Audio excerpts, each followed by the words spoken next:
When the Bone Dragon's clone army kicked up the dust, Mike would use it to stealth travel to Ji-Feng. Even though his pebble body would come off as odd, with so much dust and mud flying around, it would be difficult to notice the tiny pebble's oddness. But the same SHD would not work if he wanted to get through the battle array and reach his next target. The reason why Mike could not use the same tricks and distractions to get to his next target unnoticed was that the battle array formation heightens and connects the sense of the card apprentices that have come together to set it up. All the senses of the card apprentice that had set up the formation were near omnipotent in the formation. Therefore, Mike's tricks and distractions would not be able to get him past the battle array formation to his next target. Amidst a battle, card apprentices would definitely find a pebble that moves on its own very suspicious. Therefore, Mike would have to get creative to get to his next target, and the idea that came to his mind earlier was just that. That was simple but brilliant. It was for him to switch places with Ji-Feng. That was to say that he would transform Ji-Feng into a pebble using the Myriad Devil's Hex, and he would transform himself into Ji-Feng using the Myriad Devil transformation at the same time. This way, he would be replacing Ji-Feng.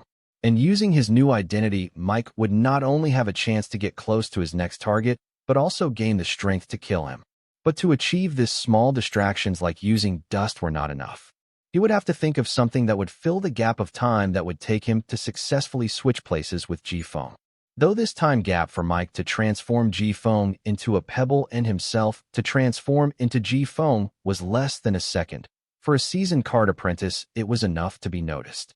After thinking of it a while, Mike could only come up with an idea that was not surefire but seemed enough. That was to have his clone army suddenly surround Ji-Feng, completely blocking the view of Ji-Feng's temporary partners, giving Mike the opportunity to switch places with Ji-Feng without getting noticed. Having come up with a will-do idea to switch places with Ji-Feng, Mike first used the blood of Ji-Feng that he had gathered to use them as the medium for his abilities Myriad Devil Transformation and Myriad Devil's Hex. Having made the preparations, Mike hurriedly ordered his Bone Dragon clone army to surround Ji-Feng from all sides. The Bone Dragon's clones acted upon his instructions and immediately closed in on Ji-Feng from all sides, making it impossible for others to check up on Ji-Feng's situation. Once the Bone Dragon's clones had played their part, Mike simultaneously used Myriad Devil Transformation and Myriad Devil's Hex to turn Ji-Feng into a pebble and himself into Ji-Feng. But just then a complication occurred. Mike was able to use Ji-Feng's blood as a medium to turn him into a pebble using the Myriad Devil's Hex, but he could not seem to use the same blood as a medium to turn himself into Ji-Feng. Though Mike did not know what went wrong, it did mark a tragic failure of Mike's well-thought and executed plan. Mike had trained the abilities of Myriad Devil's Hex and Myriad Devil's Transformation countless times, and each time he had used the same blood of the practice subject as a medium to train both the abilities. And all the time he was successfully able to use both abilities despite having to use the same medium for activation of the two abilities. So Mike knew that the problem did not lie with the medium he used to activate the Myriad Devil transformation. And also because if the medium was at fault here, then the Myriad Devil's Hex should not have been successfully able to transform Ji-Feng into a pebble. At this point, forgetting the chaos and confusion outside, Mike got to thinking about why his Myriad Devil transformation ability failed. The only time his Myriad Devil transformation ability failed was when used it to transform into beings of a higher realm than his realm. But that was not the case here, because Ji-Feng was not of a higher realm than him. And if it were really the case here, then the Myriad Devil's Hex too, like the Myriad Devil transformation ability, should have failed. Instead, it had successfully transformed Ji-Feng into a pebble as he willed it to. Was Ji-Feng equipping a high-level curse resistance card? Mike immediately discarded this thought, because if Ji-Feng did equip a high-level curse resistance card, then it would have been impossible for Myriad Devil's Hex to successfully transform Ji-Feng into a pebble too. Instead, only the Myriad Devil transformation ability failed. Unable to find the reason why his Myriad Devil transformation ability failed while the Myriad Devil's Hex was successful, Mike became obsessed, not even bothering with the confusion he had descended on his enemies by having their temporary partner suddenly vanish as if he was never here to begin with. The Myriad Devil Body Origin card was Mike's biggest trump card. Therefore, when he saw it fail for the first time, he could not help but stop everything else and obsess over it. But no matter how much he obsessed with it, he was not able to uncover the reason why he was not able to transform into Ji-Feng using the myriad devil transformation ability of his origin card. Unfortunately for Mike, no matter how much he obsessed over it, he will never be able to find the answer within him or Ji-Feng, as the problem lied elsewhere. It was past midnight, but at a beach, the sun was at its peak and 5 beauties were sunbathing under it leisurely. These beauties were none other than Ah-Sung, ABA, Anna, and Susan. Susan, who originally came to attend to the guests, was now resting on a beach alongside them. Being surrounded by important figures, Susan, despite her years of experience as a sales executive, could not help but feel nervous around them. They were very welcoming, so she could loosen up fast and relax to enjoy the bliss. Susan lay on her chest under the shade of the parasol listening to the sound of the waves and could not help but wonder how long has it been since she went on a vacation. Big sis, Ah-Sung, your origin card is so much fun. I want a card like this one, ABA said, looking at the sunny beach in front of her. Can I be in here until you leave for the capital?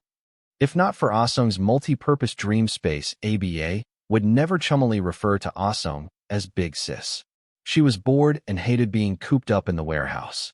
Compared to the warehouse, preferred the dream space where she could spend time bathing under the sun at the beach, even though all this was just an illusion. Sure, Ah-Sung answered without giving it much thought as she was busy exploring the possibilities of her new and only origin card life core. After sending 2 of her guards to protect the boy, Ah-Sung did not leave under the guise of waiting for the boy's safe return. She planned to stay at the warehouse to learn about her origin card. As back home, there were too many eyes watching, and she did not want to reveal too much about her origin card to the praying eyes. Ah-Sung was being this cautious because the circumstances surrounding her have changed. Her illness was cured, and she would no longer die early because of it. This news must have already spread in the capital like wildfire. This meant the various powers in the office who left her alone thinking that she would be leaving the office soon now know that she would be in the office for a long time. Ah-Sung, who has been neutral for a long time now, would have to choose a side among the various powers in the office or will be forced to give up her position in the office. So right now Ah-Sung was preparing to fight, and the best way to prepare for a fight was to know oneself. You can always ask Wyatt to create a similar card. He may be able to make one for you if you provide the rare ingredients, Susan advised ABA. Even on vacation, she did not forget about networking with customers for her exclusive client. Wyatt and Cole did plan to start a business based on similar cards, but will the card he make as good as this one? ABA questioned. It seems she was also considering the same. When it comes to card creation, I guarantee you that Wyatt will not only meet your expectation but go beyond that. Susan got up and turned to face ABA. Looking into her eyes, she resolutely spoke with firm eyes. You have to say that. After all, you work for him. But do hope that he can. Seeing the belief in Susan's eyes for the boy's capability, ABA shook her head. It was not that she did not want to believe Susan's words or she underestimated the boy's capability. Normal cards can never be as good as origin cards. That was the universal truth. He will. Susan was not bothered by ABA's words because she knew her crush would prove her right. Seeing Susan's faith in the boy's capability as a card creationist, ABA was not surprised as she knew that boy's unique charm was capable of doing that. She too had experienced it. Susan's words were heard loud and clear by Anna, who was resting on the beach lounger. In her years of experience, she was never the one to worry about someone stealing her crush. It was always the other way around. But nowadays she had started to worry about it. Was it because she found an unfathomable enemy in Susan? No. Anna thought otherwise. According to her, her feelings were so venerable when it came to the boy because she never felt that way about any other person in her life. The only word she could think of to describe her feeling for the boy was true. Just the thought of him made her long more time with him. As someone who has broken the mortal lifespan by miles never felt this way. She felt that even if she were to spend eternity with him, it would not enough to satisfy her. While Anna was contemplating her feelings for the boy and how much he meant to her, she heard her, and in her mind, how do you plan to take care of that problem? Anna turned to look at Anne. She knew whom she referred to by the word problem, and replied to Anne, he cares for her. If you can find a friend in her, befriend her. If not, stay away from her unless she plans to harm him. I know he cares for her. That is the way I called her a problem. Are we going to just sit by and watch her steal him from us? And did not seem to like Anna's reply one bit. First, I don't plan on doing or being part of anything that could hurt him or his feelings. Second, what do you mean by we and us? Know your place. Anna glared at him.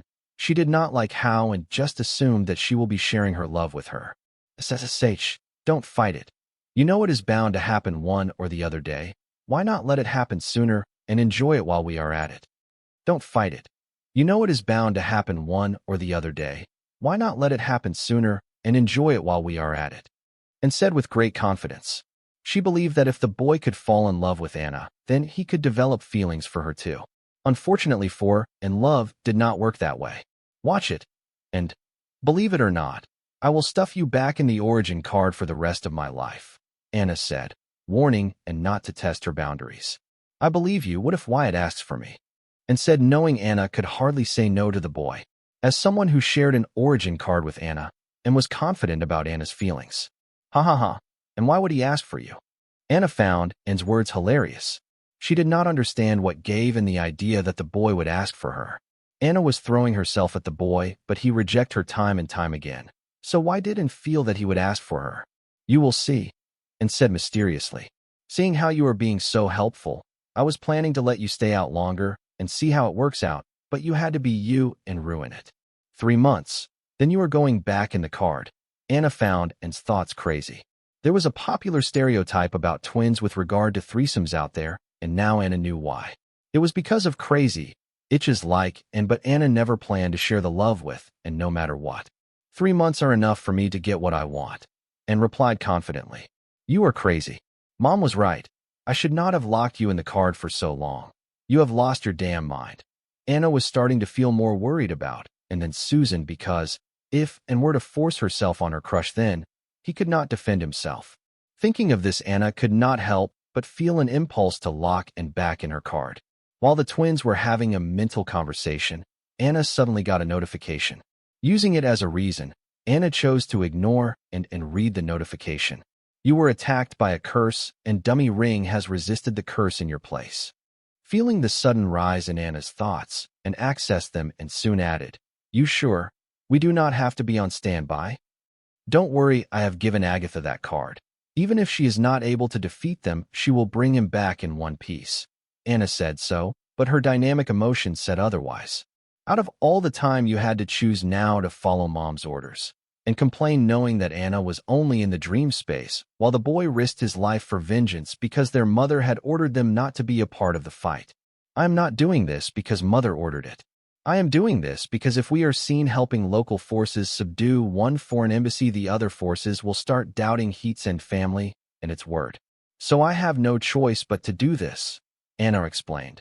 She was not saying to help and understand why she was doing this, but to help herself remember what was at stake and to stop herself from doing something impulsive. For ABA's and their sake, I hope Agatha and the other 2 semi-demigods can ensure that no harm befalls Wyatt.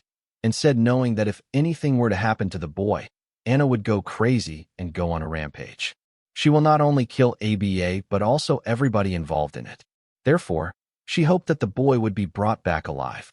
She could stop rampaging Anna, but she did not know if she would want to do that if the boy were to be harmed, or worse, killed. Date, April 4th, 2321.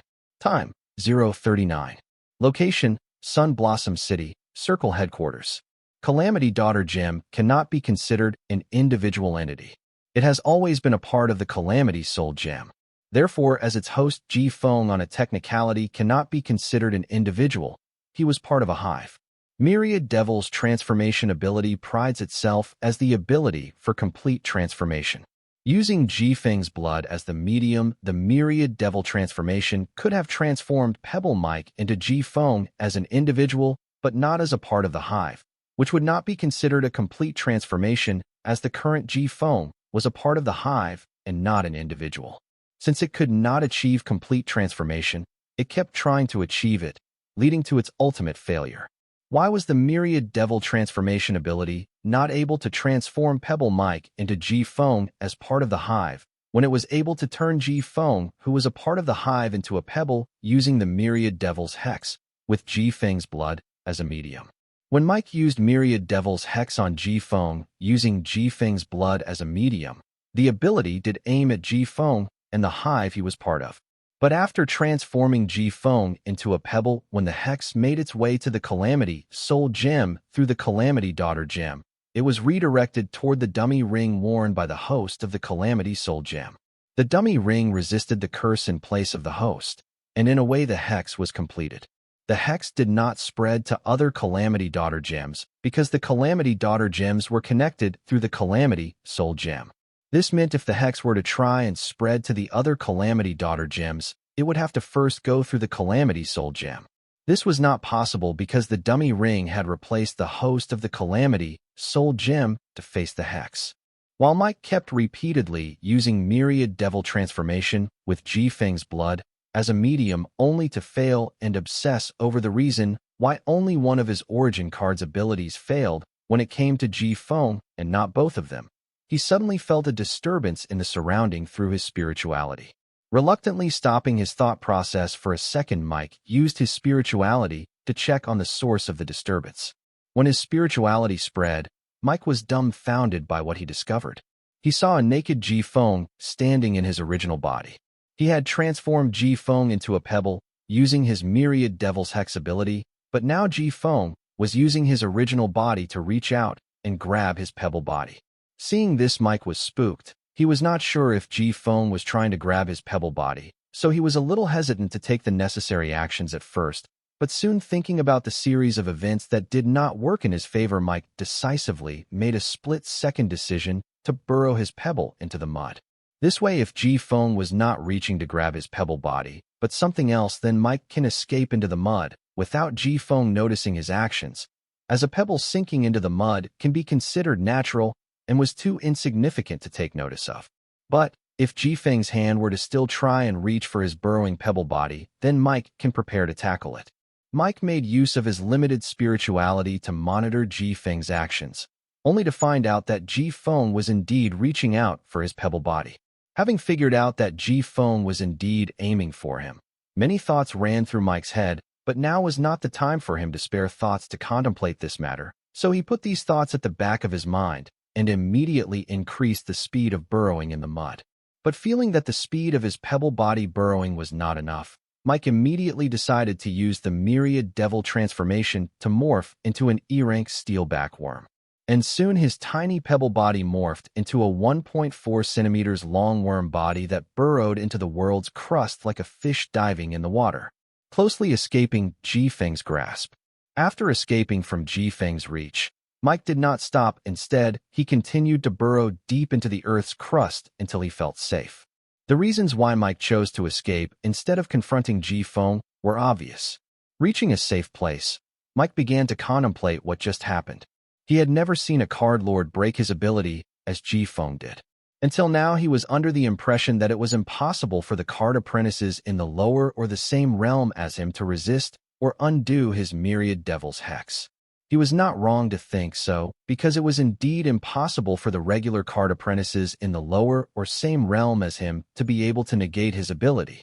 After all, even if its level was reduced, Myriad Devil was an existence that even the demigods tremble in front of, so an origin card created using its body as an ingredient was not something to be judged by the regular rules. First, the Myriad Devil transformation failed, and now the Myriad Devil Hex too. Mike was shocked. He used to believe his origin card was invincible in the same rank, but he was proved wrong in the worst possible situation.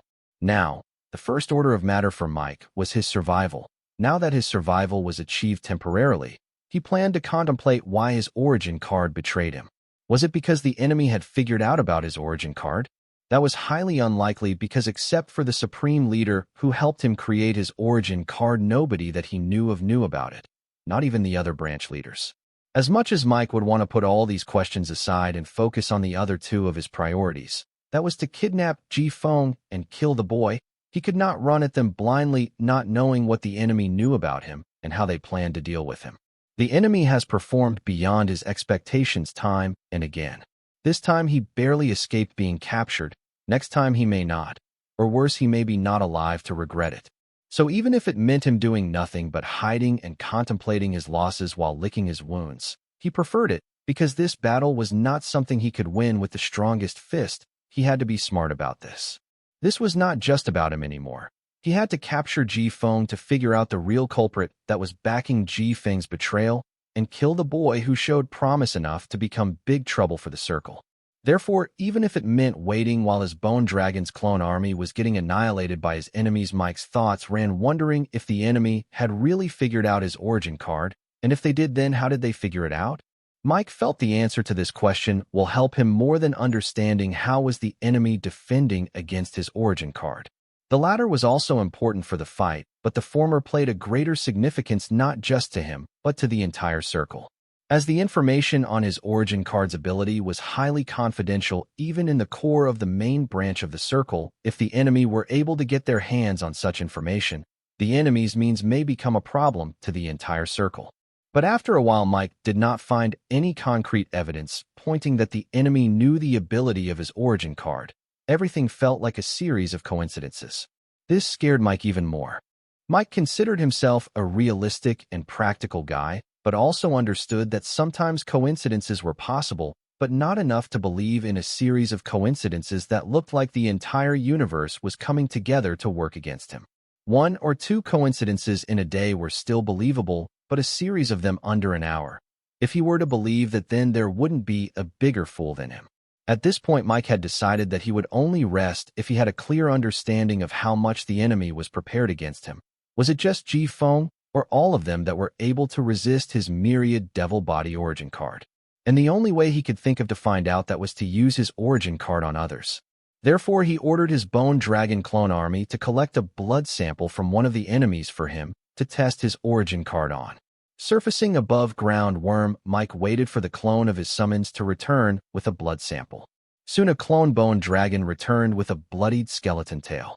Then the E-rank steel backworm body. Mike scraped a few samples of the blood on the skeleton tail and used it as a medium to test if his ability will work on this unlucky enemy of his. This time too, Mike used the blood medium to simultaneously cast the two abilities of his origin card, Myriad Devil Transformation and Myriad Devil's Hex, onto the unlucky victim who was unlucky for being the one to be chosen out of their peers. Without much suspense, Mike's abilities worked. After the activation of the Myriad Devil Transformation, his body had transformed from a worm body to a humanoid body. Then he immediately used his newly found ample spirituality to check on the enemy's side. Mike found that the battle array formation set up by the boy's subordinates had broken as one of the pillars of the battle array formation suddenly went berserk as they had suddenly morphed into a D-rank twin-tailed desert cat monster. Seeing the results, Mike was very much satisfied, but he felt pain in his ankles. When he checked, he found himself wearing high heels. Learning this, Mike's face became hideous as if he had swallowed a fly. He had transformed into one of the female subordinates of the boy. Between the shame of having transformed into a woman, Mike could not help but wonder how was that lady able to fight while wearing these when he found it difficult to stand in them. Earlier, Mike's thoughts were occupied by the doubt of whether his ability would work on the boy and his subordinates or not. Were they too prepared to counter his origin card like Ji Feng? He did not have the leisure to spare thoughts to minor details. So he forgot to consider the fact about the blood sample brought by his summon could belong to an opposite gender, and now that he knew his worries were unwarranted, Mike could not help but spare thoughts to the details. Adapting to the high heels, Mike came to the bold conclusion that the boy's subordinates were not equipped to negate his origin card like Ji Feng. Mike would never come to such a conclusion with minor evidence, but a series of minor evidence were pointing at the same, so he decided to be bold and came to a conclusion. The boy, like his subordinates, unlike Ji Feng, was not equipped to negate his origin card. This was only a part of his conclusion. Mike had begun to believe that the boy was not the real mastermind here. The boy was here only out of sheer thirst for vengeance. The boy had a good lineup of subordinates equipped with powerful cards, but other than that he would never have been able to be a threat to the Circle's Sunblossom branch until Ji Feng's betrayal came into the picture. Apparently, it was Ji Feng who sought out the boy for cooperation. It was Ji Feng who helped the boy make use of the desolate Punisher array to slaughter all the members of the Circle's Sunblossom branch, and it was Ji Feng who was prepared to negate his origin card. From the looks of it, the boy had no idea about his origin. Mike thought as he looked at the boy and his subordinates at a loss when they saw one of them transform into a cat monster amidst an enemy siege. From start to end, if not for Ji-Feng, the boy would never have been able to get past the desolate array formation without paying a hefty price. No matter how Mike saw it, all the evidence pointed at Ji-Feng as the mastermind who made use of the boy and his thirst for vengeance to destroy the Circle's Sun Blossom branch. Mike had already concluded that Ji-Feng was just a puppet of some unfathomable force or the Yin-Yang Harmony sect itself. Now he was sure that it was force backing Ji-Feng. They were the real mastermind behind this. Speaking of unfathomable, Mike was reminded of the organization that gave Circle the intel about the boy attacking the Circle's Sun Blossom City branch. If it was that organization, then Mike can understand how every unfortunate event that led to his loss looked like a series of coincidences. Only that organization had the power to get away after committing the biggest crimes without even leaving a clue behind. If it was them, then Ji-Feng's betrayal was understandable. If it was them, Ji-Feng being prepared to counter Mike's origin card was understandable. If it was them, then they were the only ones to profit the most if the Circle were to fight either the Yin-Yang Harmony sect or the Southern Royal family. Mike suddenly felt like he was enlightened. Until now, his main suspects were the Yin-Yang Harmony sect and the Southern Royal family. But these two forces had a lot of bad blood between them. They wouldn't join forces, even if it was against the Circle. In the end, it turns out that the Circle too was a pawn in that organization's game. Taking control over Pebble Ji-Feng through Hive AI, I used the Calamity Daughter Gem's restructure skill to restore his outer appearance to his original body. Then I controlled him to pick up the suspicious pebble I believed to be Mike in disguise. When Ji-Feng's hand reached out to pick up the fishy pebble, it suddenly began to sink into the mud. To an unattentive eye, it would look like the pebble was indeed sinking into the mud, but if you were to pay attention to the pebble and its surroundings, you would realize that the pebble was not sinking. Instead, it was burrowing into the mud like a living creature. Seeing this, I was certain that this pebble was Mike in disguise. So, I controlled Ji-Feng to move at the fastest speed possible to catch the pebble before it escapes into this world's crust. And just as I was about to grab hold of the pebble, it suddenly morphed into a tiny worm monster, then burrowed and escaped into the mud at an incredible speed before I could even process what I just saw. Seeing Mike escape deeper into the world's crust, I had no choice but to give up on capturing him. Then I let my salve consciousness, also known as Clone 1, take control of Ji-Feng's body and resume fighting the Bone Dragon clone army. And I returned to searching for Mike, knowing that he could completely transform into anything with a thought. I say this based on what I have gathered about Mike's ability while his escape.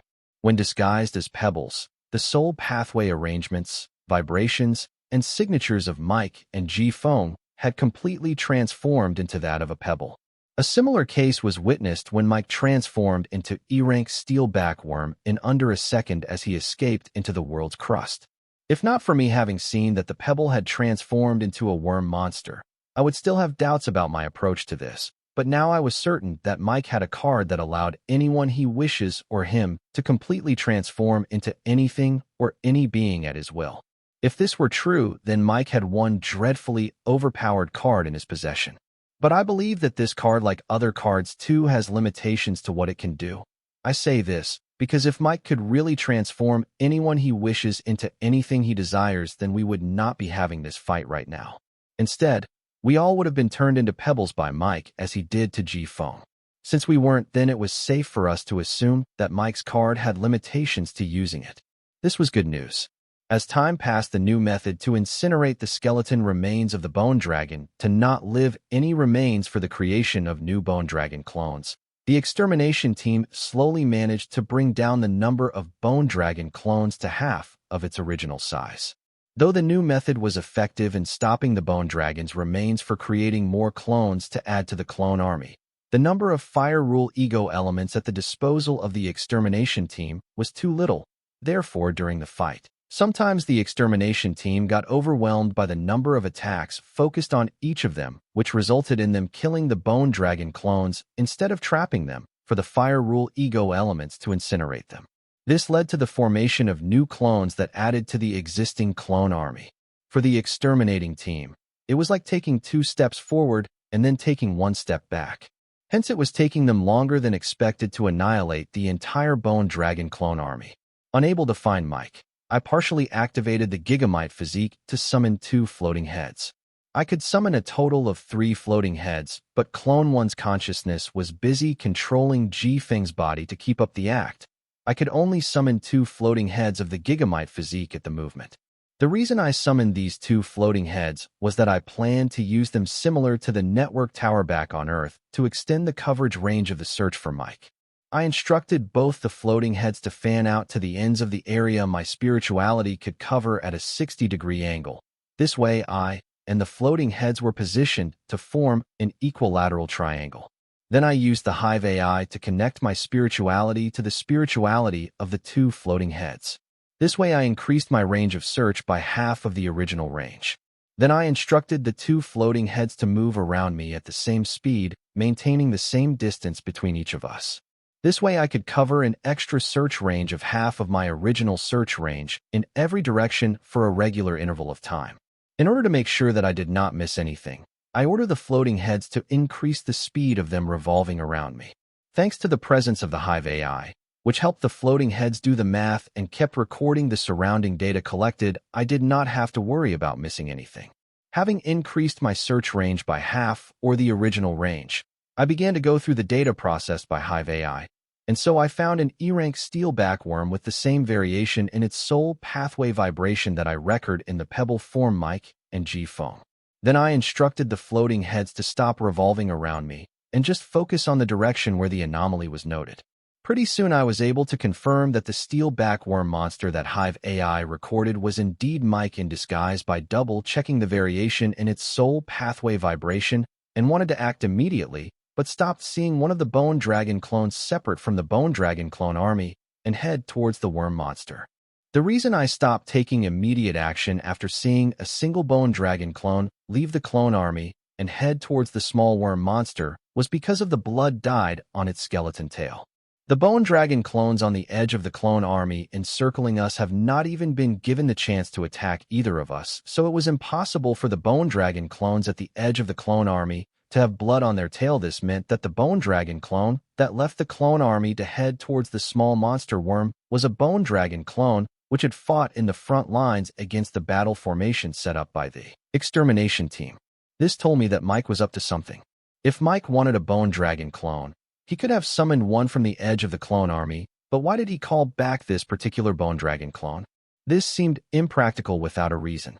Therefore, Mike must have had a reason as to why he called this particular Bone Dragon clone from the front lines instead of the one at the edge, and I had a feeling that the blood on this Bone Dragon clone's skeleton tail was the reason. I say this because the blood on its tail was the only thing that differentiated it from other Bone Dragon clones. I reached this assumption after having checked its soul pathway arrangements, vibration, and signature. Nothing was out of place. By every means it was the same as the other Bone Dragon clone in the clone army, so the blood covering its skeleton tail was the only thing that set it apart from other clones. Hence my conclusion was that Mike was after the blood covering the Bone Dragon clone's skeleton tail. That sounded like a valid reason for him to call a Bone Dragon clone from the front lines instead of the edge of the clone army that was closer to him. I continued to monitor the worm monster and the Bone Dragon clone that left the clone army. Pretty soon the Bone Dragon clone made its way to the worm monster and then presented its tail to it. The worm monster was not afraid of the appearance of the Bone Dragon clone and instead began to scrape some blood samples from the Bone Dragon clone's skeleton tail, proving my conclusion earlier that Mike was after the blood covering the Bone Dragon's skeleton tail. At this point, it was already too late for me to stop Mike from doing whatever he was planning. I could only continue to watch what he was up to. After a few breaths, I noticed the monster worm's body suddenly grow and started to mold into a humanoid shape. Next movement, the humanoid shape gained more details of a feminine figure. These details become more defined, and then the end result resembled Diana. From head to toe and to the clothes she wore, she looked exactly like Diana. Seeing this, I could not help but marvel at what I just saw. I have seen a fruit turn into a fairy, so this should be nothing new to me, but still, it was marvelous to know that Mike was comfortable with it. I wanted to continue monitoring Mike, but had to leave that to my floating heads and check on the disturbance I felt next to me. When I withdrew my vision from the floating head's vision back to my own, I saw that the battle array formation had broken and the extermination team was having a hard time trapping and incinerating the Bone Dragon clone army, so they could only resort to killing Bone Dragon clone, even if it meant adding more clones to the Bone Dragon clone army. All this happened because Diana, one of the pillars of the battle array formation, had suddenly morphed into a cat monster. Being unfamiliar with the new body, Diana, who was scared by the sudden changes, was having a hard time controlling and moving her body around. If not for her spirituality being strong, she would have lost her soul's individuality like Ji-Feng and acted like a cat monster, believing that she was a cat monster. Thankfully, Diana had a firm will, but still, she was barely holding on to her individuality. To make things worse, the two wind rule ego elementals that Dana summoned and her phantom fleet had been recalled to their cards after she morphed into a cat monster. With the battle array formation broken and a powerful card lord such as Diana gone, the pressure on the extermination team increases considerably. Though the Bone Dragon clones were not strong, they had large numbers, and their number kept increasing with time. They were starting to overwhelm the extermination team if this continued extermination team could no longer hold down the fort. Thinking of this, I decided to bring the battle to Mike. Only by killing him could I put a quick end to this Bone Dragon clone army. Before that, I summoned my 5 stone Voltronian monsters and sent them to protect Diana and help the extermination team. I was saving them for the summon armament card, but it seems circumstances will not allow it. Even without them, I could make do with the 8-handle energy saber card to make up for their absence. With the addition of the stone Voltronians and the stone troll minions, the extermination then finally had room for a breather. And once again they resumed trapping and incinerating the Bone Dragon clones. But all the progress so far was lost, as within seconds, the Bone Dragon clones multiplied back to their original numbers. Then I instructed the Stone Voltronian to access the second form of the Calamity Daughter gem. This way they could buy more than enough time for the extermination team to create a new battle formation without Diana. Summon Beelzebub's wings, chanting that I immediately head towards Mike, who had transformed back to his original appearance. Summon 6-handle energy sabers. I chanted, since 6 energy sabers were enough for my 6 arms. Boy, aren't you gutsy? I thought you will hide behind your minions until each of them died, Mike said, looking at the boy who looked more like a demon than a card apprentice with his monster ears, feline fur covering his body, a pair of identical floating heads adjacent to his head, a couple of pair of floating hands, each holding an energy sword behind him, feline tail, and a pair of demon wings. Say the old man hiding behind an army of clones, I retorted. I did plan on hiding behind my subordinates until Mike was drawing his last breath, but in life, not everything goes according to one's plan. Boy, I am really impressed by your bravery. I didn't think that you would choose to fight me when I displayed my platinum grimoire. It seems I had underestimated your stupidity, Mike mocked. I am here knowing that I am more than enough to deal with the likes of you. I was planning to launch a sneak attack on Mike using the hop additional skill of the Beelzebub's wings, but something told me that Mike wanted me to do just that. So I held back and continued to watch his actions. I would be impressed or even deterred by your confidence if I had not known about the semi-demigod hiding in your shadow. What is she? Your nanny. If you are to lose, then she will help you kill me. Is that where your confidence comes from? When I see you, all I see is a rich, spoiled kid trying to act like an avenger with help of the powerful force backing you. People like you sicken me, Mike said, pointing at my shadow. Think what you want, but the semi-demigod is here for my protection. She will not interfere unless people from your side provoke her, I said to Mike, searching for an opening to sneak attack him. Oh, really? But I don't hear you saying that she will not act when you are desperate, Mike scoffed. Stop the stalling, Mike. Seeing Mike argue instead of attacking me despite him feeling that he was stronger than I made me believe that he was stalling. If you are that eager for a fight, then feel free to come at me. I am standing right here, Mike no longer pretended. His words made it clear that there was a trap waiting for me. Good. I glared at Mike and then chanted, Blood Rule Powered Saber, active. The neon blue sword blades of the 6 saber handles in my had vanished and were soon replaced by neon red sword blades that let out a daunting aura. Rule item, Mike blurted in surprise, seeing me use a rule item, but his expression continued to remain playful, as if rule energy did not raise alarms in his mind. He seemed confident in his defense or whatever he had prepared. Hexa Blood Rule / I used the energy / additional skill of the 8-handle energy saber to send 6 consecutive blood rule slashes at Mike. In face of the 6 blood rule slashes, Mike's expression remained unchanged. He looked eager to be attacked by them, and just as he was about to be hit by the blood rule slashes, I heard him chant, "Myriad Devil Transformation, Echo Slime."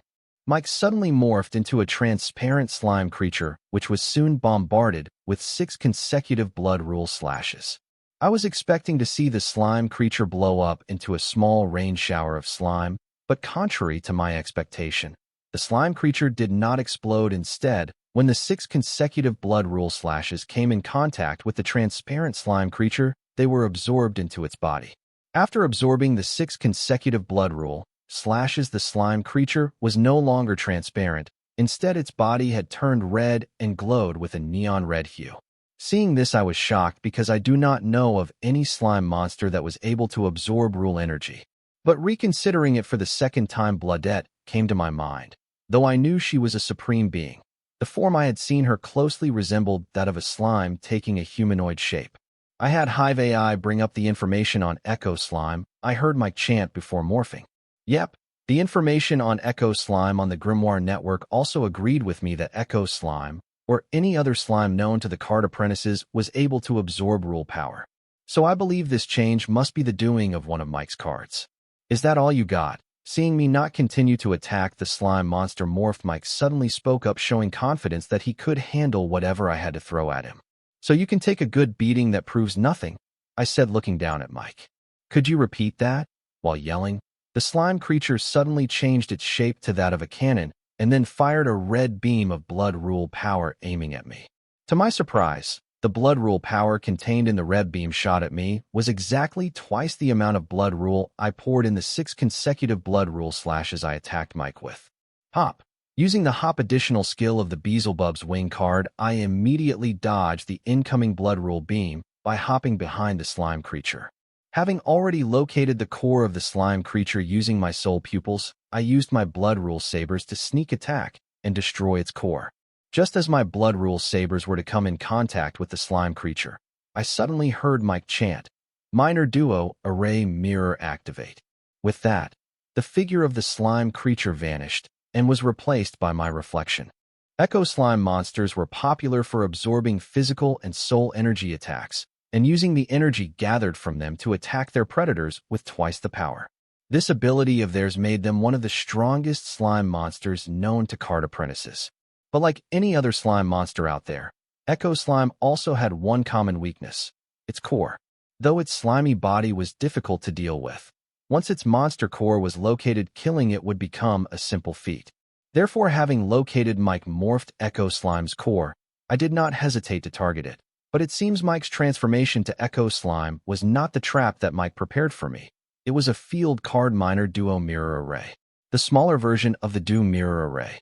Since the field card was not activated before, my soul pupils did not pick it up. I guess Mike too was being cautious, knowing that I had Mama Wyatt's origin card, Aura Sight, which could discern any trap or field with a single glance. So he waited till I choose to attack him to deploy the Minor Duo Mirror Array. After attacking me with the blood rule that it had absorbed from my attack, the Echo Slime returned to its original transparent color. One would think with Echo Slime's transparent body, it would be easier to locate its core, but that was not the case, as its monster core too was transparent, blending with its transparent body, making it very hard to locate it even in broad daylight. So I focused my attack on the transparent monster core, but soon I noticed that the figure of the slime creature vanished and was replaced by my reflection. Then my blood rule saber clashed with the blood rule saber, and I was forced to take a step back, because it seems the attack of my reflection, even though the copy of my attack, seemed to have more power to it. Using this opportunity, one decided to get a distance between myself and the Mike morphed Echo Slime, but it was too late. As I was pushed back by my reflection's attack, Mike immediately rushed out of his field card, having transformed into a flame wyvern, and aiming at me, he launched a flame breath. I did not panic seeing Mike morphed flame wyvern attack me with flame breath, as I believed the defense of the elusive spirit would gather the wind and negate the flame breath. But I had underestimated Mike. The flame breath was made using the fire rule. As shocked as I was to see a flame wyvern use the fire rule, I immediately covered myself with the blood rule and made full use of the elusive spirit's evasion ability and Beelzebub's wings to escape the flame breath. Thanks to the blood rule power covering me, I could escape unscathed despite coming in contact with the flame breath for a few seconds. But I was not out of the bind yet. Flame wyvern continued to follow me no matter how much I tried to get rid of it. If not for the exceptional evasion ability of the elusive spirit possessing me, I could not have been able to escape the fire rule fireballs it kept shooting at me from behind. Haste. I chanted twice, activating the haste additional ability of the elusive spirit and the Beelzebub's wings. With the two haste stacked enhancements to my agility, I easily threw the flame wyvern off my back and then used hop additional ability to get behind it, and they once again attacked it with Hexa blood rule slash. Seeing the target in front of it vanish, the flame wyvern was at loss, but it suddenly felt immense danger from behind it. Feeling the imminent danger behind him, Mike did not hesitate and decisively morphed into a flame harrier and used its flicker skill to appear 100 meters away, successfully evading whatever managed to ring his danger sense. Mike finally managed to see what was it made him feel immense danger. It was the boy who had suddenly vanished from his field of vision. The boy seemed to have a card that allowed him consecutively disappeared and sneak behind their target. Mike knew this was not possible with a teleportation card, but whatever it was proving to be troublesome to get rid of the boy, so yelled, "Your Majesty, please do not interfere. This between us juniors." "Hey, watch what you say," I said. "Boy, be honest, this is the second time your semi-demigod bodyguard helped you escape my attacks. I know you are shameless, but don't force a respected semi-demigod into doing your shameless bidding." Mike was not worried that his words would anger the semi-demigod protecting boy, because if they openly took action against him, then this would no longer be considered as a fight for vengeance, but a pre-planned act of terrorism toward one of the Circle's embassies in the southern region. "Mike, aren't you the shameless one here? You just want to know the card info. The card I am using to evade your attacks, right?" Deducing the ability of the opponent's card played an important part in any card fight to not fall for the same trick again and again. Now you are pointing your fingers at me to cover your shameful and immoral practice in a war. Mike did not show even an iota of shame, with his real intentions being uncovered by the boy. "You dash." Just as I was about retort to Mike, he interrupted me saying, "This fight is being recorded by my grimoire, so even if I were to die here today, the main branch of the Circle will know what transpired here. So I advise you, if what you claim about you being able to evade my attacks because of the abilities of your card is true, then just name that card to avoid any misunderstanding." Telling the name of your card to the enemy was no different than telling them the info of the card. If one were to know the name of the card, it would not be difficult for them to get the card info, unless it was a custom card. Therefore, many card apprentices practice haste chanting or whisper chanting to activate their card without revealing their card name to the enemy. But haste chanting or whisper chanting was not easy to master. Haste chanting or whisper chanting. These two have proved to be effective and unique ways for the card apprentice to activate their cards without revealing their next move to their enemy, but not many chose to master them because of the difficulty in mastering them, and also because of the presence of a better alternative, the wordless chant. The wordless chant was a method where the card apprentice activates their cards by commanding their grimoire with their thoughts. Though it was a better alternative than haste chanting and whisper chanting, the difficulty in mastering this method was twice as much as required to master the other two chanting methods. Still, it was worth the effort, and it has been noticed that the wordless chant was easily grasped by the card creationist and array master community, since they have strong spirituality compared to the card apprentices in the same realm. Kid, don't waste my time. Either reveal the name the card claimed to use, or just have your semi-demigod bodyguard kill me right now and save us all a little trouble." Mike yelled fearlessly, as blaming the boy and his semi-demigod of malpractice bought him enough time while avoiding the actual battle. Knowing that the boy seemed to have deduced his transformation ability, Mike no longer planned to kill the boy, knowing he will be interrupted by the boy's semi-demigod bodyguard. The only reason Mike was so confident about taking Ji Feng into his custody and killing the boy was that he believed in the abilities of his myriad devil body origin card. With its absolute transformation ability, He wanted to use the element of surprise to his advantage and achieve his priorities before the semi-demigods watching over the body could react. But now circumstances had changed. If the boy can deduce his card ability, so can his semi-demigod bodyguard. Losing the element of surprise, Mike believes he no longer had the opportunity to kill the body without his semi-demigod bodyguard rescuing the boy at the last second. Knowing that this battle held no meaning with the semi-demigods protecting the boy, Mike was no longer so keen on fighting.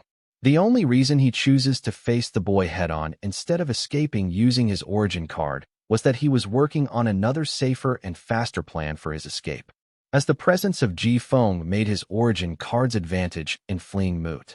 Ji-Feng somehow seemed to be able to find him despite his complete transformation. This became apparent when earlier Ji-Feng reached out to grab his pebble body out of all the other pebbles in the surroundings. This meant if he tried to escape, he would become prey to Ji-Feng and the organization backing him.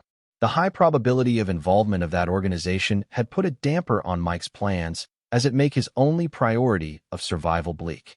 And he did not like the idea that he and the semi-demigods from the main branch of Circle would be pawns in that organization's game, helping it achieve its motives at the expense of them becoming enemies with both the Southern Royal Family and the Yin-Yang Harmony sect. "Fine, I will leave," a voice sounded throughout the sky.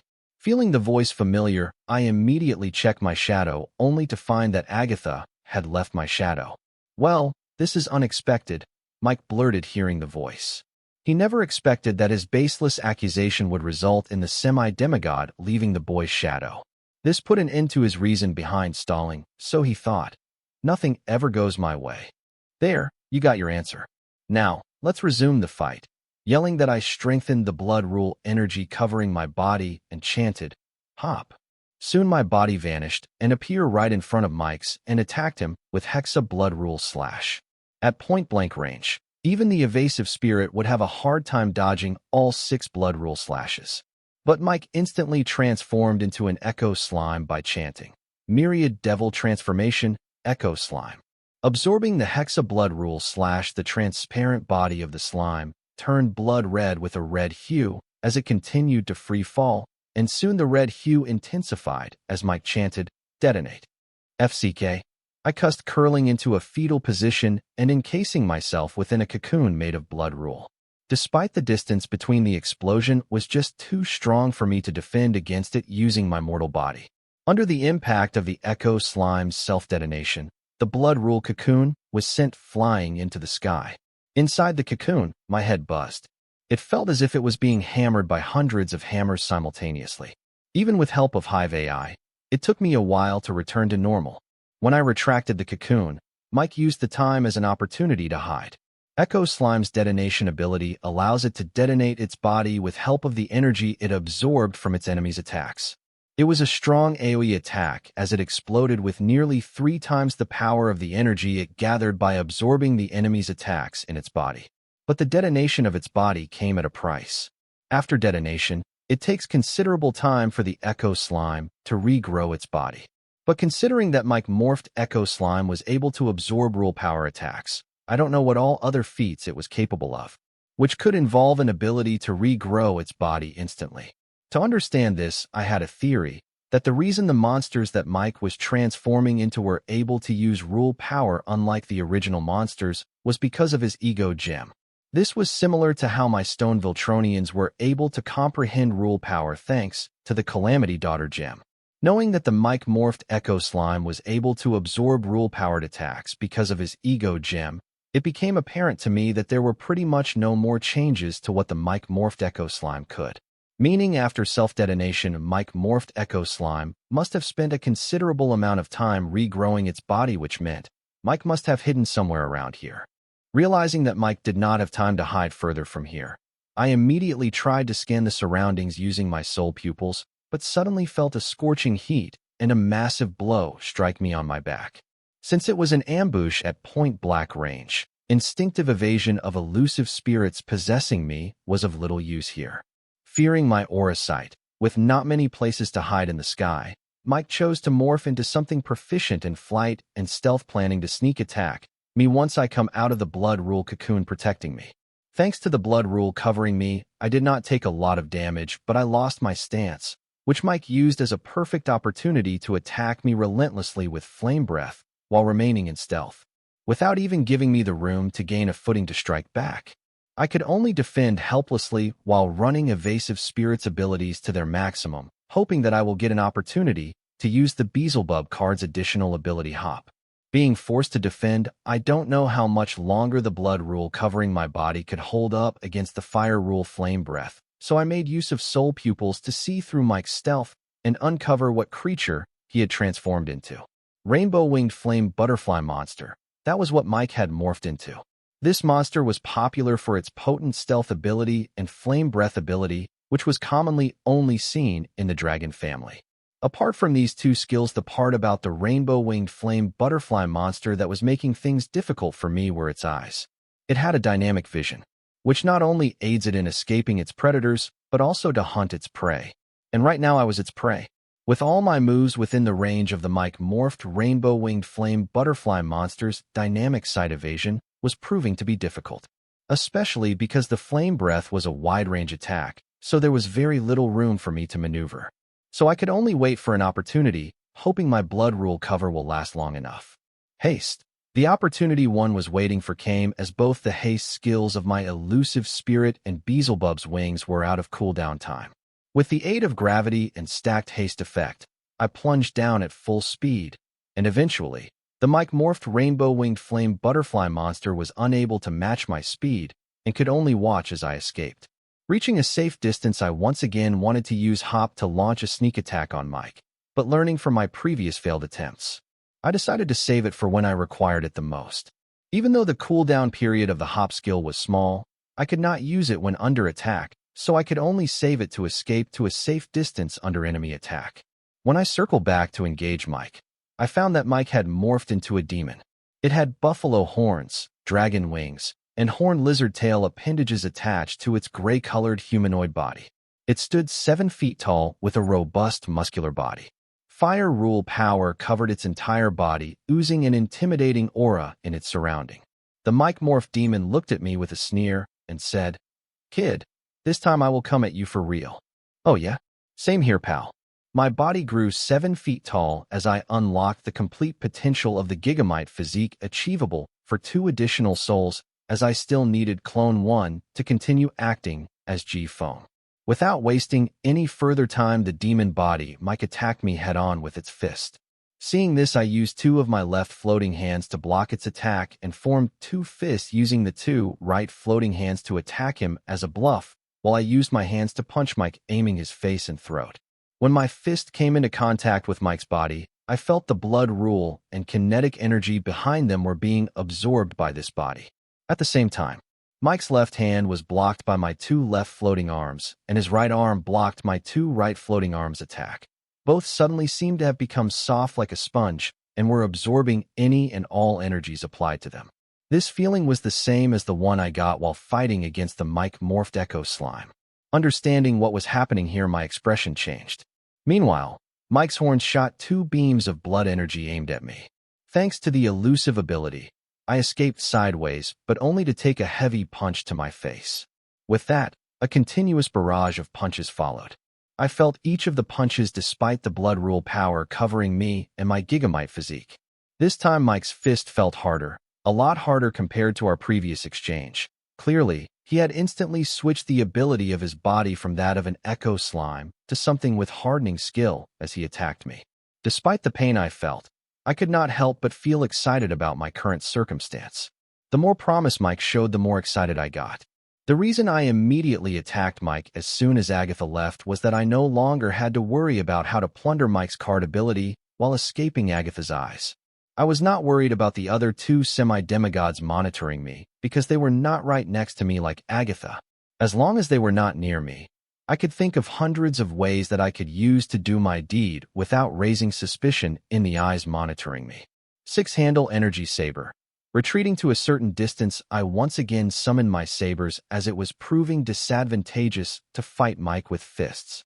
His ability to instantly switch between various monster physiques, traits, and skills was proving to be very troublesome to deal with. Summoning 6 energy saber handles, Tightening my grip on them, I powered them with blood rule power. Seeing this, Mike chanted, "Six-armed ape monster, 9 appendages." Soon Mike morphed myriad devil body and grew 2 extra pairs of hands. Now he had a total of 3 pairs of hands. And the number of appendages on his body grew to a total of 9 appendages without counting in its horns, wings, and tail. Mike was not done there. He chanted, "Hellfire Imp, Flame Forge." With his chant, Mike used Hellfire Imp's Flame Forge to forge 6 swords using fire rule power, showing that Mike had a wide range of monster and demon abilities stored to choose from. But I was not discouraged because the only way Mike could create a demon transformation card was by using a demon's body parts as a card ingredient, which meant someone had killed a demon with this ability, so it was not impossible for me to do the same. I need to be patient and deduce the limitation of Mike's card's ability and use it to my advantage. And so far all I have gathered was Mike cannot use the same type of ability simultaneously. This I inferred by witnessing Mike switch between the physique of the Echo Slime to defend against my attack and the hardening physique to attack me. Later, to gain the 6-armed ape monster's 9 appendages physique, he let go of the hardening physique instead of stacking both of the physiques. This showed that he could only mimic one monster's physique at a time. I don't know if the same was true for skills and traits, but I would like to think it had to be. So in his demon form, Mike could copy the monster's physique, skills, and traits from different monsters simultaneously too, but he could not stack them. Having deduced a rough idea of Mike's ability, I decided to see if it were true in my fight against Mike without proper evidence proving that Mike cannot copy and stack skills and traits of different monsters similar to their physique. I needed to be careful, because this could be something that Mike was leading me to believe, and when I go after him believing the misleading information that he had fed me, he could suddenly burst out with unexpectedly high levels of power, catching me off guard, and finish me when I am least expecting it. Well, least expecting sounded far-fetched, but if I went after him, then it would be that I was expecting a different result. Something like me killing him, certainly not expecting any surprises, especially not me dying by Mike's hands. While I contemplated the shortcomings and limitations of Mike's card, he came at me while swinging his words. I used my sabers to clash with his swords enthusiastically. Honestly, I was kind of looking forward to something like this happening, and Mike did not disappoint me. After clashing swords for a while, Mike and I separated. Honestly, fighting with 6 cards was taxing, even though I had 2 slave consciousness and Hive AI assisting me. I did not know how Mike was fair, but considering that he has gained the physique of a 6-armed ape, it should have come with perks that allowed the 6-armed ape monster to maneuver its 6 arms. Still in the clash earlier, I held the clear advantage, as unlike Mike's extra arms that are fixed to his back, my extra pair of arms had more leeway when it came to mobility and freedom. Despite holding the advantage in the exchange, Mike was able to remain unscathed as he held the advantage in fighting experience. No matter how my floating arms ambushed him, he fended them off as if he was used to fighting multiple enemies. His fighting style gave me the feeling that even if I were to have another extra pair of arms, Mike would still manage to fend off, but it would have taken a greater toll on him. When I planned to engage again, I saw he was vibrant and filled with energy, as if he just got up from a peaceful and refreshing nap. Clearly, he had made use of some unknown monster's trait to being his stamina and mental health levels back to their peak. Seeing this, I started to get a feeling that Mike planned to prolong this fight. But this was more disadvantageous to him than to me. Yes, he could instantly recover health, stamina, and mental health, which allowed him to fight long battles, but even though his abilities favored prolonged battles, but his current circumstance did not. The extermination team and the Stone Voltronians had already annihilated 2/3 of his Bone Dragon clone army, and it will not be long before they laid waste to the rest, allowing join in this fight, making prolonged battle unfavorable for Mike. Not knowing what was going on in his, I shook my head, deciding to take initiative and engage him to deduce more about his card's ability. But Mike suddenly spoke. "Kid, ever since I learned about you, I always wondered why the Southern royal family was willing to accommodate you and your revenge despite the political storm it would brew. But after fighting you, and personally experiencing you being able to stand toe-to-toe with me while I am in my demon form despite the vast realm gap between us, you have proved that you are every bit what I read about you, maybe even more. For that, you have my respect." Mike became chatty for someone who said he would come at me for real. I thought when Agatha left, Mike was going to go all out to try and kill me. But that wasn't the case. I could feel that he was not keen on fighting me and was a little distracted. The question was, why was he continuing to stall? For reinforcements from Circle. If the Circle was planning on sending reinforcements, shouldn't they be here by now? Gray Fur, what's the holdup? Why aren't the semi-demigods from the Circle not acting? What are they waiting for? Don't tell me they are not here. Flower Thief complained. In this team of 5, besides him, the other 3 did not dare to question Gray Fur as such, not even the hothead sniper. Compared to the codename Flower Thief's attitude weeks ago, this was different. Knowing his origin card's worth to the organization and matron herself, the Flower Thief had gotten used to a unique special threat that was not available to anyone in the organization. Codename Flower Thief was a degenerate, so it did not take him long to get comfortable with his second identity as a codename Flower Thief of the Paw Clan. This was the main reason behind Matron's unique recruitment process. They have already arrived and are hiding from the array formation covering the southern region. In case the Southern Emperor is watching, Gray Fur answered. Aren't they here to fight? What's the point of hiding? Flower Thief asked. They are in hiding because they need a legitimate reason to explain their arrival in the southern region without prior permission from authorities, Gray Fur replied patiently. The idea that a new recruit was being given more privilege than him did sicken Mike, but he did this babysitting job without any complaints because it paid him extra merits. I know that. Wasn't a semi-demigod hiding in the boy's shadow reason enough? What the Flower Thief said was true. The semi-demigods from the Circle were supposed to use the fact that Agatha was hiding in the boy's shadow while he wreaked havoc in their branch as a reason to justify their arrival at the southern region without prior reason, but the Circle seems to not be following the script for some reason. Yes, they were supposed to do that, but I too don't know what they are planning. Gray Fur did not know what the Circle was up to. The plan was the semi-demigods from the Circle would keep the 3 semi-demigods guarding the boy, and Mike would use this opportunity to kill the boy. This plan had been agreed upon by both the Circle and their organization, but just in case Mike failed or hesitated considering the consequence of killing the boy, then they planned to make use of the Flower Thief's origin card to lend a hand. But the semi-demigods from the Circle did not show any sign of acting as agreed so far. Then are we going to continue and wait for them to act? Or will you contact them to learn what's the holdup? Though it seemed like the Flower Thief seemed to be asking Gray Fur, but the other 3 teammates begged to differ. Seeing that even the cunning Gray Fur was tolerating the newbie, they did not dare to voice their thoughts. Not that they were afraid of offending codename Flower Thief. They were afraid of losing the extra merits they got for babysitting the newbie. The Circle doesn't know we are here. Though Matron did offer to help while giving them information, the Circle rejected it. So we have no choice but to continue to wait and watch how this plays out, Gray Fur said without revealing much about what he had discussed with the matron before returning to the south to finish their unfinished job. FCK, codename Flower Thief, cussed knowing that this mission might more time than they believed it would, and then added, can't the matron talk to them? To ask them for an update or something?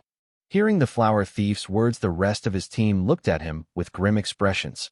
For them, what the Flower Thief just spoke was equal to taboo. Had it been somebody else, they would have beaten the SHD out of him for spouting such blasphemy. They were here to do Matron's bidding for her, not the other way around. Thankfully, the newbie spoke these words to them and did not act on them. Flower Thief, don't let the special treatment get to your head. Remember, we are here to serve Matron, not work, but serve. I think you know what the difference is and don't need me to explain it to you. Gray Fur said, reminding Flower Thief that despite their freedom, they were matron slaves, not employees who held the privilege to quit if they wanted to, unlike them, whose memories would be whipped clean and replaced with new ones at any sign of rebellion. I know that already and have accepted it. That is the reason why I think that Matron would not mind helping us serve her better, the Flower Thief argued. Gray Fur gave the Flower Thief a hard look, wondering if the newbie was being serious, and then ordered, we continue to wait and observe. Hearing Gray Fur's decision, the other 3 sighed in relief, seeing that Gray Fur did not follow the Flower Thief's bullshit. There was a reason why Matron created this organization, and that was to have them do her bidding without getting her involved in it. To keep her hands clean by having totally unrelated strangers do the crime that results in her benefit. This way, even if she were to be investigated with nothing to connect her with the crime or the criminal, it would appear as if she was just lucky, A series of coincidences just happened to work in her favor. And right now, what Flower Thief was asking them to do was totally against the very idea this organization was built on. If you guys are going to be such pussy about it, I will call her. Since Matron took the risk to contact the Circle to give them the information, I don't think she would mind asking them for an update. But it will be a different story if the boy were to live to see another sunrise. The Flower Thief spoke his mind and felt he said nothing wrong. By now it was obvious to his team and him how obsessed Matron was with the boy. He felt that Matron would not mind breaking a few of her rules to see the boy die. But seeing the expression on his teammates' faces, he knew they did not agree with him. So the Flower Thief can only shake his head thinking, except for following orders, these expendables know nothing. Flower Thief, I am in charge of this team, and I say we wait, codename Grayfer said sternly. He knew this day was bound to come while receiving extra merits from the organization just to make the codename Flower Thief welcome in the organization and develop no hard feelings about the recruitment process. Grayfer was proud to be the team leader, but he never let himself forget that in the organization's eyes he was just another expendable. Maybe that was why he has been able to remain a team leader for a long time and contact Matron directly. Despite his pride, Grayfer did not have a problem with giving it up to the Flower Thief or someone else. But right now he stood against the Flower Thief because he did not agree with his actions and believed that if he continued to entertain the Flower Thief's willful actions, the whole team will be punished severely except for the Flower Thief himself. Remembering Matron's dreadful ability, the Grayfer unconsciously trembled in fear and then wondered why she treated the Flower Thief and others with handy abilities differently unlike them. With her ability, she did not need to do this. But he can only halt his thoughts from going further. Hearing Grayfer put his foot down on this matter, the Flower Thief gave him a look. Oh, really? Just watch me. Except for the mind-numbing recruitment process, the Flower Thief's time in the organization has been nothing but rewarding. The VIP perks available to him were not something the likes of his teammates could imagine. He was an asset, unlike his expendables teammates. So it wasn't a surprise that the Flower Thief would look down on his fellow teammates and feel that he was better than them, especially Grayfer. Ignoring Grayfer's orders, the Flower Thief summoned his grimoire and began to call Matron. Seeing this, the other three teammates looked at Grayfer with great interest. Even though they were all a team, it was not like they did not have some grievances against each other, especially for Grayfer and the Flower Thief, who acted like they were better than them despite being stuck in the same quagmire as them. So what if you were a team leader? So what if you were given extra privileges? One was a diligent slave while the other was a spoiled slave. In the end, they all were slaves struggling to behave. Begging the question, where do they get off acting all high and mighty? So when the two of the most hated, envied people on the team were metamorphically grabbing each other's collars, the other three reached for popcorn. You have her personal contact info. When did that happen? Grayfer asked the Flower Thief in surprise, as he had to contribute a lot to finally get the privilege to directly contact Matron, yet the Flower Thief got it just because of his special origin card. Duh, doesn't everyone have access to it? The Flower Thief answered without much thought. Hearing this, Grayfer's face became hideously unsightly. Something he took pride in was not even worth being considered a privilege by others. At this point, Grayfer knew he had lost. Trying hard to not have thoughts that could be considered rebellious by the organization's standards, and decided to let the Flower Thief do as he pleased. Matron, this is the Flower Thief. The grimoire call soon connected, and the Flower Thief introduced himself respectfully. Norman, state the purpose of your call. Matron did not waste time exchanging greetings and directly asked the purpose of the call, even though she knew exactly why the codename Flower Thief was calling her. Since the moment her husband had brought up adopting the mutt that her late best friend gave birth to, Sansa had cleared her schedule for the day and hatched her nefarious plans to bury the mutt 7 feet under before her husband brings it home and makes her carry it on her head. Having implemented her plan, Sansa has been monitoring the memories of her cronies, monitoring the live update on the ongoing mission. There has been little action with the progression of the mission, still she patiently monitored her cronies' memories without blinking. So the dispute between Grayfer and the Flower Thief was known to her. Seeing Grayfer being aggrieved as the organization rewarded his diligence with shame and embarrassment, Sansa felt satisfied. And a sadistic grin formed on her face as she watched Grayfer time and again forced himself from thinking badly about the organization or Matron. The heated altercation between Gray Fur and the Flower Thief, and the reactions of the other three in their team, were very entertaining for Matron. It helped improve her mood a little. Especially the part where Gray Fur breaks down learning that what he took pride in was worth too little to others. Why was Matron handling the likes of the Flower Thief and others with handy origin cards with care when she did not have to? This question of Gray Fur caught Matron's interest. If somebody interviewed her and asked this question, she would say, "Because I can." But the truth was far from it. Even though we can never get our childhood back, it stays with us till the end and defines our every action. This saying was best used to explain Sansa's sadistic preferences. "Honey, is this not your like? Do you want to eat something or somewhere else?" A middle-aged man brimming with soul energy asked 5-year-old Sansa, who was too quiet for someone who begged him to bring to the prestige hanging gardens. "Now, Daddy, it's fine," little Sansa answered half-heartedly. How could a father not see that his little princess was mentally not present with him? So he picked her up in her embrace and said, "Tell Daddy what is bothering my little princess." Nothing. Suddenly lifted by her father, Sansa was surprised and did not reveal to him what was bothering her. "Oh no, Sansa, the tickle monster is trying to break free. Quick, tell me what is bothering you, otherwise come out to tickle you." Sansa's father spoke exaggeratedly as he comically moved his free, which seemed to badly want to tickle little Sansa, but was being held back by her father. Hearing her father call her hand the tickle monster, little Sansa laughed and said, "Daddy, don't be silly, that is your hand. My little princess, do not be fooled by its appearance. It has been possessed by the tickle monster, and it is threatening to tickle you unless you tell your daddy what is bothering you," Sansa's father said as he continued to act comically using his free hand.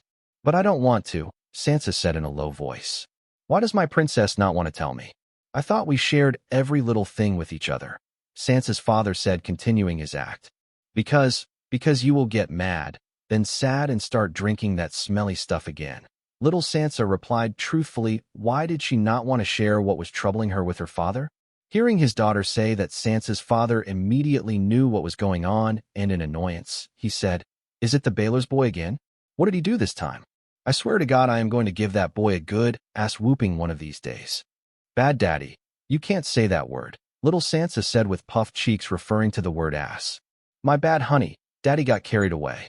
I promise I will not happen again." Hearing his cute daughter, Sansa's father felt his annoyance wash away. Then for some reason, his daughter acted shy and added, and he is a friend, you can't scold him like that." Hearing his daughter call him a bad dad for a boy, Sansa's father's bravado broke into pieces like shattering glass. Suddenly Sansa's father, for a moment as Card Emperor, felt deep jealousy and hatred toward a 5-year-old boy. He felt like destroying the Hanging Garden, but he controlled himself from doing so, as he knew even if he was head of his family, the family members will abandon him if he were to destroy a property prestige in its name. As Sansa's father was trying to control his spiraling feelings, he felt a stare at him. It belonged to his daughter. She stared at him with a worried gaze. Seeing the worry in his daughter's eyes, Sansa's father's grievance suddenly vanished. He would rather eat his jealousy, hatred, and other feelings than see the worry in his little darling's eyes. So, suppressing his feelings, Sansa's dad decided to be the ear he promised his daughter he would be. And immediately a forced smile formed on his face, and he said, "Daddy is sorry for his behavior. I promise this won't happen again.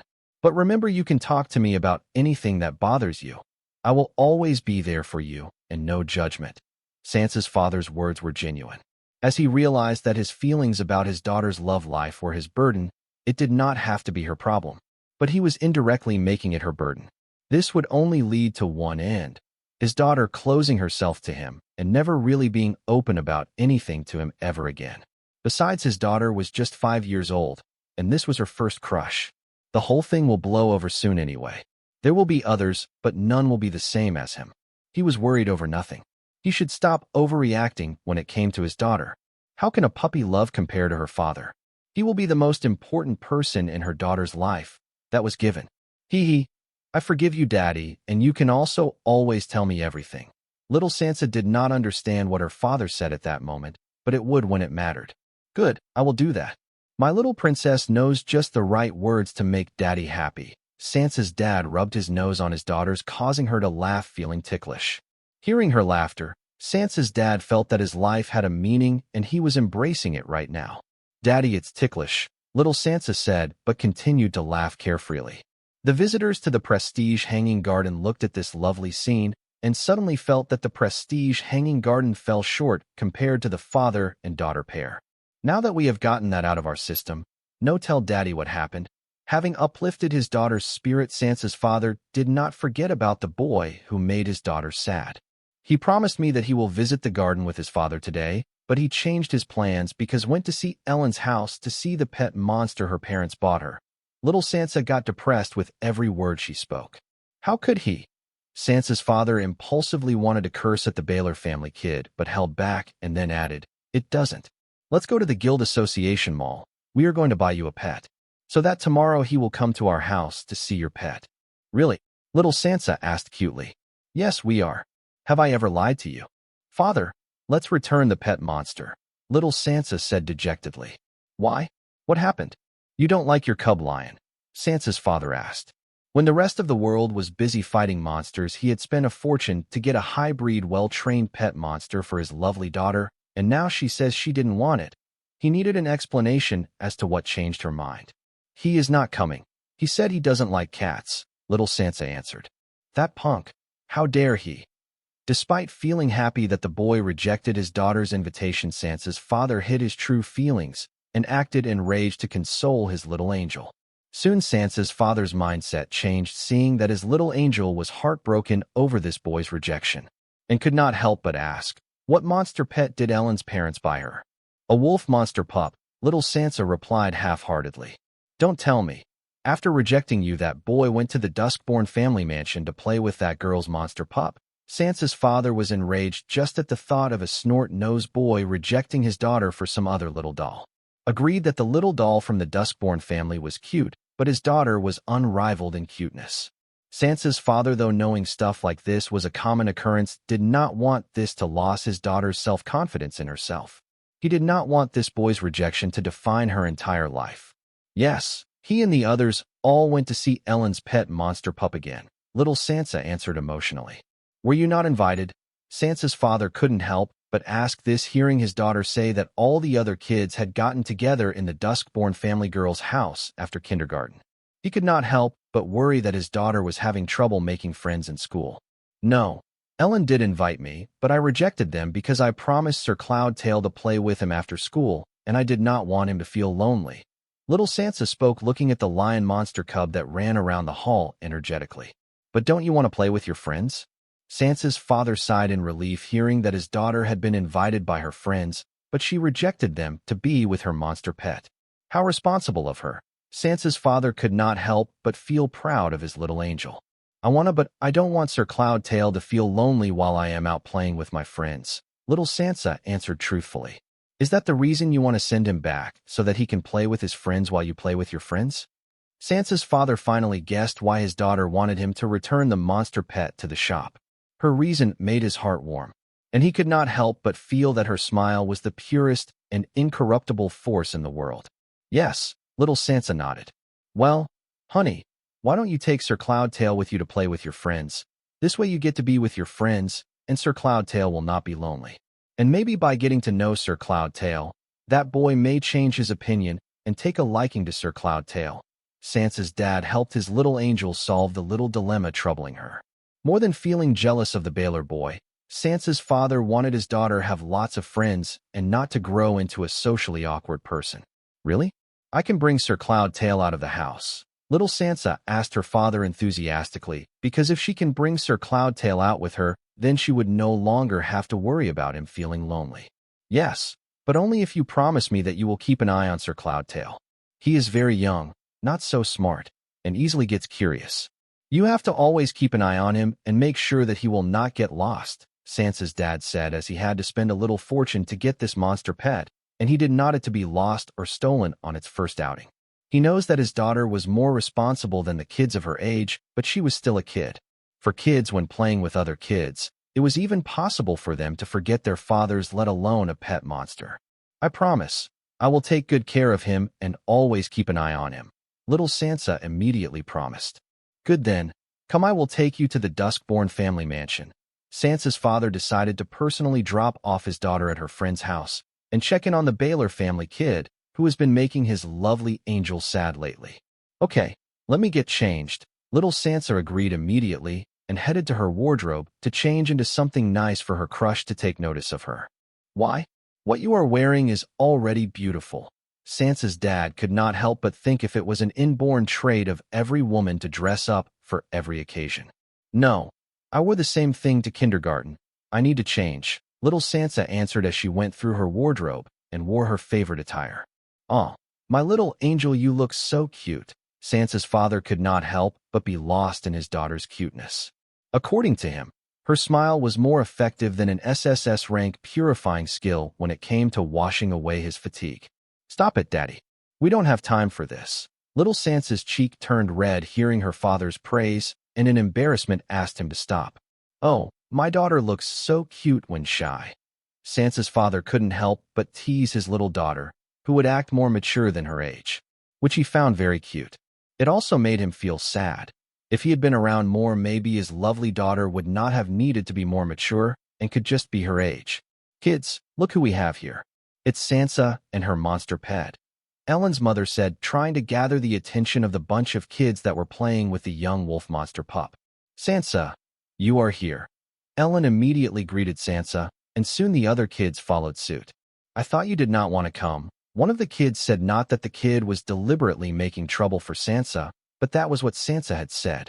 Yes, but father said that I could bring Sir Cloudtail out with me, so I am here, little Sansa explained. Is this your monster pet? It's so cool. As soon as the kids greeted Sansa, their attention was immediately caught by the lion monster cub that walked beside Sansa, and feeling the stare of unknown kids, it immediately hid behind her legs, but curiously peeked at them. Yes, this is Sir Cloudtail, and he is a lion monster cub. Sir Cloudtail, come, say hello to my friends. Sansa moved aside so that her friends can view Sir Cloudtail, but it quickly hid behind her once again, and this time it did not dare to peek, fearing that its owner would once again reveal it to the stares of the unknown kids. Your pet is shy, Ellen said as she walked next to Sansa and bent down to pet Sir Cloudtail. Seeing little Ellen reach out her little hand to pet it, Sir Cloudtail circled little Sansa's leg to escape Ellen's hand. As for Sansa, she looked at the boy at the other end of the hall who continued to play with the wolf pup and did not bother to greet her like the rest. Ellen finally managed to catch hold of Sir Cloudtail, which kept circling Sansa's leg to escape her hand. The lion monster cub struggled, but Ellen skillfully laid it on its back and began to rub its belly. Under the pleasure of its belly being scratched, the lion monster cub could not help but purr and stopped struggling. Whoa, Ellen, you are so good at handling monster pets. One of the kids praised Ellen for skillfully subduing shy Sir Cloudtail. Hearing the kids praise Ellen could not help but lift her nose, feeling proud, and say, I got a full score in the test that the store that sold me my wolf monster pup conducted before agreeing to sell me the wolf monster pup. Woof. The wolf pup, who was being petted by the Baylor family boy, barked in jealousy, seeing its master rub the belly of some other monster, and escaping from the boy's clutches it ran toward its master, worrying that its master will replace it with that monster. Was there such a test? I did not have to give one when they sold me Sir Cloudtail. Was there such a test? I did not have to give one when they sold me Sir Cloudtail, little Sansa said, wondering why she was not asked to take a test while she adopted Sir Cloudtail. Hearing Sansa, the surrounding kids looked at Ellen for an answer. She looked troubled, not knowing what to say, but she did give a test to adopt her monster pet, and doesn't know why Sansa was not asked before Sansa adopted her pet. Meanwhile, the wolf monster pup rushed over and laid on its back next to the lion monster cub, hoping to gain its master's attention. Unfortunately, its master was troubled with other matters to spare any of her thoughts for it. As for the lion monster cub, reluctantly looking back at the hands that almost made it forget its master, it rushed back to its master's side, not sparing a glance at the wolf monster pup, and began to rub its head against its master's leg, trying to tell its master that it never forgot about her even for a second. Sansa, are you calling Ellen a liar? The Baylor kid who followed the wolf monster pup spoke up for Ellen, insinuating that Sansa was bullying Ellen. No, I am not. I was just asking since I did not have to take one, little Sansa said, defending herself. If you want to know why, then I will tell you why. The Baylor kid paused to give little Sansa a stare, and then continued to say, "Yesterday, after my butler picked me up, on my way home we visited the monster pet store to adopt a pet, but was told that if I wanted to adopt a pet, I need to undergo a test, and only if I were able to get the minimum marks in the test will I be able to adopt a monster pet. But there is a way around it. That is, if I am willing to pay extra for a trained monster pup, then I do not have to undergo the test. Sansa, you must have paid extra seeing how your little cat is shy and tamed. It has lost all its wild instincts being trained by professionals. That is why you were not asked to take a test." Whoa. The other kids looked at the Baylor kid in awe. They were really impressed by Baylor kid's knowledge about adopting process involved in adopting a monster pet, while those that had already adopted the monster pet didn't seem to have any idea regarding it. "Does that mean I can adopt a monster pet without taking the test if I pay extra?" one of the kids asked enthusiastically. "Yes." The Baylor family's kid nodded calmly. Gazes filled with admiration by his fellows did not seem to affect his mood. "Great. Then I am buying an eagle monster today and riding it to the kindergarten tomorrow," the kid from earlier reported excitedly. It seems he wanted to adopt a monster pet just like Ellen, but held back his urge knowing that he had to clear a test to adopt a monster pet.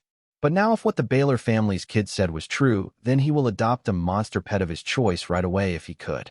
Seeing the boy declare, the others followed suit. After seeing how cute Ellen's wolf monster pup was, they all wanted to buy one, but lost interest when they heard that they would require to take a test to adopt a monster pet.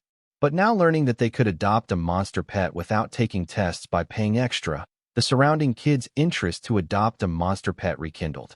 "Ellen, why did you take a test to adopt your monster wolf pup when you could get one by paying?" one of Ellen's closest friends asked. She was not making use of this opportunity to target Ellen, she asked, because she knows how hard Ellen worked to clear the test to adopt a pet. For a 5-year-old to learn how to handle and take care of a few months-old monster pups was not an easy feat, considering that most kids at this age did not know how to tie their shoelaces and need their parents to do it for them. In these group of kids, it was their butler or maid that tied their shoelace. Hearing the little girl, other kids too could not help but wonder why. Feeling their gazes, Ellen once again went silent, not knowing how to answer, but thankful a person came to her defense. Surprisingly, it was none other than little Sansa. She did so because she can. Hearing this, the face of the surrounding kids turned awkward, but they nodded in understanding, thinking that they too would take the test rather than pay extra, and use the extra money they saved to buy lots of candies and pastries. Ellen looked at little Sansa with a grateful gaze. Ellen turned speechless. The real reason why she had to take a test to adopt her monster pet was that her parents did not have the money to get a well-trained one. As a matter of fact, her parents cannot afford to buy a monster pet, yet her mother insisted on buying her one to help her get close to the heirs of the other prominent families studying in her school. Ellen's parents belonged to the Duskborn family, but her father did not hold any power in the family, as he was a mere captain at the Way Beyond. With the money he earns, they cannot afford to rent a home in the capital of the Central Region. If not for them staying at the Duskborn family mansion along with their big joint family, they would have to move to a second-rate city. Ellen's parents, without the name of the Duskborn family, were no different than poor card apprentices. But Ellen's mother had big ambitions, and she wanted to fulfill them by marrying into a big family. But she lucked out marrying Ellen's father, a simple and honest man with no ambition but loyalty to his family and country. Since her husband was not fit to carry out her ambition, Ellen's mother burdened her only daughter with her dreams by forcing a 4-year-old to train to pass the entrance test of a prestigious kindergarten with marks more than enough to be awarded a full scholarship. Why do this? Because this particular kindergarten was where the big families of the capital of the Central Region would send their heirs to study and mostly make connections with the other family heirs.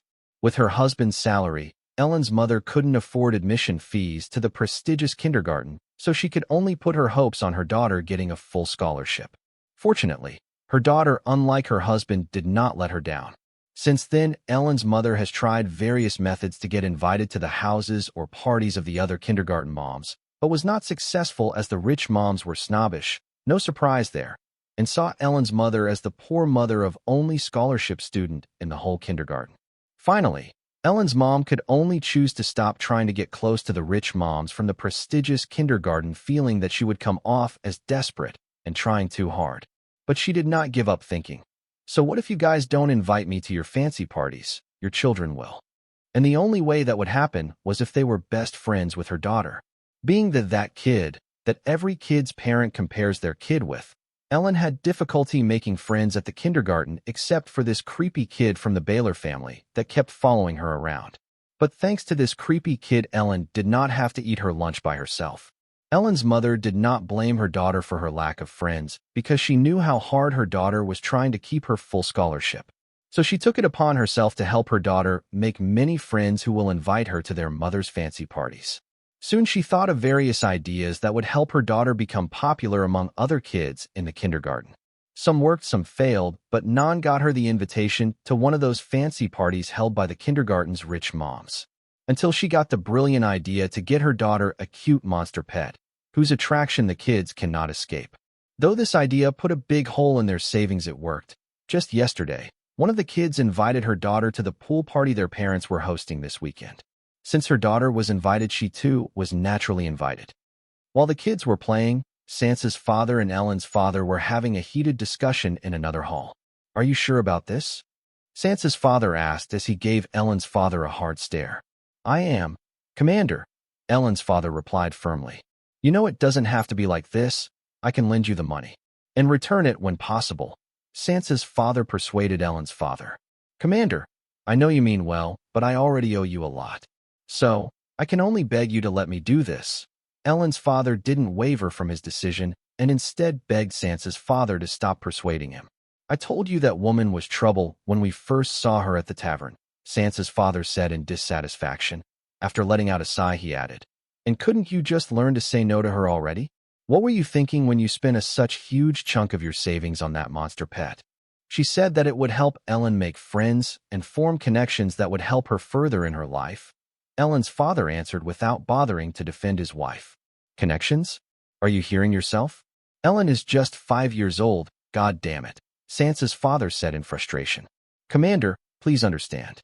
I am not doing this for my wife. I am doing this for Ellen. This is the happiest I have seen her in a while. You should have seen her when went to adopt the monster pet. She was so happy and excited. Buying that monster pet for her, I felt like a real father after quite some time. So please let me do this for her," Ellen's father said, hoping that Sansa's father would support his idea after hearing his reason. "No, I will not.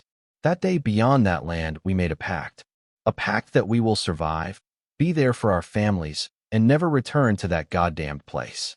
If I let you do this, I will be letting down our brothers that gave their lives so that at least those of us that survived would uphold the pact. Don't bring this up ever again.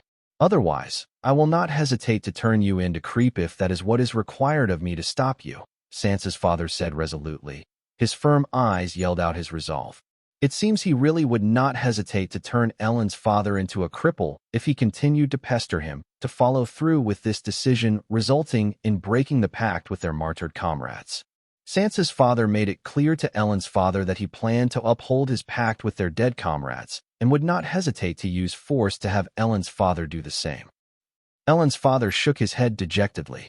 It appeared he had already expected this outcome, so decided to use what he wished he wouldn't have to use, but was interpreted by Sansa's father. "Though I can't give you my permission to go back to that hell, I will dig up some old favors and try to make other arrangements. So give me some time, and meanwhile don't do anything to make things worse." "Commander, please don't. You have already done a lot for us," Ellen's father said hurriedly. "If you really believe and mean that, then come work with me. I would be lucky to have a man with your skill set working with me. And this will also solve your money problems." This was the 100th time Sansa's father had asked Ellen's father to come work with him, and each time Ellen's father rejected him, saying, "Commander, you know Dustborn family rules don't tolerate it."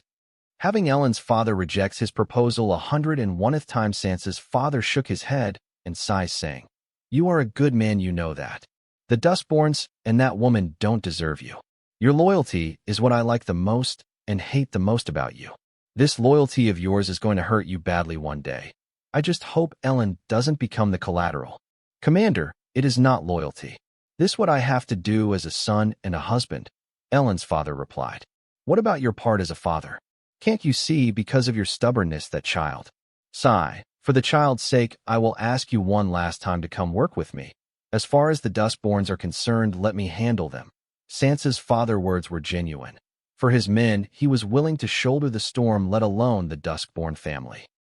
This time, Elend's father did not immediately reject Sansa's father. As his commander's words stuck with him, he was a good son to the Duskborn family and a good husband to his wife. But was he a good father to his daughter? Being bound by the Duskborn family, Elend's father had to make a lot of compromises that indirectly made it difficult to be a good husband and a good father. But he owned his life, his parents' life, to the Duskborn family. He could not bring himself to turn his back on them over a few disagreements.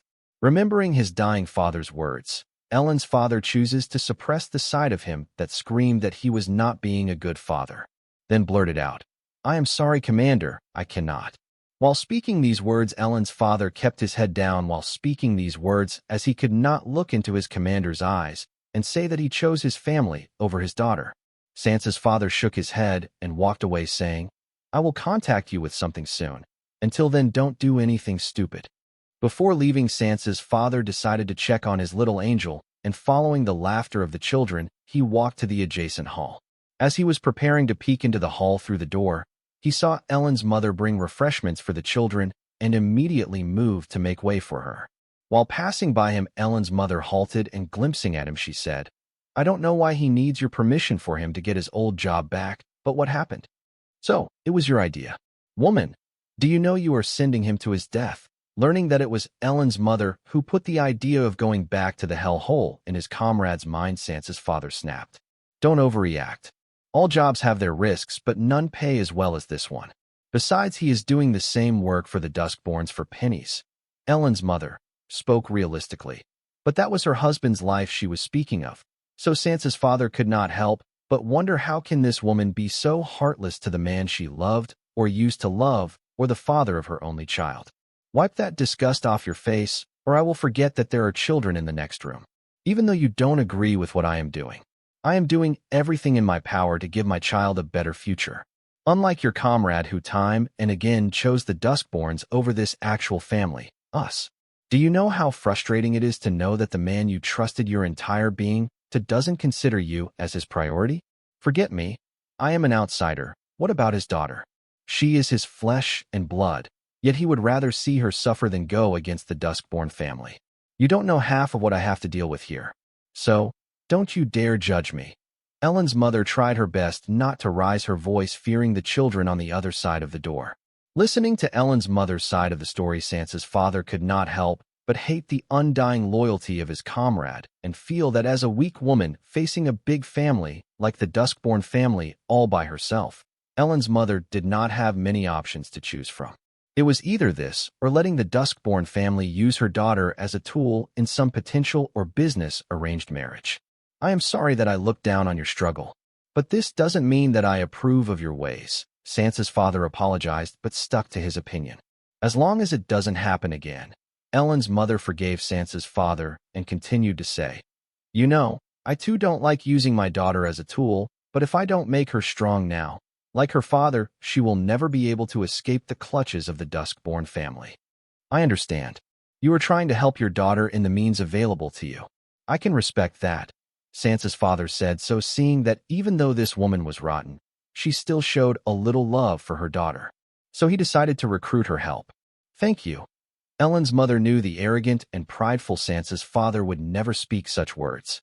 He wanted something from, so she added, "What is that you want?" "I forgot who I was dealing with here," Sansa's father said, trying to hide his embarrassment, and then confessed, "I want your help with your husband. I can't get my husband to choose me over the Duskborn family. What makes you think that I can be of any help to you with regard to him?" Elend's mother said, recalling that she was not even in the top 3 of her priority list. "You expect me to believe that? From the day you met him, you have him wrapped around your fingers. Yes, he is stubborn when it comes to the Duskborn family, but if it is you, I think we can do something about it. I am sorry. No matter how you put it, I don't think I can help you when it comes to him." Elend's mother once again rejected Sansa's father. Getting rejected by Elend's mother, Sansa's father was not surprised, as he had never known this woman to lift a figure unless she had something to gain from it. If not for her misfortune of marrying his comrade, this woman and her shrewd mind would not be stuck passive-aggressively fighting the Duskborn family. Till today, Sansa's father never understood why she did not leave his comrade after learning about his circumstances. Sometimes he can't help but feel that she may really love her husband, but he was far too wise to believe that. Your husband may have never told you this, and neither did I want to involve you in this, but circumstances have changed, and I would be a fool not to make use of it. For a decade now I have been trying to get your husband to come work with me. But he always rejects my offer without hesitation, Sansa's father said, to which Ellen's mother commented, I would expect nothing better from him. But you should know better. That man will die as Duskborn family ghosts than go against them. That was what I thought too, but your husband and his skills are too valuable, so I cannot help but hoping that he will bite one of the 100 baits I throw at him. Sansa's father valued Ellen's dad as his comrade, but he valued his specialist-level skill set honed in the depths of the Hellmoor. So did he? Ellen's mother asked, even though she should have known better than to expect anything different from usual when it comes to her husband. No, he did not. But he did linger, Sansa's father said, as if it was a huge development. Knowing Ellen's dad better than anyone on the planet, Ellen's mother knew how big of a deal it was that her husband even considered the thought to go against the Duskborn family. So she asked, well, what is it? I don't know what exactly it was, but I think it has something to do with him not being a good father and Ellen suffering for his stubbornness. So what do you think? Can you work with it? Sansa's father asked with expectations. I don't know, but when you say work with you, do you mean like partners, or just as a better way to put the work for you? Ellen's mother asked, trying to figure out if Sansa's father really planned to have her husband work with him as an equal, or if it was just another sugar-coated word to make it easy for others to hear. I knew I came to the right person. Sansa's father was not offended hearing Ellen's mother's question, but rather excited because her husband was an asset. I can't make any promises, since I am not clear on certain key points. Ellen's mother knew better than to promise without being clear on what she stood to gain. When I said that your husband can come work with me, I meant it. But you have to understand, I have spent a decade and a fortune building the business. I can't just give half it to someone, even if that person is my comrade. Here's the deal. He can use the company's assets and name to get clients for 30% of whatever he makes. And once he has gathered enough money, he can buy his way in as a partner. What do you say? Sansa's father offered the platinum contract for Ellen's dad, as he valued Ellen's dad's skill set that much. That seems fair, but how much is the buy-in for my husband to become a partner? Ellen's mother understood that the conditions proposed by Sansa's father were better than what her husband can get in the market, considering that there was no free lunch in the world. Therefore, she did not bother to negotiate with him and rather unveiled the crux of this contract. Right now, Sansa's father's firm was doing well in the market, but it struggled to stand above its competitors. But that would change if her husband joined him. This meant that the value of Sansa's father's firm would skyrocket after her husband joins them. This also meant that the buy-in amount for her husband to become a partner would drastically increase from now. Therefore, rather than negotiating the percentage by a small margin, she directly went after the buy-in amount required to become a partner. About that. How about I decrease the firm's cut on every husband's earnings to 25% and shake on it? Sansa's father was willing to help his comrades out of goodwill, but he was not a saint to take a loss for them. No. How about we agree on the buy-in amount to be the same as what it is now in the future too? Ellen's mother spoke her mind, seeing that Sansa's father was trying to act dumb. Now you are asking too much, Sansa's father said directly. Yes, the addition of Ellen's father to his firm would increase their value. But the thought that he would give a part of it to Ellen's father for chump change did not sit right with him. I know, but you and your other partners also know that my husband is worth it. There was a reason why Ellen's family was allowed to live in the Duskborn Manor despite their low status in the family, and it was that they were hostages to keep Ellen's father in check in case he ever thought that he was better off on his own than laboring for the Duskborn family. As for why Sansa's father and Ellen's mother vigorously negotiated when it came to the buy-in amount to become a partner rather than the firm's cut in Ellen's father's overall earnings, was because as more time Ellen's father spent as part of the firm, the buy-in amount required to become a partner will keep growing exponentially. Meaning there were chances that despite the attractive terms offered in his contract, it was possible that Ellen's father may never be able to gather the buy-in amount.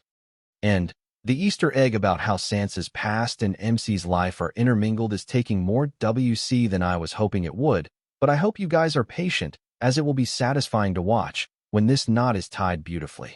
How about this? The buy-in amount for your husband to become a partner will be the same as when he starts working with us, but that will only be valid for the next 2 years. If he is not able to come up with the agreed-upon buy-in amount within the next 2 years, then the buy-in amount he will have to pay be increased to the market value. This 2 years grace period is all I can give him. But this is the last time you can use this comrade card. Even though Sansa's father proposed this, he did not know how he will explain this to the other partners and persuade them. Increase it to 3 years, and we have a deal. Ellen's mother bargained to make the most of Sansa's father's comrade sentiment. She did not care about how he will get the others to agree with these terms, as it was not her problem. 3 years is too much. The other partners will never agree to it. Sansa's father spoke the truth. He and his partners built the firm with their blood and sweat, and they would not just hand a part of it to anybody no matter how much value their presence added to the firm. It was no longer about thinking realistically. Most of the current partners have earned their way in. The seer envy that would surface because of such favorable terms offered to Ellen's father alone was enough to engulf what they had built. When it comes to money, one has to be realistic, but you would be making a big mistake if you were to take out human emotions entirely out of the equation. For good or worse, human emotion can create miracles and disasters alike. So a person needs to know which emotions are to be celebrated and which to be guarded against. Sansa's father knows that Ellen's father's skill set and reputation in this field would work wonders for their market value, but the firm no longer belonged just him alone. Though he had the bigger voice, it was not the same as a decade ago when he had founded the firm. Fine, but you have to give me your word that you will keep fair so that my husband does stand a chance to gather such a huge amount of money in the limited time. Ellen's mother was not born yesterday. She knew money makes people do unthinkable things. Yes, her husband was skilled, but if the people who were to stand behind him and support him were to work against him, then no matter how skilled he was, it would be impossible for him to gather the agreed buy-in amount in the given time limit despite the favorable contract offered to him. Isn't that given? Sansa's father answered with great confidence. Even though he might have left the army, but as a commander, he has and will continue to look out for and help his men with everything in his power. No, that is not enough. You have to promise me with the world as a witness. Ellen's mother knew Sansa's father was a good man, but the same could not be said for other partners who would rather prefer her husband working for them than working with them. Sansa's father did not immediately answer because he knew the gravity of making a promise in presence of the world. Yes, he valued Ellen's father as a comrade and for his skill set, but this was more than what he bargained for. Then, framing his will, he looked into his comrade's wife's eyes and said, "I can't make that promise, but you have my word that I will make sure that your husband has a fair chance at becoming a partner within the next 2 years and will not be targeted by other partners." Hearing Sansa's father not make the promise, Ellen's mother was disappointed, but she knew without the risk involved the offer made by Sansa's father would be too good to be true, so after contemplating it for a while she nodded and confidently said, "We have a deal. Give me a week. He will contact you for the contract." "Your daughter Sake. I hope you can pull this off." Sansa's father did not have total confidence in Ellen's mother that she would be able to convince her husband to go against the Duskborn family rules. After all, he knew his comrade's stubbornness better. "Don't worry. Leave it to me," Ellen's mother assured Sansa's gather, and then handed the card of refreshments to him. She said, "Could you help me distribute the refreshments to the kids?" "Huh? Sure." Sansa's father did not expect this, but soon got on board, as this way he could check on his little angel and the little demon bothering her without coming off as eavesdropping pedophilia. "Thank you. I will leave it in your care," Ellen's mother said politely as she turned to leave. "Wait, aren't you coming in? Who is going to look after the kids if you leave?" "Wait, who is watching the kids right now?" Sansa's father asked, feeling Ellen's mother was irresponsible. "They are kids. The creativity takes shape in absence of adults," Ellen's mother replied as she turned down the lobby without a care for what Sansa's father thought of her and her parenting style. "So nobody," Sansa's father mumbled before preparing to walk into a hall filled with kids. To be frank, Sansa's father, except for his little angel, hated every other kid on the planet. He thought he would understand what appeal others find in kids to like them once he had one of his own, but for some weird reason, his dislike for others' kids increased after the birth of his little angel. Taking in a deep breath, Sansa's father opened the door of the hall and pushed in the refreshment cart, yelling, "Who wants candies?" seeing an unknown man enter the hall, yelling, "Who wants candies?" The kids went silent, recalling their parents' warning. "I was surprised to hear when my servant said that you were waiting to meet me." A wrinkly old man with a Viking beard surrounded by a baleful aura said, looking at the slender-waist nymph with an annoyed expression and displaying not the least bit fear for an intimidating man such as himself. "Fifth Elder, please, let us not bother with small talks. I am here with a proposal that will benefit you. If you are not interested, I will not waste your precious time and leave right away." Ellen's mother did not like the gaze of the old man. She felt like the deer being eyed by a jackal. She thought, being a part of the Duskborn family for a decade, now she could hold a little standing in this old geezer's eyes, but she was wrong. This purest mother of curse still saw her as a pest, similar to the first day she stepped foot in this mansion. "If it's a proposal that you have brought, then it must be worth my time." Knowing what Ellen's mother was capable of, Fifth Elder did not make the mistake of underestimating her. "Fifth Elder, thank you for your trust in me." Ellen's mother sighed as the first obstacle of her plan had been completed. No, you are worth my trust. If not for you, I would have killed that rascal nephew of mine when he dared to bring you home and missed out on such a great slave." Fifth Elder did not bother to filter his words because he knew there was nothing his nephew or his wife could do about it. "And this junior thanks you for the grace you have shown us that day." Hearing the Fifth Elder call her husband a slave to her face, Ellen's mother could only thank him for the mercy he had shown to their family. "Enough with that. Tell me what is that you have come to offer me this time." Fifth Elder liked a good bargain, especially one where he held an absolute advantage. "Fifth Elder, I know even with my husband leading the operation, your firm is struggling in the market, but I have a solution for it." Ellen's mother went to explain her proposal to the Fifth Elder. "So you think that is possible?" The Fifth Elder's expression was grim. What his nephew's wife was offering him was too good to be true. That's how much it would benefit him if everything were to go in accordance with what his nephew's wife had planned. "Yes, with your blessing, I can make it possible," Ellen's mother replied with great confidence. "What about my nephew? Does he know what you are planning?" The Fifth Elder asked, despite knowing that his nephew would never agree to something like this, and his wife would not be here if she had informed him of her plans. "No, he doesn't know a thing and doesn't need to know until the time is ripe to reap what we sow." Ellen's mother did not bother to hide the fact that she was doing this behind her husband's back, because it would be unbelievable otherwise, as her husband's stubborn loyalty was known to the entire capital. Now, that's a problem. What makes you think that he will be able to pull the trigger when the time is right?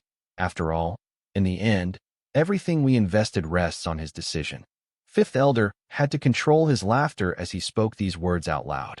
"Fifth Elder, you and I both know, when the time comes, he will choose the family over anything. Aren't I and my daughter the living and walking example?" Ellen's mother's expression did not fluctuate as she spoke these words.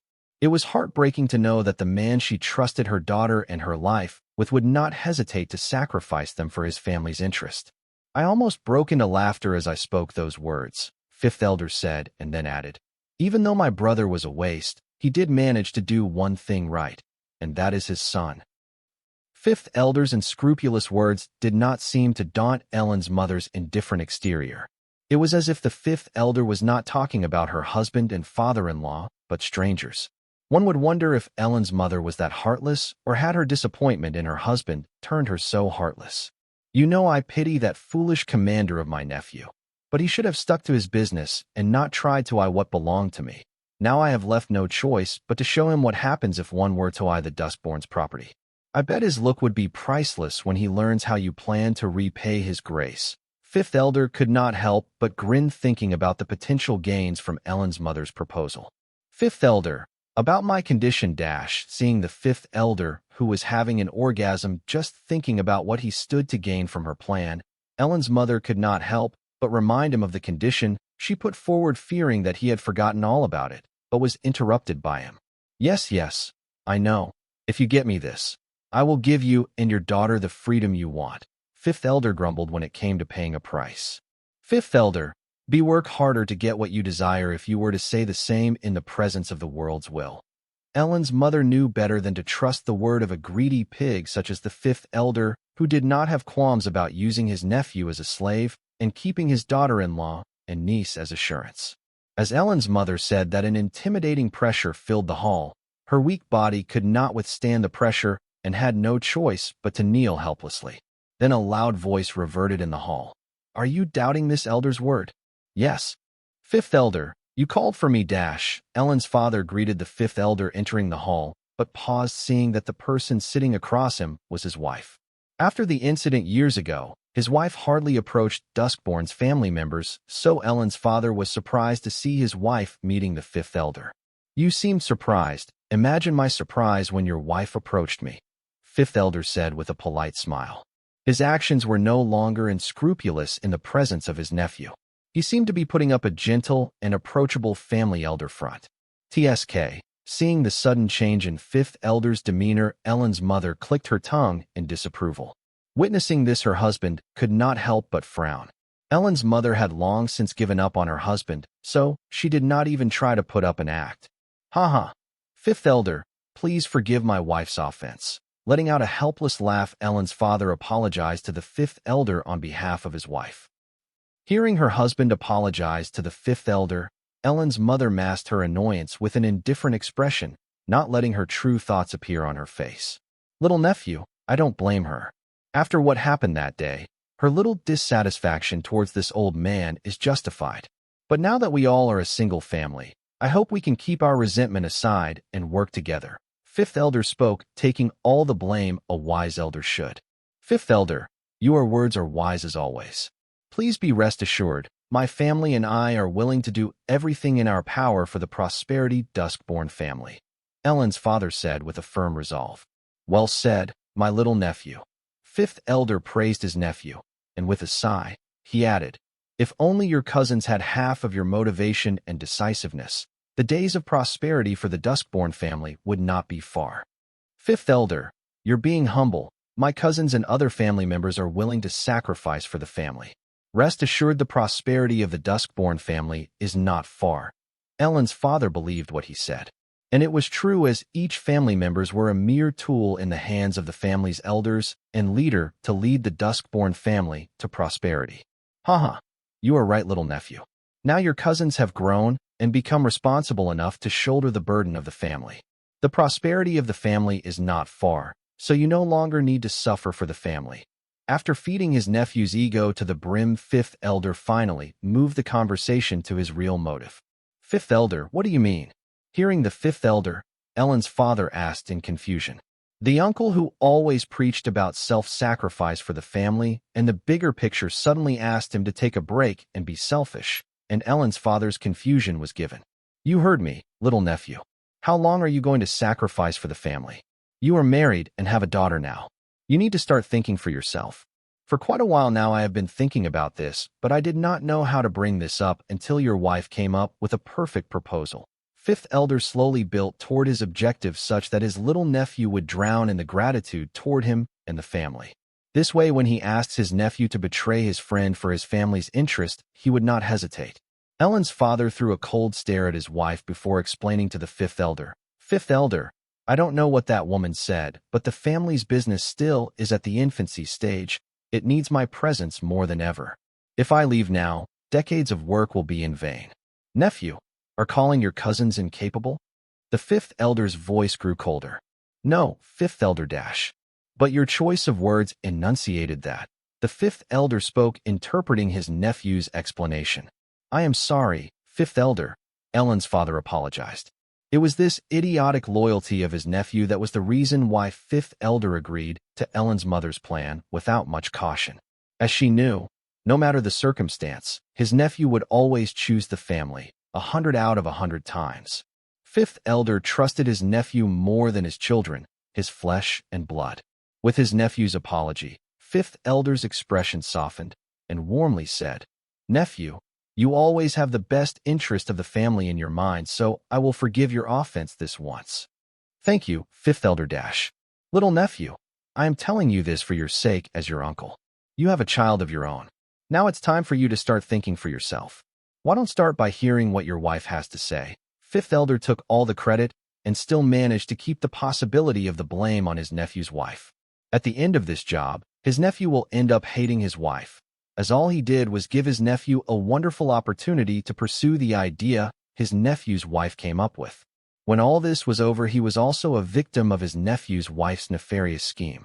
Seeing the old snake skillfully manipulate her husband's heart, Ellen's mother was impressed and cautioned herself to never let her guard down facing the fifth elder.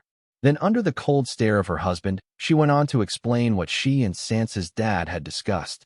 After hearing his wife's explanation, Ellen's father fell in contemplation but heard his uncle say, "Little nephew, you have a good wife. You lucked out with this own. She has a sharp head on her shoulder. I think you should consider what she has proposed." But Ellen's father still did not seem to be sold on the idea of working outside the family. Seeing his hesitation, fifth elder persuaded, "Don't worry about the family. Your cousins, other elders, and the family head can handle it. Don't let go of such a wonderful opportunity to make something of yourself outside of the family. If you are to make it out there, you will be making our family proud." Did the commander really agree to these terms? Ellen's father said, hearing the terms of the contract discussed by his wife and commander, these terms were too good to be true. He had confidence in his skill set and felt they were worth the price, but his commander didn't have to offer these terms, as anybody else in the market wouldn't offer as much. "Yes, if you have doubts you can call him," Ellen's mother said with very little interest, as if his decision did not matter to her. "No need. I trust you," Ellen's father said, but seeing his wife continue to remain apathetic, he added, "Since you have already discussed the terms, I guess you would not mind setting up a date for me to sign the contract." "Sure," Ellen's mother agreed without displaying much emotion on her face or tone. It was unclear whether she was happy with her husband's decision. Seeing the emotional distance between his nephew and his wife, fifth elder was more assured about the plan going through without a hitch, and then said, "Little nephew, what have you planned about the buy-in money for to become a partner?" "Fifth elder, 2 years is more than enough time for me to gather that amount," Ellen's father replied confidently. He was not being arrogant, but he had that much faith in his skills. Back when he worked for the army, nobody would dare to claim first if he were to claim second. That's how good his skill mastery was. Their prestige rounded through the military and beyond. With his reply, hearing his passion for his work and skills, his wife's eyes sparkled but were soon swallowed by her indifferent gaze. "Good. Still, the family would like to provide the buy-in money as an appreciation for your selfless duty towards the family." Fifth elder said that the family was willing to pay the buy-in money to become a partner in Sansa's father's firm that his nephew required. "Fifth elder, I appreciate the family's gesture, but there is no need for you to these lengths for me. The family's finances are stretched thin as they are now. I can gather the money in time. So please stop worrying," Ellen's father said, rejecting the family's help not because he worried that they would interfere in his new life later. Instead, he was worried that the family could not afford it. The family money is stretched thin. After all, the fifth elder just brought his granddaughter an S-rank hovercar. It must have cost a lot. Ellen's mother scoffed, hearing her husband's reason to reject the money he earned with his blood and sweat when offered to him. "That's different. She needed it to commute to the college. This is safer and cheaper than having her live near the college." Ellen's father defended the fifth elder's unscrupulous spending of family money for his personal use. "What about our daughter? With the inflation at its peak, I don't even dare to hail a cab and have to use public transportation to send her to kindergarten. Don't you think it would be safer for me and your daughter if we had our vehicle?" Ellen's mother did not want to dig this up and bicker with her husband, but seeing her husband be so submissive to fifth elder and openly support his hypocritic behavior, all the resentment for this damned family she had buried under her indifference suddenly burst out like a volcano. "You would not have to if you did not insist on enrolling Ellen in that kindergarten instead of a nearby one," Ellen's father argued. "So, it is my fault that I want the best education for my daughter?" Ellen's mother could not believe the words that came from her man's mouth and wondered how she ever fell for this man. What did she see in him? "Stop it. You are embarrassing me." Yelling that, Ellen's father turned to look at his uncle and apologetically said, "Sorry, fifth elder, I let you see something unsightly. Forget it. Which couple doesn't fight? Besides, what your wife said is not wrong. You should have informed me about this. I would have thought of something to help her sooner." Fifth elder spoke with a warm smile, and summoning his grimoire, he took out an A-rank hovercar from the card holder and passed it to his niece-in-law, adding, "For now, This is the best I can do. I will get back to you when I can get my hands on something better. No. Fifth Elder, you don't have to. Ellen's father once again tried to reject the help offered by Fifth Elder, but the card had already exchanged hands and was now in his wife's possession, who read the card name and added, A rank AA, 4 Stromwheel hover car. This will do. I guess one has to be fortunate enough to own a brand new hover car. Ellen's mother said, taking a dig at how Fifth Elder's granddaughter got a new hover car and she got a used one. Ellen's mother would not have taken the card as it would undermine every little and big thing her resentment stood for, but the thought of having the luxury of not having to wait for public transportation made her weak. Seeing his wife not only take the card but also dare to complain about it, Ellen's father threw a cold glare at her and thanked the Fifth Elder, knowing that his wife would not. Thank you, Elder. No need to thank me. As one of the family elders, that is what I should do.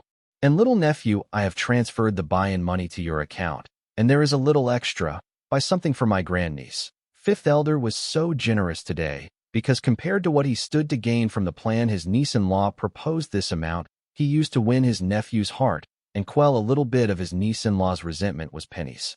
Fifth Elder, you didn't have to. I can easily gather that money within the time limit. Getting the notification of the money being credited to his account, Ellen's father hurriedly persuades Fifth Elder to take the money back. Little nephew, I have no doubt that you can gather the buy-in money within the time limit, but the human heart is fickle and prone to sin. Not to mention 2 years is a lot of time for a sudden change of heart. Nephew, you are too good for your own good. The outside world is not the same as your family, and they will not hesitate to take advantage of your trusting nature. So it is in your best interest to get ahead of this one. Fifth Elder did not give in to his nephew's persuasion. After giving what Fifth Elder said a thought, Ellen's father finally decided to use the money given to him by the Fifth Elder to buy his way in as a partner in his commander's firm. Fifth Elder, thank you, and I will definitely pay the family back. Hearing her husband promise the Fifth Elder to pay the money back, which was his, to begin with, could not help but let out a long sigh and wonder how blind was she to marry this man. Do as you see fit. Fifth Elder was more than happy to hear his idiotic nephew promise to return the money to the family. At this point, the Fifth Elder began to admire his brother for his teachings to his nephew, as even he could not raise such a willing slave for the family. Thank you. Ellen's father thanked, feeling grateful that his uncle gave him the chance to repay the family, as he was really touched by the family's gesture of lending him money to start a new career and a little extra to buy gifts for his daughter. His heart was filled with nothing but warmth for the family. Fifth Elder, it would be good if you could add a little extra for us to rent and move to a house closer to Ellen's kindergarten and his new workplace. Ellen's mother said, seeing how the Fifth Elder for a change was in a giving mood. What are you saying, woman? Are you out of your mind? Hearing that his wife wanted to move out of the Duskborn family mansion, Ellen's father immediately reprimanded her. What? Would it be more efficient for you and Ellen for use to move to a location that is close to her kindergarten and your new job? This way we save a lot of time wasted in commute. Ellen's mother justified her idea to her husband, but seeing that he was still not convinced to move out of the Duskborn family mansion, she added, Fifth Elder, don't you think what I am saying is reasonable? Except for Ellen's father, everyone in the family knew the only reason Ellen and her family were allowed to live in the Duskborn family mansion were because they were hostages in case Ellen's father suddenly had enough of the family and decides to rebel. Now that Ellen's mother was trying to get out of the cage, how could Fifth Elder agree to it? Just when he was about to come up with a reason to reject her idea to move out of the Duskborn mansion, he heard her continue to say, Fifth Elder, don't you agree that it would be easier for him to achieve what you want if we were to live near to his new workplace? Is she threatening me? This thought came to Fifth Elder's mind after hearing his niece-in-law address him twice. Thinking of this, Fifth Elder's mood suddenly pivoted for the worse. Nobody likes to be threatened. This was true for people like Fifth Elder. But he did not let his mad rage surface on his face because he needed this one to go smoothly. There was a reason why the Fifth Elder did not directly inform his nephew of what his niece-in-law and he had planned. If his nephew were to know that they planned to screw over his commander, then no matter how loyal he was to the family, he would never agree to it. Therefore, he planned with his niece-in-law to lead his nephew to the endgame and then coerce him using the family sentiment into pulling the trigger. To get to the point, he needed his niece-in-law's cooperation. who seems to not mind using that to threaten him to get her way. What are you speaking, woman? Ellen's father did not understand what his wife was saying. What did the fifth elder want him to achieve? What was his wife babbling on about? Ahem. Nephew, your wife is right. Instead of wasting most of your day commuting just to live in this old mansion alongside your family, you should move to a location near your new workplace. It will not only save some time by shortening the commute distance, but also make it more efficient for you to tend to your clients. Fifth elder chose to give in to his niece-in-law's demand for now, as it did not matter where she lived. Once she had entered the Duskborn family, she can only die as the Duskborn family ghost. If she thought that she had escaped the clutches of the Duskborn family just by moving out of the family mansion, she would be proved dreadfully wrong when the time comes. As for her audacity to threaten him, once this project had reached its conclusion and he did not need her, it would not be too late for him to have his naive niece-in-law brush up on the Duskborn family laws and regulations. Thank you, Elder. Ellen's mother immediately thanked the fifth elder, not waiting for her husband to open his stupid mouth, and added, Fifth elder, Ellen is a growing child and loves to play with her friends over. So, I was hoping that we could rent something that would not feel crowded when she invites her friend over. Kid, for the 100th time, it is not a cat monster, but a cub of an AA rank cloud mainline monster. Sansa's father said, hearing the Baylor family kid time and again call his daughter's cute lion monster cub a cat. The kid in question ignored Sansa's father and continued to pet the wolf pup, adding, Ellen's pet is stronger than your cat, Sansa. Seeing the kid ignore him and continue to call his daughter's pet monster a cat, Sansa's father was irritated to the point where he was about to lose it. The only thing that helped him keep his calm was the fact he had a feeling that this kid was doing it purposefully, and if he were to let irritation surface on his face, then that would mean the kid had owned. That's not true. As the uncle said, Sansa's pet cub is a descendant of the AA rank monster, whereas my pet pup is a descendant of the B rank monster. Even if my wolf pup is a month older than Sansa's lion cub, it is still not a match for Sir Cloudtail. Ellen, who had done her homework on monsters, did not hesitate to correct the Baylor kid. The surrounding kids nodded, hearing Ellen preach. You tell him, girl. Sansa's father cheered inside, seeing Ellen come to the defense of his little angel's pet and correct the Baylor family kid, who continued to give his daughter cold shoulder. Whatever, your wolf pup is still cuter than that cat. The Baylor kid continued to find ridiculous reasons to undermine Sansa's pet. I don't know. I myself prefer Sansa's Sir Cloudtail. If not for the pet store having a storage of feline monsters, I too would have chosen a feline pet monster. Saying that, Ellen squatted next to Sir Cloudtail, who happened to be skittishly peeking at the group of children from behind Sansa's legs, and began to pet it. Seeing this, the wolf pup, who was enjoying the embrace of the Baylor kid, immediately rushed to its master's side, feeling jilted. Rushing to its master's side, it obediently squatted next to the cat monster and started to make puppy eyes at its master. Getting no response from its master, it barked to get her attention.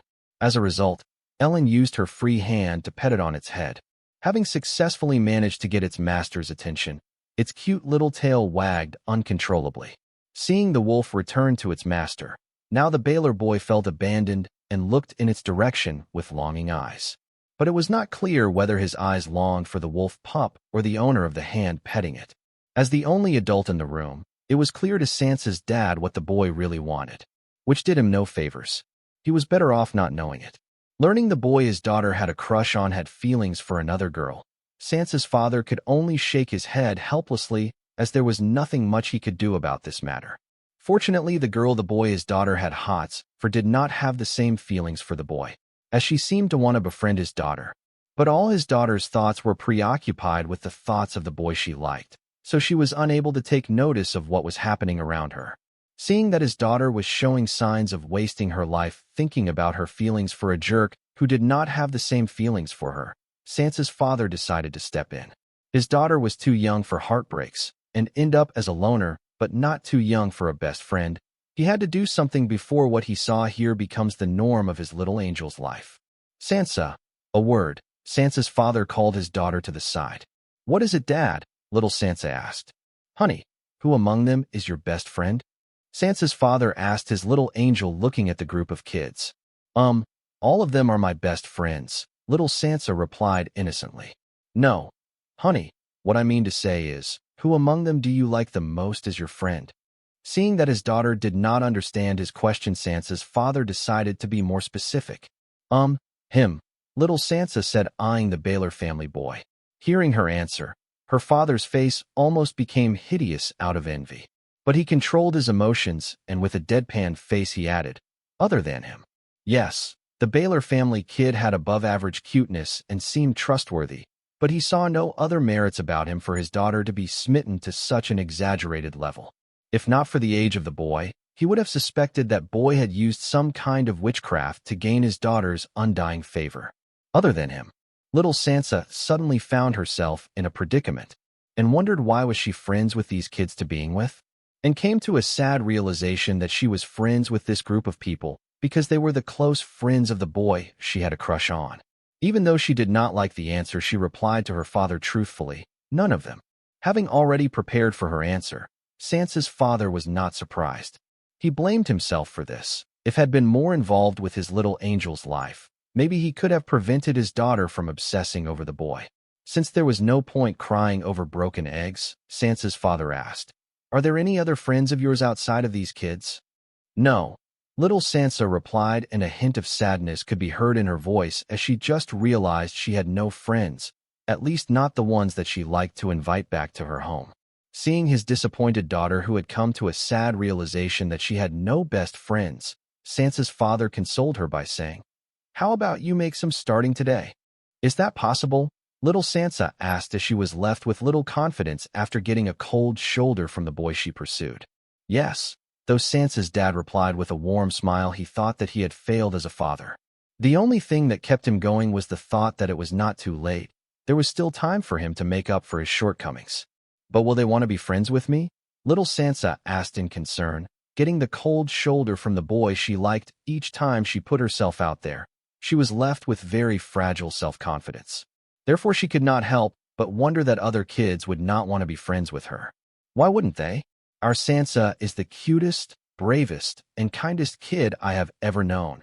As long as you are yourself and try, these kids would love to be your friends. Sansa's dad has already noticed that among the group of friends my kids have tried to get close to little Sansa, but she only had eyes for the Baylor boy and failed to notice when others approached her with the intent of friendship. Sansa's father was worried about his daughter, as being lovesick was not one of the problems of a 5-year-old. The fact that his daughter had developed something as such at such a tender age only meant that somewhere down the line he had dropped the ball of fatherhood and messed up big time. All he could do right now was hope that there was still time left for him to pick up the ball without doing irreplaceable damage to it. Really? Little Sansa asked innocently. Having pointed out by her father, little Sansa stopped obsessing over her puppy love and gave other aspects of life a shot. Yes, why don't you start with Ellen? She seems like a good friend. Sansa's father encouraged little Sansa to put herself out there, even though the last few times she did not work out in her favor. Little Sansa contemplated what father said for a while, and then nodding, her cute face brimming with resolve, she replied, okay, but what do I say to her? How about you invite her to our house? Sansa's father said, unable to think of any better reason on the spot. Okay. Little Sansa nodded and headed towards Ellen, who seemed to be immersed in petting the two cute pet monsters. Her technique seemed to be proficient, as the pets seemed to be enjoying it. Meanwhile, the other kids were keeping themselves busy with building blocks or other toys. Because after a while the monster pets seemed to have lost their charm, as these tend to not like being petted by some of them. The two monster pets were not to be blamed for this, as they were not toys for kids to play with as they pleased. Little Sansa, heeding her father's advice, gathered her courage and headed toward Ellen. This time the reason she approached little Ellen was different, hence the need for courage. Suppressing the fear of being rejected, little Sansa slowly made her way to Ellen. Seeing her arrive, Ellen let out a smile, displaying a row of pearly white teeth with a few of the teeth taking a leave of absence, and said, Sir Cloudtail likes it when you rub its tummy. Meow. Smelling its master nearby, the little lion monster cub immediately awoke from its pleasure-filled state, hurried toward her, and rubbed its head against her legs, displaying affection. Having grown up in a pet store and not a dungeon, Sir Cloudtail knew that if it did not want to sleep on a hungry stomach, then it had to always remember to please its master. The pet store staff said the same thing, but whenever I try to rub its tummy, it does not seem as satisfied compared to when you do it. Little Sansa had already noticed that Sir Cloudtail seemed to prefer Ellen's tummy rub more than hers. I think I know why. There is a trick to this. The pet store grandma pointed it out to me. I can teach you if you want me to, Ellen said, thinking of the reason why Sir Cloudtail would prefer her tummy rub over Sansa's. Really? That would be great, little Sansa asked enthusiastically. Okay, watch me rub my wolf pup, and you try the same on Sir Cloudtail, Ellen said as she laid the wolf monster pup on its back and began to comb the fur on its chest and stomach with her fingers repeatedly in a single direction. I see. What you are doing different. Little Sansa immediately noticed the difference and figured out what she was doing wrong. Ellen was combing the fur of her pet in a single direction, unlike her, where she combed back and forth in both directions, making it a little uncomfortable compared to the method that Ellen used. Having figured out the trick that Ellen spoke of, little Sansa tried it on Sir Cloudtail and received better than intended results, causing a beautiful smile to blossom on her face. Then she turned to Ellen and thanked her for the tip. Thank you. Happy to help, Ellen replied humbly and continued to pet her wolf monster pup. Striking the iron while it was hot, little Sansa used the momentum built by the previous conversation to achieve her intended purpose to approach Ellen, saying, Ellen, my father has built a playroom for Sir Cloudtail to play. You and your wolf monster pup should come by sometime. Sir Cloudtail would love a friend to play with. A playroom for pets, like the one in the pet store? Ellen asked with expectation. Yes, Sansa nodded. Cool, my pet and I would love to check it out. So when should I come by our house? Ellen asked enthusiastically. Having not played enough in the playroom of the pet store, she was looking forward to the one at Sansa's house. How about tomorrow, after kindergarten? Little Sansa said, but soon regretted it, worrying that Ellen would reject her as she may have had some prior arrangements. Great. I will ask my mom to bring my pet with her when she comes to pick me up at kindergarten so we can directly go to your house. Ellen readily agreed to little Sansa's invitation. Nice. You're going to love the playroom. Sansa was excited hearing Ellen accept her invitation immediately. From afar, seeing his daughter successful in her first quest to make a friend, Sansa's father wanted to cheer, but held himself back, not wanting to embarrass his daughter, and felt that this was not enough to make up for the damage he had caused with his absence when she needed him. A playroom? Is it like the one in the mall? Can I come too? A little girl who happened to be playing nearby asked after hearing Ellen and Sansa make plans for tomorrow evening. Sansa, who was delighted over making a friend, had not thought this far ahead and could only turn to her father seeking an answer only to find him vigorously nodding his head. So she instinctively blurted, yes. Hearing Sansa's awkward reply, Ellen immediately said, Great. It is decided, then tomorrow we all will meet at Sansa's house. Okay. The little girl nodded enthusiastically, attracting other kids who began to invite themselves to meet at Sansa's house tomorrow after kindergarten. It did not take long for the Baylor family boy to learn of the playdate at Sansa's house. So he headed toward Ellen and, gaining her attention, said, Ellen, you agreed to come to my house tomorrow to meet the pet that I will be adopting tonight. Hearing the boy, the group of kids who were babbling about meeting at Sansa's house went silent, as some remembered that they had agreed to meet at the boy's house tomorrow after kindergarten hours. As for little Sansa, she held her breath, forgetting to breathe, feeling that this will inevitably end up badly for her. I am sorry, I forgot, Ellen said with an apologetic smile, and then added, But you can bring your pet to Sansa's house. You can introduce it to all of us there. I bet it will enjoy itself in Sansa's pet playroom. Yes, yes. The other kids nodded, hearing Ellen's solution, as they were more optimistic and curious about Sansa's pet playroom than another pet. Feeling the peer pressure, the Baylor family kid had no choice but to agree to their arrangements by coldly answering, Fine, not bothering to hide his dissatisfaction with the arrangement, and especially with Sansa, using a chilling stare aimed at her. Before Sansa could feel happy about the fact that Ellen and the other kids choose to spend their evening at her house rather than at the house of the most popular kid in their kindergarten, her little crush's soul-chilling stare rendered her without any thoughts but one, he hates me. Seeing this, Sansa's father wanted to rush and teach the Baylor family boy a lesson, instead sighed, and then decided to take his daughter home before she suffers any more damage. Right at that moment, as if she had timed it, the irresponsible mother of little Ellen entered the hall with her husband, and seeing Sansa's father still present, she said, You are still here? Throwing a cold glare at her, Sansa's dad walked to his daughter, and picking her up in his arms, he announced, "Kids, something urgent came up, so I will be leaving with Sansa, but I am looking forward to meeting you guys at our house tomorrow. Kids, bye. Bye, Sansa. Sansa, bye. See you in kindergarten. Since you have waited so long, why not wait a little longer to hear the good news?" Ellen's mother said as Sansa's father carried Sansa out of the hall. "What good news?" "I think it can wait," Sansa's father said, tightening his hug around his little angel, who stared into the air with blank eyes. "Oh, I see. Was it the Baylor kid again?" Ellen's mother said, seeing Sansa's blank eyes. "I take it that it happened before, and you did not bother to inform me about it?" Sansa's father's voice grew colder, learning that this was not the first time his daughter went through a mental meltdown. What enraged him more was the fact that his daughter had to go through this all alone. "I tried to cheer her, but it had no effect, and besides, I did not think it was my place," Ellen's mother replied truthfully. Though she was not right, it was understandable because there was no easy way for a person to inform a father that his 5-year-old was having boy troubles. Sansa's father stared at Ellen's mother before turning to leave, while shaking his head in self-blame. It was his fault for not showing more interest in his daughter's life, and that fact would not change by blaming it on others. "My husband has agreed to work with you, so talk to other partners and prepare partnership agreement papers," Ellen's mother said from behind. Hearing her talk about partnership, Sansa's father stopped in his tracks, and turning to look at his comrade, he asked, "What is she talking about?" "I have decided to come work with you, Commander. I have the Duskborn family's blessing for this. They are the ones lending me the money to come up with the buy-in money to become a partner," Ellen's father explained enthusiastically. "Nope, not happening." Saying that, Sansa's father turned to leave, which was completely out of Ellen's parents' expectations.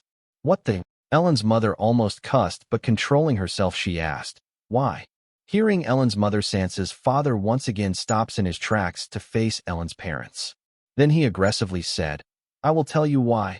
I invited your husband, not the Duskborns. I don't want those greedy bastards anywhere near me and the things I hold dear." The Duskborn family's reputation preceded them. Almost all of the families, organizations, and cults in the central region, especially its capital, were aware of or had experienced the greed of the Duskborn family. Just like the snakes known for their poison, Duskborn were known for their greed. Despite their reputation, many fell prey to them, as like all predators, they had a unique charm to them that would draw their prey toward them. So it was not a surprise that Sansa's father refused to take money that had anything to do with the Duskborn family, even through indirect means. Sansa's father was not overreacting. He would be a fool if he were not this cautious towards the Duskborn family. Having seen the Duskborn family not hesitate to use their own flesh and blood as slaves and expendable for decades, he would be stupid to expect better treatment as an outsider with no blood ties to them. Knowing that Duskborn's family was a greedy cackle of hyenas who would not even leave his bones behind after they were done with him, Sansa's father was adamant that he would not let these desperados anywhere near things he holds dear. "You are making no sense. How is the Duskborn family a problem here? They are not involved in this in any way possible," Ellen's mother said, hearing Sansa's father say that he had called off the verbal agreement they had between them because he only wanted to do business with her husband, not his family. "Woman, you are smarter than that, or do you think that I am not smart enough to recall the most basic rule of doing business in the capital? Don't take any investments from the Duskborn family." Sansa's father coldly glared at Ellen's parent. He understands that the buy-in money to become a partner in his firm was not small and was very hard for a person to gather within 2 years, but he never expected Ellen's parents to make deal with their slave owners to get the money. "Commander, it is not like what you think." Ellen's father came forward to explain to his commander that his family did not mean anything, nor were they hatching a nefarious plan by lending him the buy-in money. "It's not like what I think." "Then tell me what happens in case you are unable to repay the money lent to you by your family. Will they ask for ownership of the partnership you bought using their money?"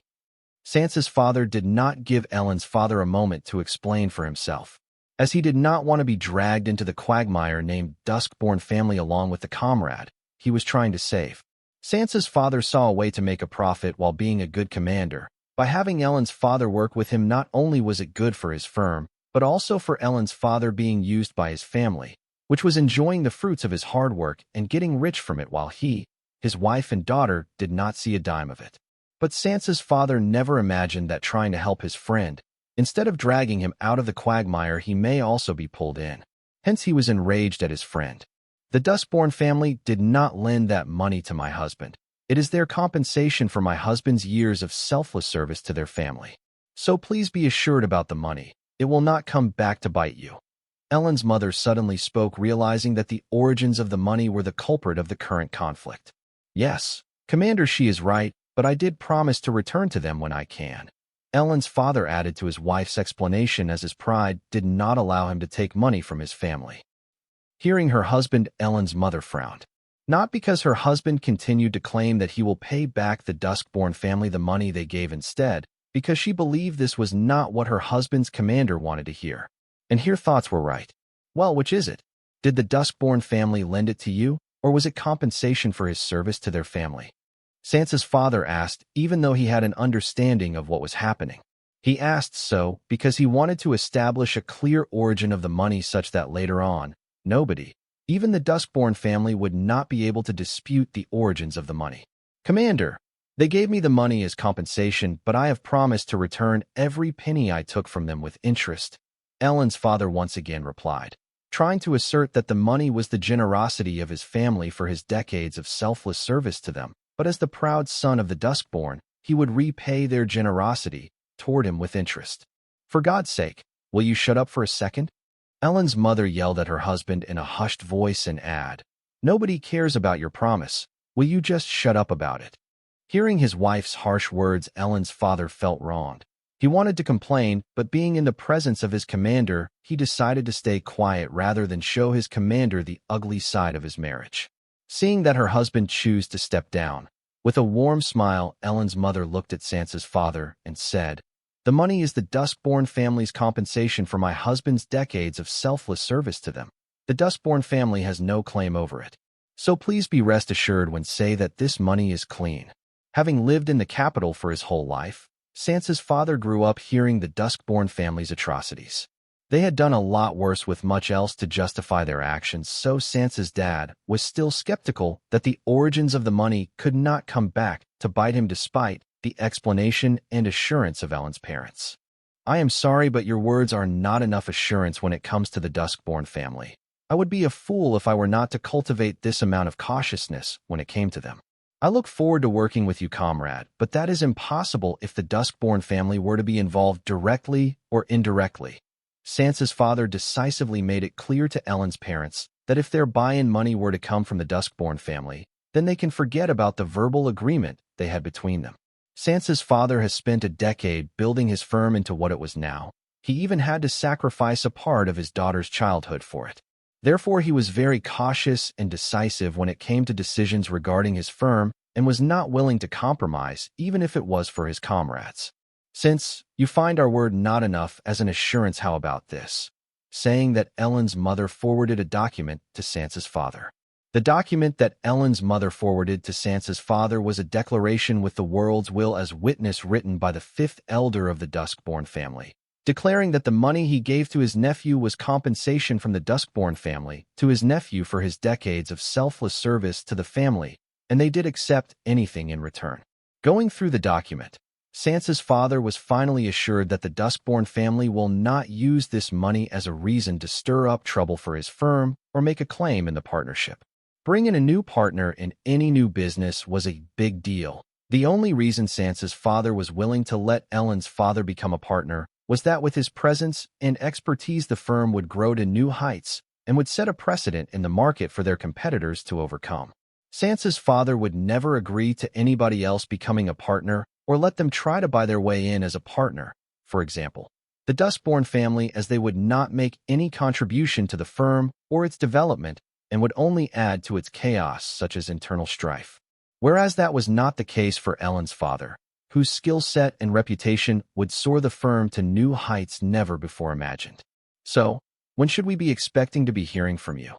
Ellen's mother asked, as once again an indifference filled her expression. But under that indifference hid her turbulent heart and mind.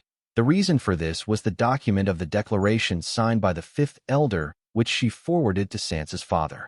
When Sansa's father decisively withdrew the verbal agreement between them, Ellen's mother suddenly received a message from the fifth elder reading, "Hope this speeds up the process," with a file attached to it, the document of declarations signed by the fifth elder. Receiving this message, Ellen's mother felt a chill on her back, realizing that this whole time the fifth elder was listening in on their conversation. The unbelievable thing was that both her husband nor his commander discover the fifth elder eavesdropping on them. Ellen's mother did not show the scare given to her by the means of the fifth elder and calmly carried out the exchange. Fifth elder did not mind signing this declaration if it were to lessen Sansa's father's vigilance toward the motive of the Duskborn family in helping his nephew become a partner in Sansa's father's firm. Fifth elder was eyeing long-term gains, so he did not hesitate to make some small losses for greater returns in the future. Ironically, losing money was the foundation of building wealth. This was the truth known to professional investors. 2 days or a week. I can't make any promises, Sansa's father answered Ellen's mother. A week? Isn't that too long? Ellen's mother blurted in surprise as she wanted to complete the first step of her plan as soon as possible. This a very short notice. It takes time to gather all the partners and explain to them how the presence of your husband as our partner will affect the future growth of the firm and persuade the majority of partners to vote in favor of the agenda. That is, let your husband join us as a partner. Not to mention it will take me a while to draw up the required paperwork, so please try and understand if there is a delay. Sansa's father explained to the couple that though he was the founder of the firm, he did not hold the complete decision-making power in the firm. So what they discussed here was still not set in stone. And considering the reputation of the Duskborn family, most of the partners would not favor this decision. Persuading them otherwise would take a while, but considering the prospects of Ellen's father joining them, Sansa's father was confident that he could get the majority of the partners to vote in their favor. We understand, Commander. This may not be the appropriate time, but thank you for all that you are doing for our little family of 3. Ellen's mother wholeheartedly thanked Sansa's father. Yes, she had ulterior motives for the man and his company, but that doesn't mean that she cannot take a time off from hatching her nefarious plans and genuinely thank the man for making it all possible. Don't mention it, I benefit from it too, Sansa's father said humbly. Commander, please don't be humble. If not for you talking me out of it, I would have already applied to go back to that hellhole. Thank you. Thank you for everything. Ellen's father thanked Sansa's father for persuading him otherwise when he asked permission to return to his old post in the army. Right back to the hellhole they were lucky enough to escape. Sweet pea, which flavor would you like? Sansa's dad asked little Sansa, who was still depressed about what transpired in the Duskborn household even after her father repeatedly consoled her on the way here. It doesn't matter, he hates me, little Sansa said. Hearing such dark words come from a little girl of Sansa's age was very concerning, especially if you were her father. How about the rainbow mix? Different flavor with every lick, the attendant suggested, doing his job. Hearing the attendant's suggestion, little Sansa gave him a glare and then looked away, thinking he was not worth it. Looking into the little girl's eyes, despite being a mature adult, the attendant jolted in fright as he felt an ominous stare staring at him from inside the little girl's eyes, hence choosing to stay shut until asked to. Seeing the darkness looming over his little angel, Sansa's dad knew he had a problem at his hands and could not help but regret thinking that things would not have spiraled to this if he was present to comfort Sansa when experienced she such a situation for the first time. I am sorry, I get back to you soon when I know what she wants, Sansa's dad apologized, and then carried his little angel to an empty table. Sweat pea, I haven't told you this before, but I think considering the situation it is about time. Sansa's dad paused, seeing little Sansa show no interest in hearing what he has to say. Still he chose to continue. You know, your mother did not like me when we first met. Sansa's dad was sure that now his daughter would be very interested to listen to what he was to say after hearing these words. And he was not wrong. The topic he was talking about was very close to what little Sansa was going through, so it immediately caught her interest. Therefore she could not help but perk her ears and ask, Really? Oh yes, she hated my guts and everything about me big time, Sansa's father said, reminiscing about the day he met little Sansa's mother. You are lying. You told me that when 2 people are in love with each other, and if they choose to, they can give birth to babies. If mother and you gave birth to me, then you 2 must love each other very much. Little Sansa, though interested in listening to her dad's story, was a little skeptical that her dad was making up stuff just to console her. Yeah, we do love each other now. You are the proof of that. But before that, your mother hated me, Sansa's father explained. What about you, Dad? Did you hate Mother too? Little Sansa asked, choosing to believe her father. No, I fell in love with her the first time we met. I was so in love with her that I announced my undying love for her right then. Sansa's dad was not exaggerating. He really did propose to Sansa's mother on their first meeting regardless of the countless eyes watching them. You did? And did Mother accept your proposal? Little Sansa asked, just hearing her father say that he proposed to her mother on their first meeting in front of a lot of people no less. She felt embarrassed for him. Yes, I did. But because of that, your mother mistook my frankness for me being just another player and rejected me mercilessly. Thinking about it now, Sansa's dad did not regret proposing to Sansa's mother on their first meeting despite the misunderstanding it bore between them. In fact, he was really grateful for that misunderstanding, as because of that, someone as beautiful as Sansa's mother remembered him particularly out of her countless suitors. But he would not share that with his daughter. She was already progressive enough. What is a player, Daddy? Little Sansa asked curiously why her mother would consider her father a player, and why would she hate her father for that? Ahem, let's just say that it did not make me popular with your mother. If I were to say, your mother hated because of that, Sansa's father cleared his throat, reminding himself to keep his story kid-friendly as much as possible. I am sorry, Daddy. You must have felt very bad because Mother hated you and rejected you in front of so many people, little Sansa said, trying to console her father, as she knew how it hurt to know that the person you liked did not like you back, instead hated you. No, don't be. Because that was the best thing that could have happened to me and your mother. Sansa's father slowly curved the story into a teaching moment for his little angel. Sansa was confused hearing her father say that being rejected and hated by the woman he loved was the best thing that could happen to him in his life. Confused, Sansa's father asked, glancing at his daughter's cute face covered in a puzzled expression. Little Sansa nodded. You know, it was embarrassing to get rejected in front of so many people. I wanted to crawl into hiding, but something else bothered me more than that. It was the pain of knowing that the woman I loved not only rejected me, but also hated me. It hurt a lot, but that made me realize how much your mother mattered to me, which motivated me to struggle to gain her love. Sansa's father gave a dramatic pause for his daughter to soak up what he just said. As her father intended, his words did make a huge impression on Sansa, and she got to thinking. You see, if your mother had agreed to my proposal back then, neither I nor your mother would know the value of what we had between each other. Because things that are easy to obtain are taken for granted. That's human nature. There is no point denying it. But the only way around it was the struggle. Humans learn to value through struggle. Your mother's rejection made me realize how much she mattered to me, and the struggle I went through to gain her love made me value it. In the middle of his lesson, Sansa's dad noticed that half of what he was saying was going over his daughter's head, so he decided to keep it simple and end it before his daughter confused herself more or worse took the wrong lesson from it. What I am trying to say here is, don't let a rejection stop you. If I had stopped trying to court your mother because she rejected me first and it was embarrassing, you would never have been born. If you were to stop every time you are rejected, then you will never be able to get what you want in this life ever. So if you want something, you will have to dedicate yourself to achieving it. Because without struggle, there is nothing of value. This doesn't just apply to the Baylor kid, but everything in your life, no matter how little. Remember, my dear daughter, if you want something, dedicate yourself to getting it, no matter the obstacles in your way and what others say. Because only you know the value of what you want, and the struggle you through is the best medium for you to realize how much you value something. As only struggle makes you ask the question, is it worth it? Sansa's father's lesson was quite long. Not everything was absorbed by Sansa, but the key point that her father wanted to relay to her through his story was received by her, and she was engrossed in her contemplation.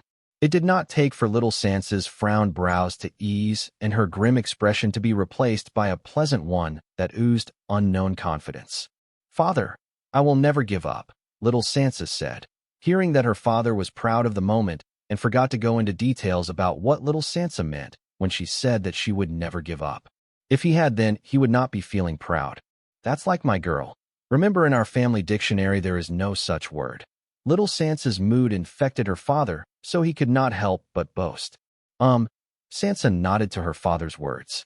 Sir, Please order something or empty the table for paying customers, the attendee from earlier said cautiously to the father-daughter pair. Hearing the attendee, little Sansa turned to look at him with the most beautiful smile and said, "Sir, I would like to try that rainbow mix that you recommended." Mesmerized by the little girl's angelic smile, the attendant almost forgot to take her order. When he came to the attendee, hurriedly retracted his gaze because he did not want to sully something so pure with them, and said, "2 rainbow mix, coming right away." Date, April 4th, 2321. Time, 1:23. Location, Central Region, Capital City, Baylor Manor. Dad, you were right, but wrong at the same time. Some have to struggle to get what they want and will never be appreciated for it, even though they deserve it. And then some will get everything they want and be appreciated for it, even though they don't deserve it. That is how life is. Those whose dedication does not get appreciated will complain, but never stop dedicating to their cause, as they know the value of what they were struggling for. Those who get undeserved appreciation will not complain or have the ambition to achieve more because they never knew the true value of what they were given. This is how life continues to maintain balance. Yes, sometimes there are oddballs in these two categories who, rather than being a part of this game, evolve to play the game. I am one of them. This sadistic take of Sansa on life was the reason why she was handling the likes of the flower thief and others with handy origin cards with care when she did not have to. As for her blatant disregard for Grey Fur and others like him, did not need any further explanation. What better way to run your organization than the way of the biggest organization to ever exist, life? But what she forgot to account for was that in life, all good things come to an end. Norman, state the purpose of your call. Matron, there is a slight hiccup in the plan. The semi-demigods from the circle are not acting to attract the attention of the semi-demigods protecting the boy, the moon thief explained. As it is clear that without the semi-demigods from the circle distracting the semi-demigods protecting the boy, it would be very hard for them to assassinate the boy, even with his origin card, considering the trick up the boy's sleeves that allowed him to fake his death after their last presumed successful assassination attempt on him. Sansa did not immediately respond to the flower thief's explanation because she wanted him to sweat a little and seriously contemplate whether this was reason enough for him to call her. Yes, she tends to give card apprentices with special origins card preferential treatment, but she would never let it affect her authority over them. Her origin card was a good way to remind them of that, but when a simple silence can do the job, making it pointless to go through the trouble of delivering corporal punishment, and not mention it would serve contrary to her philosophy on the working of her organization. As Sansa expected, hearing silence in response to his explanation, Flower Thief was sweating bullets and thought maybe Grey Fur was right. But what's done was done. Crying over it would only hasten his demise. So he decided to choose his next words carefully, hopefully that would be enough to let him see the next sunrise and many more to come. Matron, I believe the people from the circle don't really plan to escalate this matter, considering the importance the Southern royal family has shown to the boy by sending 3 renowned semi-demigods to guard him. I am listening. And what did little Sansa learn from her father's lesson? Was that the origin of Sansa's sadistic nature? What transpired between Ellen's mom, Sansa's father, and the Duskborns? Who won? To save his skin, the flower thief started blabbing the first thing that came to his mind, and fortunately, the more he spoke, the more it made sense, so he stuck with it. I am listening. Sansa did not care what the flower thief had to say as long as he sweated enough and displayed submission in both body and mind. Forcing a person's body into submission was satisfying, but forcing their mind into submission was simply pleasuring and had a sense of fulfillment. Hearing the matron finally respond to him with 3 words more than before, the flower thief sighed in relief, and then continued by building on his previous bullshit. Matron, I believe the circle plans to give up their Sun Blossom City's branch leader, just make peace with the boy. They may even have come to a tactical understanding with the Southern royal family. Flower thief, you do know that I can read your memories, right? Sansa said, fed up with the flower thief's bullshit. She no longer planned to entertain him and immediately shut him. In this world apart from her, nobody knew the real capability of the supreme leader of the circle. She has tried numerous times to infiltrate the circle's core management using her ability, but she was never successful in this endeavor. There were 2 reasons for this. The first is that the regular members have no say in the management. Except for the branch leaders and a few elders in the main branch of the circle, rest of them were mere expendables. No matter their contribution and merit to the cause of the circle, they were nothing more than pawns in the supreme leader's plans. The second was that the true core management of the circle, led by the branch leaders and a select group of elders in the main branch of the circle, were somehow immune to her origin card. It would be more accurate to say that whenever she used her origin card on any one of them, she would face a strong rejection. Trying to find the reason or source behind the rejection, Sansa, the self-proclaimed ruler of shadows in the central region, was caught in the act for the first time in her entire career. Before that, nobody had any idea that there existed an organization that served the purpose of one person and was the mysterious hand behind more than half of the accidents in the capital and third in the entire central region. At the cost of revealing her organization and her hidden identity, something good came out that fateful day. Sansa learned the best-kept secrets of one of many small organizations in the central region, the Circle, which slowly making a place for itself in the central region. That day, both Supreme Leader and Matron met for the first time and learned each other's secrets. As the oddballs in life, who decided not to be part of the game and instead play it, they came to respect each other and agreed to forge an alliance with their secrets as collateral. With this alliance, the Circle and the Paw clan's rise to power was shorter than it would have taken them individually. The alliance has served both the Circle and the Paw clan very well, until just recently. The Circle was not able to kill the boy before he rose to power as per their agreement with Matron.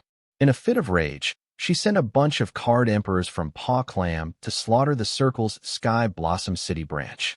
Though the attack was a failure as the intended target managed to escape, the casualty to the Circle's Sky Blossom branch was not negligible. As a result, in the present, they were having trouble communicating with each other, which is resulting in them being unable to trust each other, which was not a problem before. Aside from all this, Sansa knew for sure that even if Circle were to compromise with the Southern royal family, they would never give up one of their branch leaders, as they have spared no less effort in grooming them, and the fact that they played a very important role in the Supreme Leader's grand scheme of plans. Therefore, when the Flower Thief said that Circle may be planning to sacrifice the Sun Blossom City's branch leader to appease the boy and make up with the Southern royal family, Sansa could no longer tolerate his bullshit. Hearing Matron's words, the Flower Thief's legs started to wobble. He opened his mouth, but no words came out as his mind was scared blank. Nothing but fear of Matron echoed in it. I will call them and get an update. No matter their response, the mission is a go. Tonight you have to kill the boy, even if it cost you 5 your lives. So, for your sakes, pray that Circle is as desperate as me to kill the boy. Leaving behind an ultimatum, Sansa ended the call, and she meant every word of what she said. No matter what happened, Sansa wanted the boy dead tonight, even if it meant the death of the Flower Thief. Because right now for her the boy's death was worth more than 100 codename Flower Thief Asher. Husband plans to adopt the boy before the next sunset, which she could not tolerate. The mere thought of that woman's son becoming her husband's adoptive son caused Sansa's blood to boil in rage. She can't have it no matter what. It's not like the thought of turning that woman's son into one of her slaves did not cross her mind, but no matter how expendable the Paw clan was to Sansa, it held a little sentiment in her heart, and she did not want it to be sullied by the presence of that woman's blood. Even if she were to look past that, she could not look past the fact that a bunch of legal papers would associate her and her husband as the adoptive parents of that boy. So no matter the cost, she wanted that boy dead tonight. No matter how much Sansa tried to think of a midground in case her minions failed to kill the boy for the second time, she came up with nothing, as for some reason, just the thought of that boy being associated with her or her husband in any way repulsed her to her core. Sansa thrived on others' hatred toward her, but never thought she, herself, would develop such hideous hatred for a person, and the target of that hatred would be a mere boy no less. This ugly hatred of hers for the boy was why she did not hesitate when considering making use of desperate measures to kill the boy. Having up on the Flower Thief, Sansa did not bother to continue and monitor the live memories of the Flower Thief and team. Instead, she immediately called the Supreme Leader to check if they were still on the same page. Calling SL Carl. Soon the call connected, and the other side did not immediately answer, instead waited for the caller to lead the conversation with the reason for their call. Since they both knew who was at the other end of the call, They considered it to be pointless and a waste of their time to engage in small pleasantries, such as exchanging greetings over a call. "You never change," Sansa said, knowing the Supreme Leader's habit. "What is it, Susan? How can I help you?" A deep voice answered from the other side of the call. He did not seem to bother to participate in small talk. Straight to the point. "You know, Carl, your routine makes you very predictable." Sansa did not seem to care that the person on the other side of the call did not want to engage in small talk with her. "Sansa, my routine saves me time, which in your case seems to only serve your sadistic side.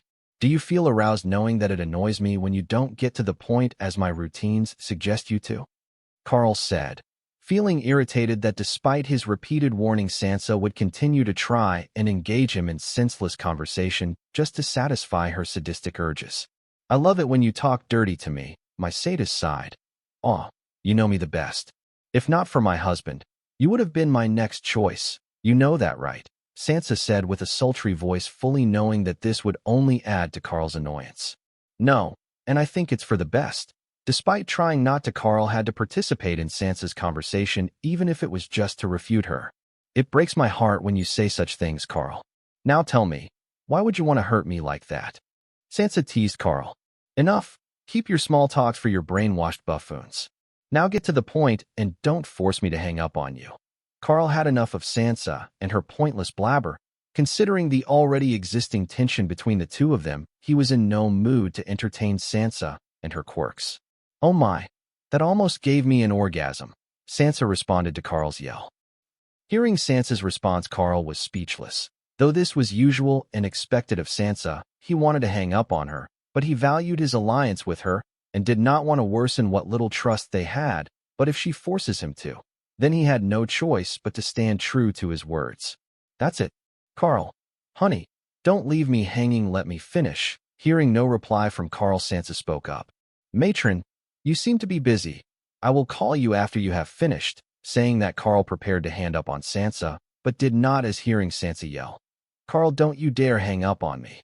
"Sure, but if force, I can't be held accountable." Carl stopped considering the long-term and rewarding alliance between the two of them.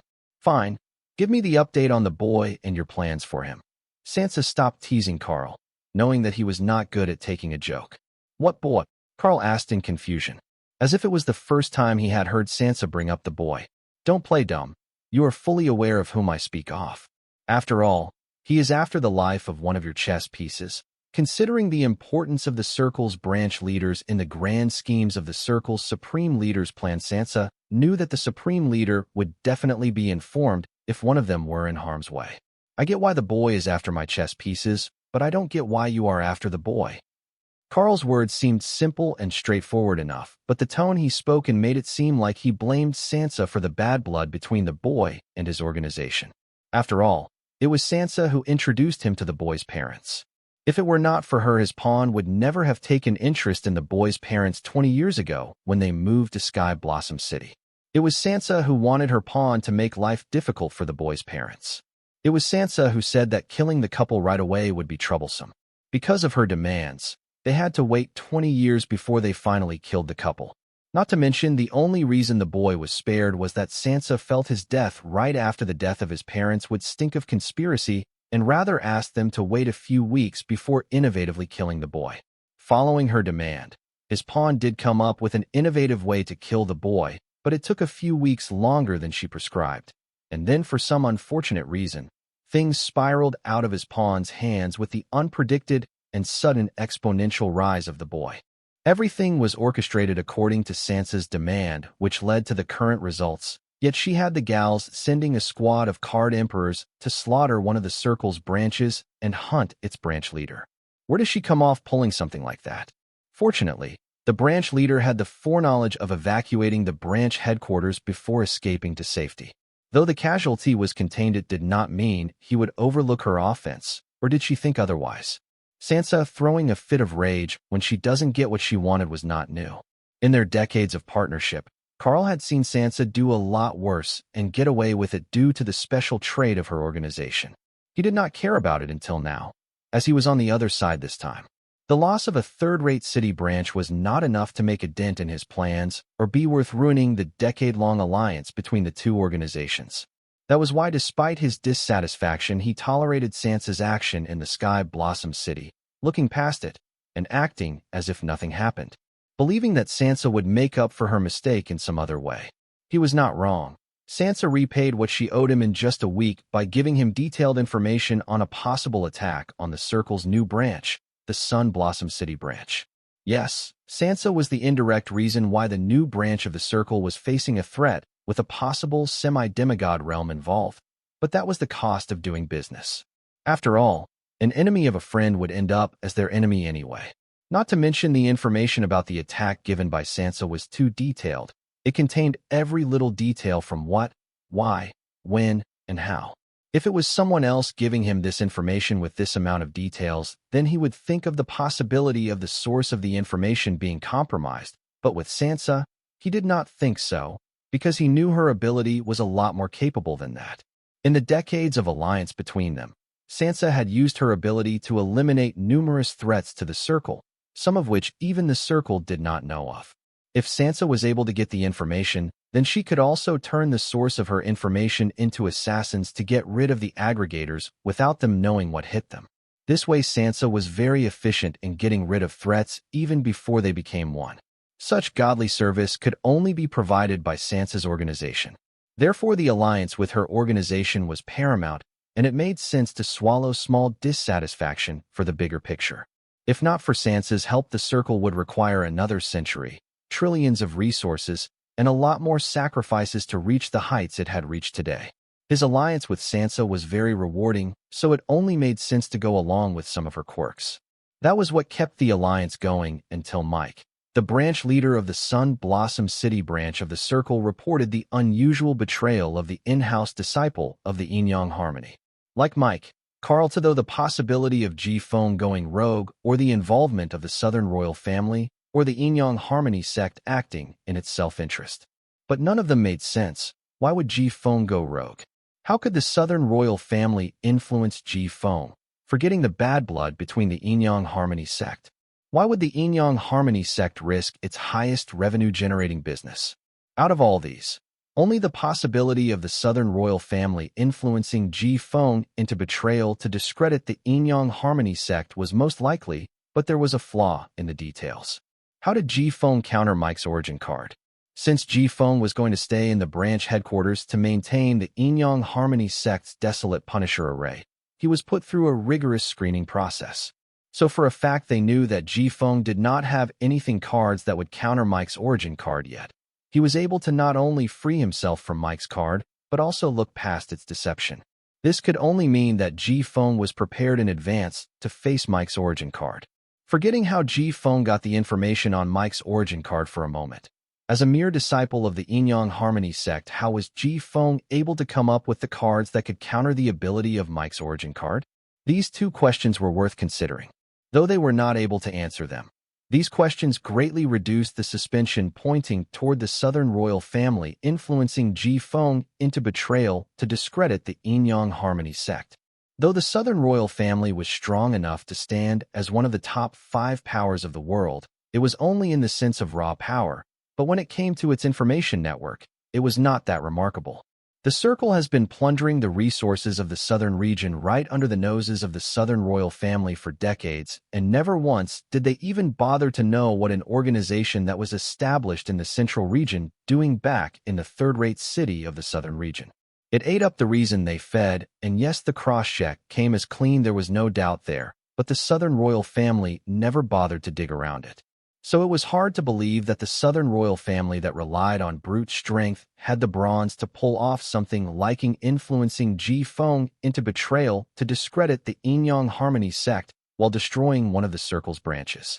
This was unlike the unparalleled bloodline famous in the fables for their fists. But this begged the question, who in the world was able to pull off something like this without gathering any suspicion and stood to gain the most? Who in the world was able to pull off something like this without gathering any suspicion and stood to gain the most? Matron and the Paw clan. This was what came to Mike and Carl's mind with what Mike had discovered on the battlefield. The Yin-Yang Harmony sect had the capability, but not enough motive to pull this off. Not to mention they stood to lose the most if word gets out about this incident. The South royal family had enough motive, but its capability was very lacking and questionable to attempt something like this.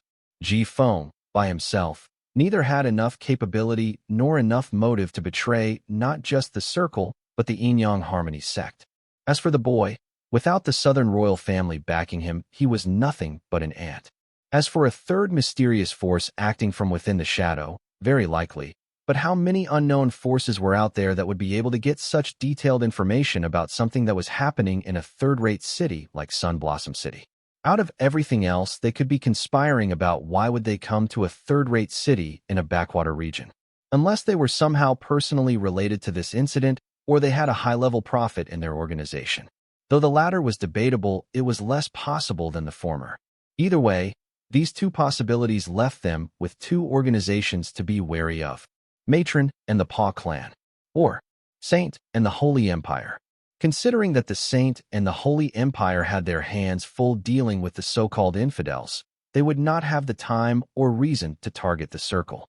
As for Matron and the Paw Clan, they were very capable of pulling something like this. Their unique type of information network was proficient in such dubious plans. But the question remained, why? What was the motive for Matron to suddenly attack the alliance that has been rewarding for both of them? No matter how he racked his brain, Carl could not come up with a reason, because though allied they had different motives, so there was no conflict of interest. With greed out of the picture, there was not much left that he would find justifying enough for Sansa to target them from the dark. This lack of motive on Sansa's part gave Carl the only reason. Carl answered Sansa's call, giving her the benefit of the doubt. But things changed when Sansa replied that the reason behind her call was to get an update on his progress with the boy. Carl was not foolish enough to believe that Sansa did not have eyes in the Sun Blossom City right now, monitoring the fight between Mike and the boy and giving her a live update through their memories. Since she could give him such detailed information on the boy's attack on one of his branch headquarters, then getting a live update on the progress of the battle would not be difficult with her capabilities. Yet, she chose to call him to ask for the progress. This could only mean that she was not really interested in the progress of the battle, but something else. Most like to figure out why were the semi-demigods of the circle not surfacing to engage the semi-demigods protecting the boy for Mike to kill the boy. If things were normal between them, Carl would not think too much about Sansa's actions, but they weren't. Though he gave Sansa the benefit of the doubt because of the lack of motive on her part, this did not mean that he had removed her from the suspect list. Rather, she was the number suspect currently. Though he was not able to think of a motive for Sansa to make a move against him from the dark, it did not mean she did not have one. So he was vigilant against her every action, which was causing him to scrutinize every little action of Sansa, which he would usually brush off as her quirky attitude out of suspicion that they meant or signaled something more. With doubt in his mind, every action of Sansa started to appear suspicious despite them being harmless. The reason Carl was so cautious towards Sansa was that she was the worst enemy one could have. If you were on her naughty list, then you would not even know what hit before you gasped your last breath on this world. Sure, what do you want to know? Carl replied to Sansa after she stated her motive for calling him was to get an update on the progress. Though the replay of Carl seems to be compliant with Sansa's demand, it actually did not answer her. It raised another question, enunciating that Sansa knew what was happening in the Sun Blossom City. If Sansa were to answer him, she would be agreeing that she had her minions back monitoring the fight back in the Sun Blossom City. Then the point of Sansa's call was no longer what she claimed it to be. Considering the decades of alliance between them, why would Sansa lie to him? Fine, you caught me. Now answer me, why aren't your semi-demigods drawing the attention of semi-demigods protecting the boy? As long as the semi-demigods were protecting the boy, Mike would never be able to land a killing blow on the boy despite his overwhelming advantage against the boy. Though the semi-demigods protecting the boy would not interfere in the battle, they would indeed save him when needed and retreat, which was not the result Sansa wanted to see. She wanted the boy dead, no matter the cost. I plan to withdraw from the Sun Blossom City entirely. It would be childish on my part to make an enemy of the Southern royal family over this. Carl replied, even though he had yet to decide on what course of action Mike had to follow, as this sentence was meant to test Sansa and her motive behind all this. Hearing Carl plan to yield and retreat, Sansa did not immediately respond. Her thoughts were chaotic right now as she needed Carl to go after the boy.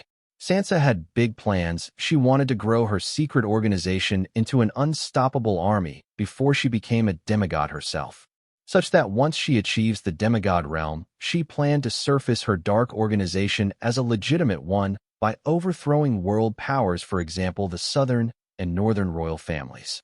When that happens, it was inevitable that the past of her dark organization would be dug up. Sansa was not worried about becoming a public enemy because of her ability or her actions, but she was worried about her husband. As a demigod, he was already detached from mortal perils except for one, his childhood love, the late Ellen Wyatt. She was confident her husband would look past whatever she did to come to power, and similarly, she was also confident that he would not hesitate to kill her if he were to find out that she was the one who had influenced Ellen to fall for a mercenary. Sansa was proud of this one, as she did not even have to use her ability to achieve this. All she had to do was fed Ellen romanticized crap about forbidden love such as the princess and the huntsman, the lady and the stable boy, etc. Ellen's arranged marriage with demigod Baelor was a big help too, as it made Ellen's infatuation for the mercenary much dirtier and forbidden. Recall those memories. A satisfied grin formed on Sansa's lips. She was the one who influenced Ellen to elope with her mercenary lover when Ellen had caved to the family pressure and decided to marry demigod Baelor. Once again, Sansa did not need her origin card to influence Ellen. A little encouragement and a few glamorous words about undying love were enough for her to change Ellen's mind. This was only possible because Ellen naively believed and trusted Sansa as her best friend. It was Sansa who leaked the information about Ellen and her mercenary partner's escape to the southern region to the Duskborn family. If not for the involvement of demigod Baelor, the adulterous couple would be caught and hung by the Duskborn family instead, just having her name erased from the family ancestry records. Sansa was the one behind Ellen and her new family's misfortune after Ellen settled in Sky Blossom City, which ultimately led to the untimely death of the couple on Sansa's whim. Any one of these was reason enough for demigod Baelor to kill Sansa, his only wife, without hesitation, as that's how much he loves the late Ellen. Demigod Baelor was a man who was willing to see the love of his life in another man's arms as long as she was happy, showing his selfless love for his childhood friend Ellen. Only someone with such altruistic love would be willing to adopt the son of the love of his life, born to another man. Knowing her husband's temperament, Sansa had made sure to leave no evidence behind, except for the circle. Considering the alliance between them, she thought that won't be a problem, and further planned to use them to get rid of the spawn of her late best friend to avoid the suspicion of her husband when he learns of the death of the boy within a day of him announcing that he wanted to adopt the boy. But now the circle plans no longer made it possible for her to achieve that.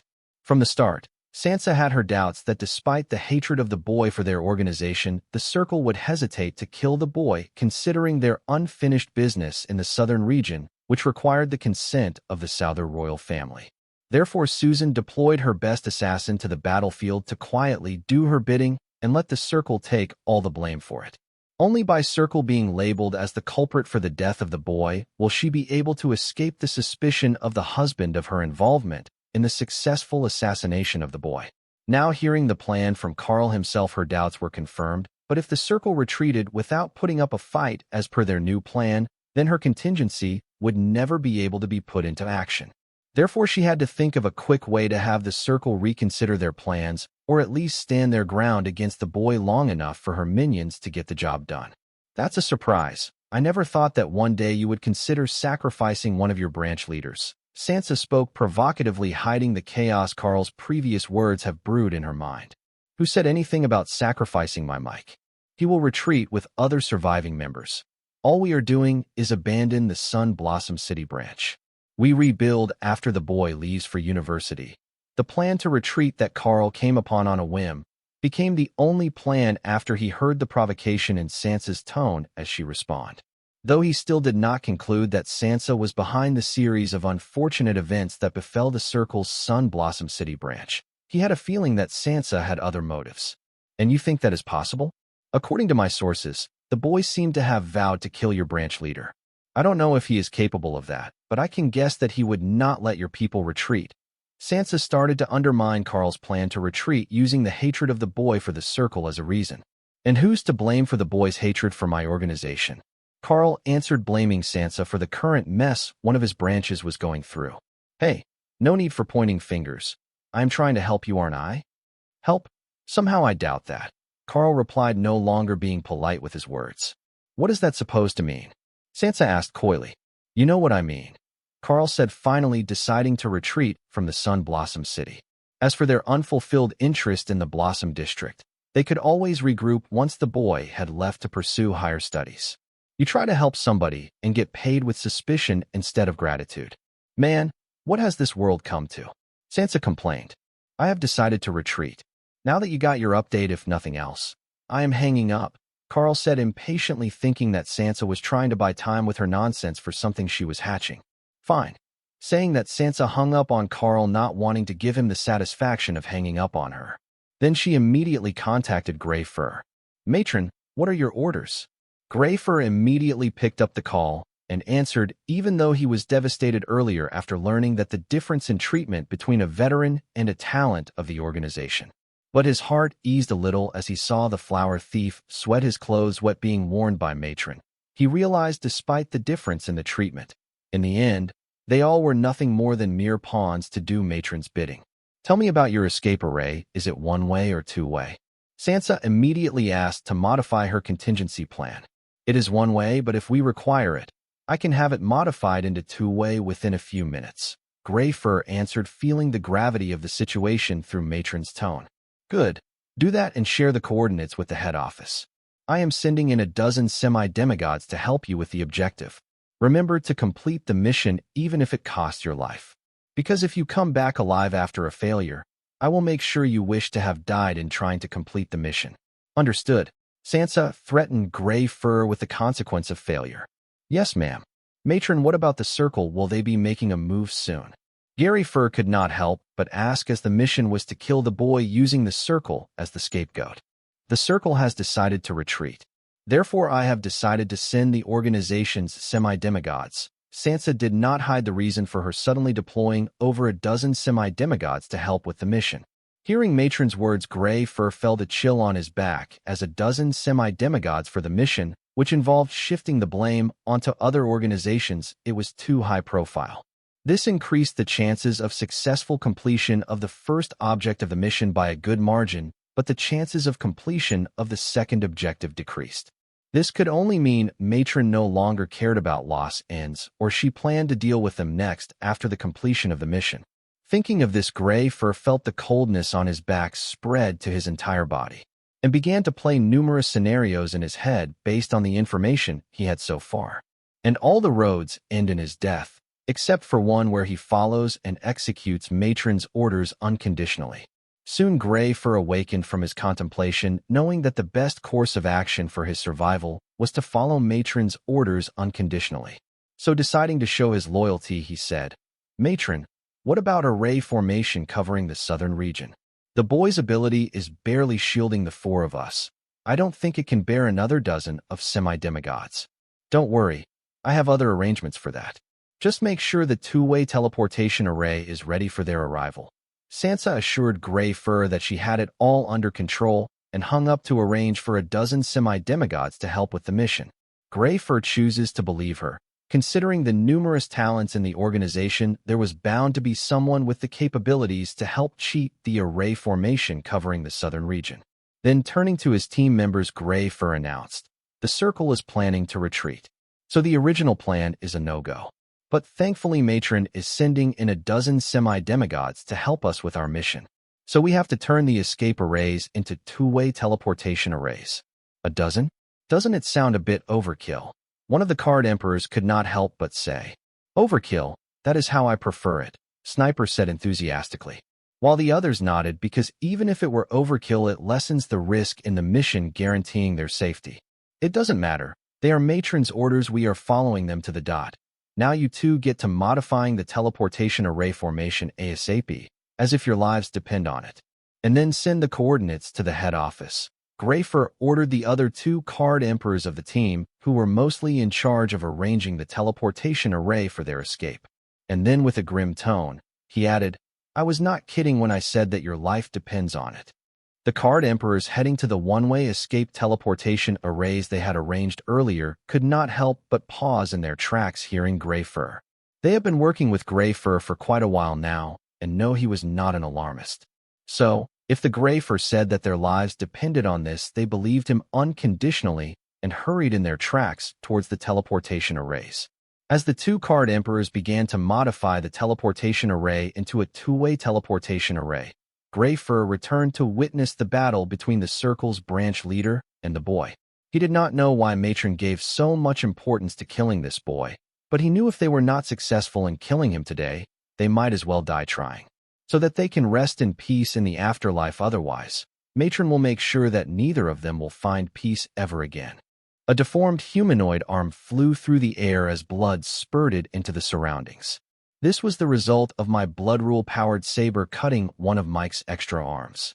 During the last half hour, this was not the first time I had managed to injure Mike, but he would immediately heal himself by making use of some monster traits. I was frequently able to land blows on Mike not because I suddenly become an expert in the six-armed sword fighting style. Instead, Mike had grown careless as a result. He was prone to making a lot of mistakes that he didn't before. I had this nagging feeling that Mike was not taking this fight seriously because the Mike I had fought at the start would not make such obvious mistakes. The more I fought with Mike, the more I was convinced that either Mike did not consider me a threat or this was not Mike I was fighting with. Thinking of this possibility, I scanned the Mike I was fighting using my soul pupils, and everything came back normal. But considering my soul pupils' history with Mike's myriad transformation body, I did not know if I could entirely trust the results given by them.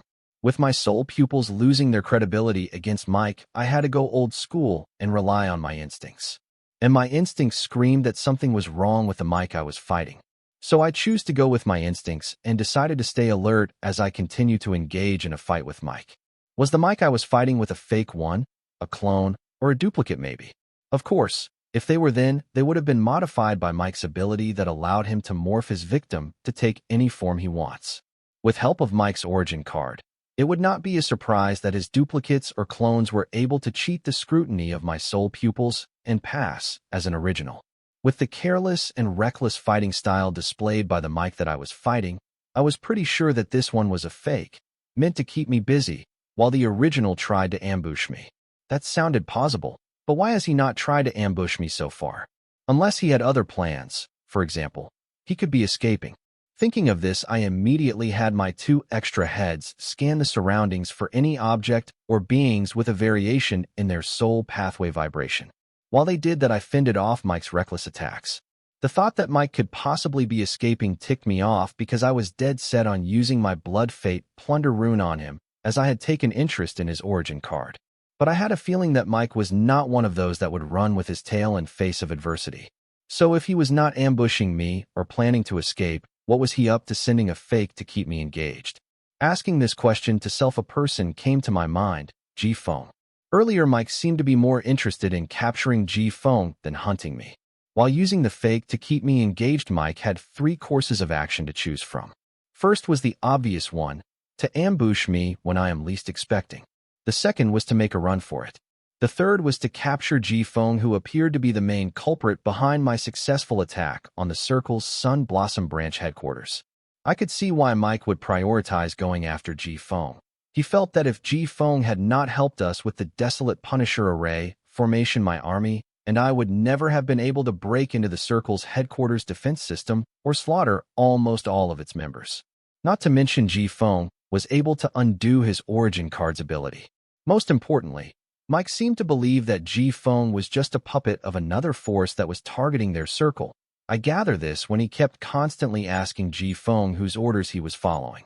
As continued to contemplate while defending against fake Mike's attack, Hive AI had completed scanning the surroundings as per my instruction and managed to find an object with a variation in its soul pathway vibration, a pebble, a rolling pebble to be exact. Seeing the actions of the rolling pebble, I sighed in relief as it was not trying to escape, but tracing G-Feng's tracks while maintaining a certain distance. The pebble seemed to be cautious in approaching G-Fong. Seeing how G-Fong was able to find his pebble body last time, it was not a surprise that Mike would be cautious while approaching him in that form once again. This time I did not have my slave conscious controlling Ji-Feng to try and grab the pebble-bodied Mike, but asked it to continue to act as if we had not seen through his plan. This was why I did not take the numerous opportunity one got to kill the fake Mike, and instead wounded it time and again. Mike with his transformation ability was a slippery bastard. Trying to capture him would have proved to be very difficult, therefore I planned to wait for him to come to us. By that I mean to use Ji-Feng as the bait, and I would be the fisherman, waiting for Mike to take the bait.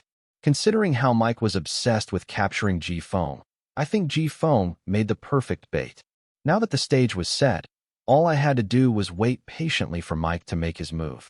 This time no mistakes were allowed, as I realized that if Mike wanted to escape thanks to his versatile ability, I could not stop him.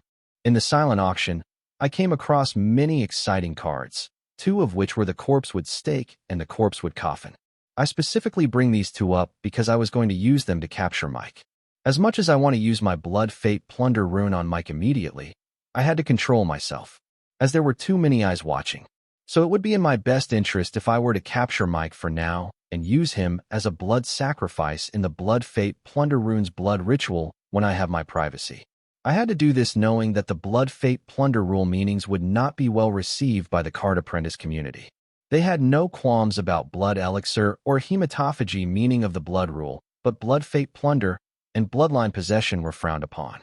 As the former two, even though could be used against other card apprentices, had a limit to how much they can influence a card apprentice's strength, but the latter two broke the norms. These meanings were so influential that they could turn a card apprentice crazy over unimaginable power and prolonged life. So it was not a surprise the Card Apprentice Society could tolerate meanings such as Blood Forge, and Blood Elixir would frown at rule meanings such as Blood Fate Plunder. As I was contemplating why it would be best for me to not use Blood Fate Plunder on Mike immediately, Mike had begun to make his move, seeing that Ji-Feng was completely open and defenselessly fighting the Bone Dragon clones. After Mike reported his suspicions regarding Ji-Feng's betrayal to the main headquarters, he and the three semi-demigods that had come to help him were ordered to stand down and await further orders. Therefore, despite an overwhelming advantage in the fight against the boy, Mike chose to hold back for two reasons.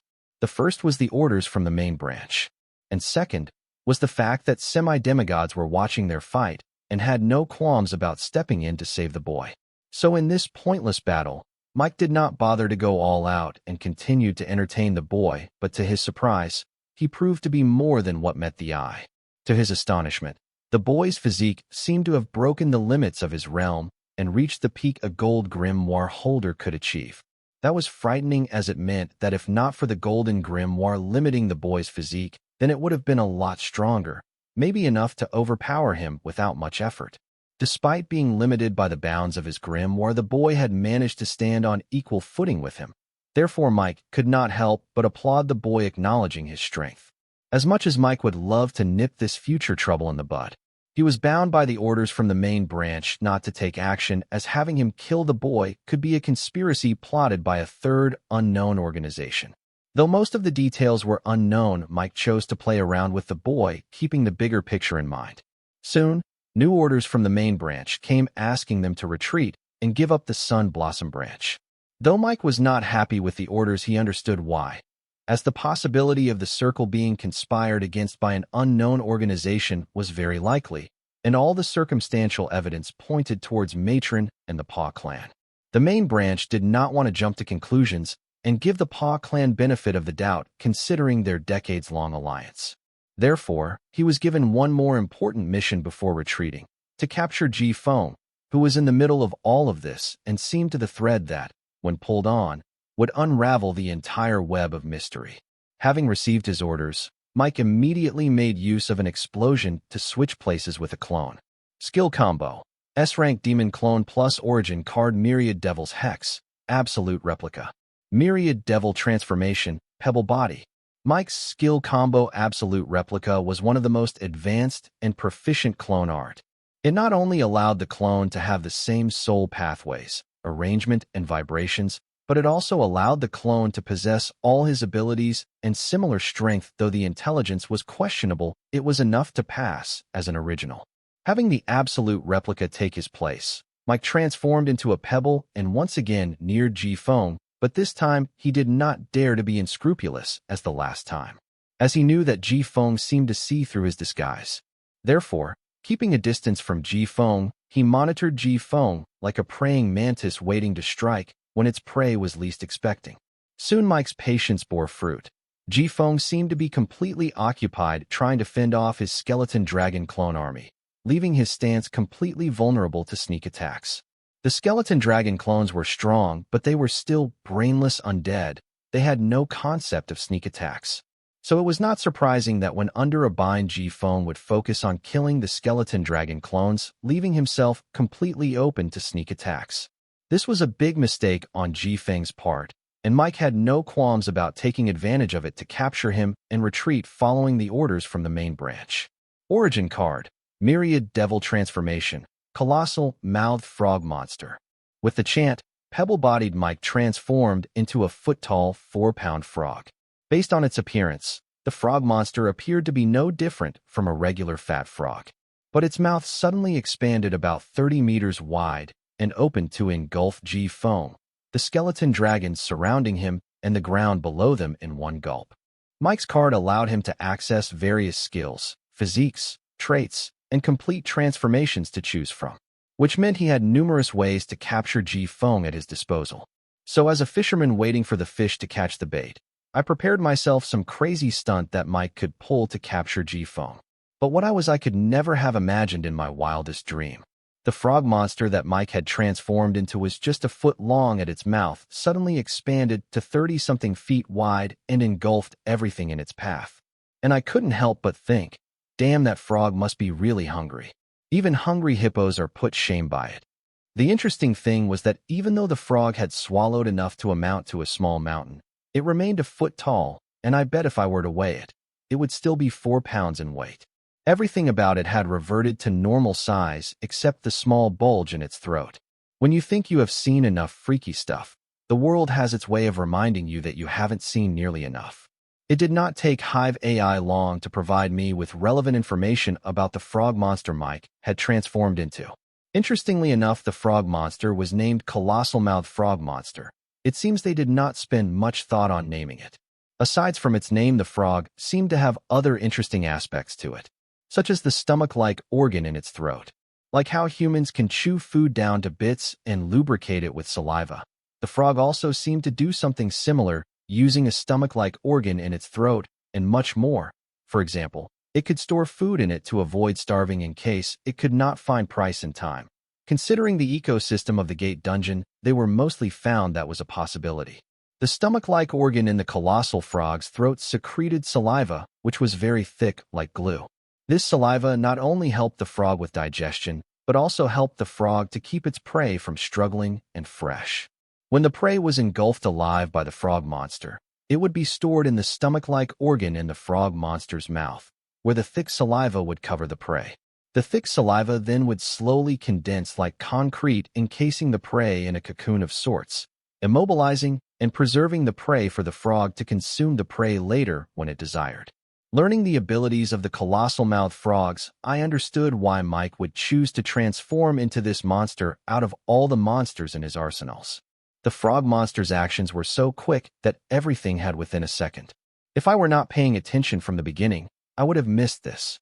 The amazing hunting ability of the frog paired with the amazing function of the stomach-like organ in its mouth and the properties of the saliva it secreted, the monster made the perfect fit for Mike's mission to capture Ji Feng. After engulfing Ji Feng, the frog monster burrowed into the ground like diving into a lake or a large water body. This caught me off guard as this was not the ability of a colossal mouthed frog monster. The colossal mouthed frog monster was strictly a swamp monster that was known to prey on crocodile monsters, though it was a good swimmer. On land it was more of a jumper than a burrower. Its webbed feet were not meant to burrow into hard ground. The only explanation for this could be that Mike's ability not only allowed him to use skills, physique, and traits in his demon form, but also when he had transformed into a monster form. Learning of this, Mike's origin card became more appetizing to me, and I also realized that Mike did not go all out when fighting against me. I don't know why Mike was holding back against me, but this made me guess that he did not plan to fight me and was much more focused on escaping now that he had captured Ji Feng. Feeling that Mike planned to escape, I no longer hesitated and executed my plan. Boom. Hesitation? Yes, I hesitated before I activated the trap I laid for Mike, because the trap that I had laid for Mike was Ji-Feng himself. I had decided to have my slave consciousness controlling Ji-Feng's body, to detonate Ji-Feng's physical body, ego gem, and runes. The detonation of a single ego elemental made using a broken rune was already devastating. Now consider the damage a bunch of complete runes would cause when detonated. It was a lot, maybe enough to blow a card king to pieces, much less a card lord. But Mike was no ordinary card lord. His origin card was proof of that. So I was expecting him to survive the explosion thanks to his demon physique, but considering the proximity of the explosion, there was no way that he escaped unscathed. Speaking of the proximity of the explosion, Ji-Feng was in Mike's mouth when he exploded, so I saw no way of Mike coming out of this without a scar. Considering Mike's strength and the resilience of the demon physique, Mike would not die from the explosion in his mouth, but he would not be faring well either. Since Mike had burrowed into the ground before the actual explosion occurred, mud flew everywhere and a cloud of dust covered the surroundings, making it impossible for the naked eye to find Mike in it, let alone check his status. So I turned on my soul pupils to locate Mike, only to find a fat frog with a busted mouth slowly morphing into a humanoid creature with 2 horns on its head, a pair of wings on the back, and a horned lizard tail extending out of its tailbone. Not surprising that its lower jaw was missing, but it was regrowing at a remarkable speed. Ji-Feng was the most capable of all my Calamity Daughter gems, so it was sad that I had to part ways with him this early. But I could not think of any other effective method to catch Mike off guard. Mike was not only overpowered with his origin card and platinum grimoire, but also very cautious by nature. If Ji-Feng or I had even shown a hint of action worth his suspicion, he would not have gone through with his plan and would have rather tried to think of a way less risky one. Therefore, despite Ji-Feng's usefulness, I had to sacrifice him in exchange for capturing Mike. Ji-Feng was a reliable array master and a capable card creationist, not to mention a card lord on the verge of breaking through to the card overlord realm. With the help of my Calamity gem, a platinum grimoire, and some concentrated sliver of milk powder, he would have been able to break through to the card overlord realm. As much as I would have liked him to break through to the card overlord realm before the fight, it would have been against the rules of a third-rate city and enough reason for Circle to turn up a political storm. Besides his realm, his status as a disciple of the Yin-Yang Harmony sect alone made him special compared to other Calamity gems of mine. But with his recent action against the Circle and the interest of the Yin-Yang Harmony sect, his identity as a disciple of the Yin-Yang Harmony sect had become more of a liability than an asset. So when faced with the predicament of scarifying Ji-Feng to capture Mike, I did hesitate, but not a lot. Boom. After the explosion, I located Mike in the cloud of dust using my soul pupils. Not waiting for the dust to settle, I immediately rushed toward Mike chanting. A rank item card, corpsewood stake. Soon an ugly 30 centimeters long wooden stake appeared in my hand, and then nearing the immobile body of Mike, I plunged the wooden stake through his heart with all my might. The wooden stake passed through Mike's chest and came out his back, sticking into the ground below him. The blood did not rush out of Mike's mortal wound, instead it was absorbed by the corpsewood stake. As the corpsewood stake passed through his heart, Mike groaned in pain. His eyes opened wide. If not for him missing his tongue and lower jaw, he would have let out more than a grunt as a wooden stake passed through his chest and then his heart. Mike wanted to struggle, but he felt he could not move his soul energy, so he immediately tried to deduce what was wrong with him and figured out that it was because of the obstruction by the wooden stake sticking through his heart. Knowing this, he grew desperate. With no soul energy to struggle or a lower jaw and a tongue to scream, Mike felt like he was trapped in his own body. With the circulation of the soul energy being interrupted in his body, Mike returned to his human form, unable to muster even the minimum soul energy to maintain his demon form. With that, his lower jaw and tongue stopped regrowing. Then his army of bone dragon clones vanished, and Diana, who had turned into a cat monster by him, also morphed back into her original form, as there was no supply of soul energy for the bone dragon clones and the curse on Diana to continue to exist. The battle had finally come to an end with the sacrifice of Ji-Feng. A rank item card, corpsewood coffin. Not caring for Mike's desperation, I summoned an ugly wooden coffin and moved immobilized Mike into it. Sealing the coffin shut with Mike in it, I unsummoned the coffin, returning it to its card. With this, my reason to visit Sun Blossom City had come to an end. So I immediately used my grimoire to order my Calamity daughters Gems, Diana, and Cindy to no longer waste time here and return to the Sky Blossom City. Thanks to the scavenging team that I had assigned earlier, we did not have to worry about leaving behind any loot because of our hurried retreat, as they not only collected the grimoires of the Dead Circle members, but also successfully raided the treasure vault of the Circle with few casualties. Considering the loot, the casualties were negligible. Following my orders, my forces began to return to the carrier floater vessels and began the retreat. As for me, making use of the cloud of dust that was yet to settle, I chanted, B-rank skill card, 100 clone escape. With my chant, a total of 103 clones of mine escaped in various directions. Out of 103 clones, 100 were the regular B-rank clones while the other 3 were the Calamity Daughter clones created using my 3 slave consciousnesses. And one of these Calamity Daughter clones was carrying my Calamity Soul Gem. Was I being too cautious and going overboard? No. If anything, my preparations to escape from here was not enough. What made me think I need to escape even though I won the battle? There was a good reason behind why I was doing this, and that was none other than the Supreme Leader of the Circle and his secret. Like me, the Supreme Leader also coveted Mike's origin card. Now that I had stolen something he valued, I could forget escaping from the Sun Blossom City with my life. And I was not wrong to think this. How dare you? A dominating shout thundered throughout the sky of the Sun Blossom City, and then 3 figures suddenly appeared right where I captured Mike and began to capture my escaping clones. But before they could complete their action, 3 other figures suddenly appeared opposite to them and interrupted them. Coincidentally, all 6 of them were in the semi-demigod realm. Circle's ball seemed to have grown larger. Circle's goon ball seemed to have grown larger. Agatha yelled as she spread her soul energy and incomplete divinity to negate the influence of the 3 semi-demigods from Circle. Thanks to her actions, the 103 clones of the boy were able to escape without any hindrance. Now that's a weird line to say. Number 9, one of the Asong's bodyguards said, referring to what Agatha just said. Agatha did not seem to react to the semi-demigod guard's remark. Instead, she was frantically reaching out to the boy through her grimoire. There was a good reason why Agatha would be so distracted in a confrontation. It was because she doubted that all 3 of the semi-demigods from the Circle were Lich, or at least one of them was. This was not her idea. The boy had planted this doubt in her mind, and he also promised to help her deduce their identity with his unique aura sight. Now, as the moment had arrived, the boy was not answering her calls or messages. But soon, considering the circumstance of the boy escaping, she understood why the boy was not responding to her calls and texts. Right now, the boy was escaping for his life under the cover of about 103 clones. If he were to suddenly summon his grimoire just to answer her, then he would stand out from other clones, making the cover of about 103 clones would be pointless.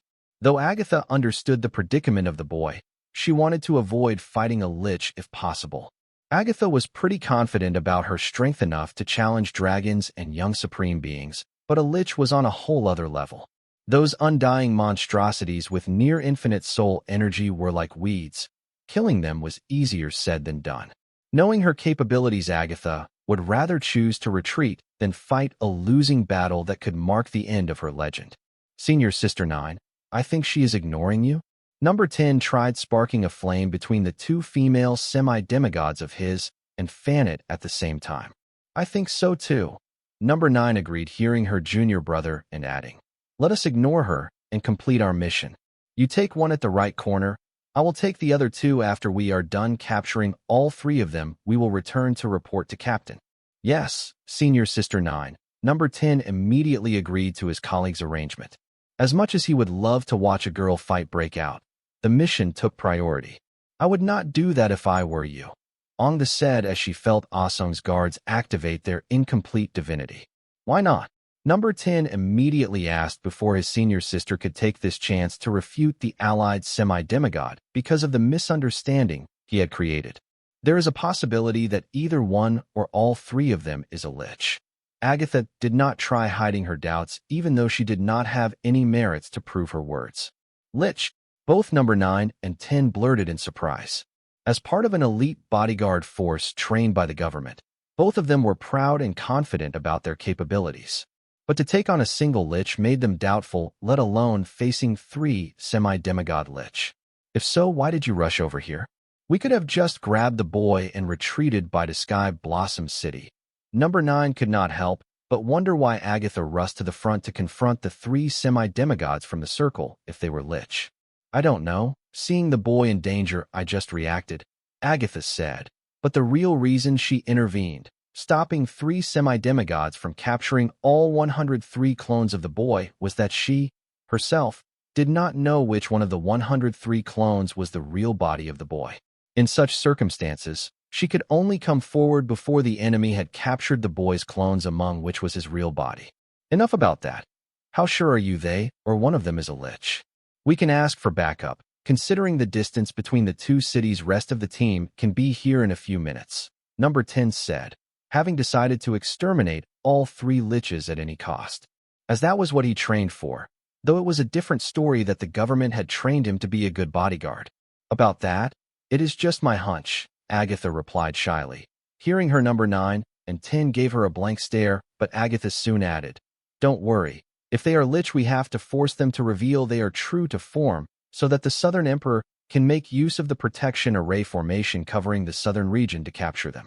If they are not liches, I don't think either of you will have trouble capturing one of them." Hearing Agatha, number 9 and 10 both nodded, as the same was true for their team. Their captain can't just waltz in and capture 3 semi-demigods just based on their doubts that their opponents were liches. They would need concrete evidence for them to mobilize full force against the suspects, fearing the political repercussions that this one small incident can stir up. Fine. Number 9 and 10 agreed to Agatha's plan, but before they could move, the semi-demigods from the circle broke free from the confinement that Agatha made using her incomplete divinity. Breaking free, the 3 enemy semi-demigods fanned out in 3 different directions, chasing the boy's clones. While the allied semi-demigods were still planning their course of action, the enemy semi-demigods were clear about their motive. First, they made sure the number of enemy semi-demigods, calculated their battle prowess, and then moved their attention to the horde of boys' clones fleeing in various directions. It did not take them long to see through the B-rank clones and find 3 clones that could be the originals. Then they fanned out, each aiming for one of the 3 most likely clones that could be the original. The enemy semi-demigods were more coordinated and clear about their priorities than the allied semi-demigods. Following the orders from the main branch, the circle's semi-demigod prioritized capturing the boy over participating in an all-out battle with the allied semi-demigods. So once they realized that their opponent's number was not greater than theirs, they decided to fan out, capture the target, and retreat without leaving a trach behind. The circle's semi-demigods choose such a course of action because they were very confident about their capabilities and not because they underestimated their opponents. FCK, they are targeting the 3 clones. Stop them immediately. Agatha, who knew that the boy could create absolute clones that were as capable and similar as the original, panicked, seeing that the enemy semi-demigods immediately target the 3 absolute clones among the crowd of B-rank clones. Her fear stemmed from the worry that one of these 3 absolute clones was the original, and she did not know which one. So she could only rush after one of the clones while trusting the protection of the other 2 clones to number 9 and 10. Agatha did not know number 9 and 10, therefore it was a big decision on Agatha's part to trust them at such a moment, granted that she did not have much choice in this case. Agatha was so desperate, not just because ABA's life was at stake, but also because her future was at stake here. Because she believed the boy to be her golden ticket out of poverty. Who said there were no poor card apprentices among semi-demigods and demigods? It may appear like they have the power to get anything they desire, but with an increase in the realm, the line of poverty for the card apprentices also increases. Most card apprentices could not meet this poverty line in their entire lives. Take the card lords of the Sky Blossom City. In a third-rate city, they make appear wealthy, but their entire fortune was nothing in eyes of the card lords from second and first-rate cities. Fortunately for Demigod Windsor, he has a economical ability that allows him to amass more money as if he were printing the money. As his retainer, Agatha earned a decent paycheck, but as a semi-demigod living paycheck to paycheck, Agatha couldn't be more ashamed of herself. Therefore, she needs to protect this golden ticket that the world has thrown her way. Not to forget he can now be considered her friend. This was the main reason why she desperately wanted to protect the boy. Yes, this has to be it, as it sounded better than the last one. Without communicating, the three allied semi-demigods came to a tactical understanding and knew what they had to do. Not wasting much time, they chased their respective opponents. But this 1-second delay made a lot of difference in the battle of higher realms, especially when it comes to the semi-demigod realm and above. While the semi-demigods finally acted, as if the boy could sense the danger, all three clones of his that were being targeted immediately summoned a grimoire, and each of them used a different set of cards hoping to outrun the semi-demigod chasing them. Sensing all three clones summon grimoire and use them, the circle's semi-demigods were confused, as clones cannot contract grimoires, but these three did. But soon attributing this anomaly to trickery, the enemy semi-demigods ignore it and rush to grab the respective clone they were chasing. The three clones of the boy showed a lot of intelligence, as they not only activated a set of cards to help them escape, but they were able to skillfully use them. One of the three clones had used some kind of partial transformation card, growing beast ears, tail, and fur. He tried escaping to the city outskirts to hide in the wild. While the second one had a peculiar wing-type item, which seemed to allow the clone to flicker every second. This clone chose to run to a crowded place to blend among the people using a disguise. As for the last one, after running for a while, it immediately burrowed into the ground to hide in the city's drainage tunnels. These details did not escape the watchful eyes of the circle's semi-demigods chasing the clones. The more they saw the respective clone they were chasing in action, the more the circle's semi-demigods became certain that the clone they were chasing was the original. So they could not help but show a confident smile as they captured the boy's clone they had chased. Even though the allied semi-demigod gave their best, they couldn't make up for the second of the head start they gave to their opponents due to their indecisiveness caused by a lack of coordination between them. As a result, they were unable to catch up to the enemy demigod in time, and could only watch as their opponents captured the target of their protection. The only thing card apprentices could not control in higher realms was time. That was, of course, if they did not have the time rule mastery or time-related cards, so they had to be more decisive in their battles. But due to a lack of communication between them, the allied semi-demigods had dropped the balls from the start. Having captured their respective target, the three enemy semi-demigods immediately chose to retreat, feeling certain that the clone of the boy that they had captured was the original.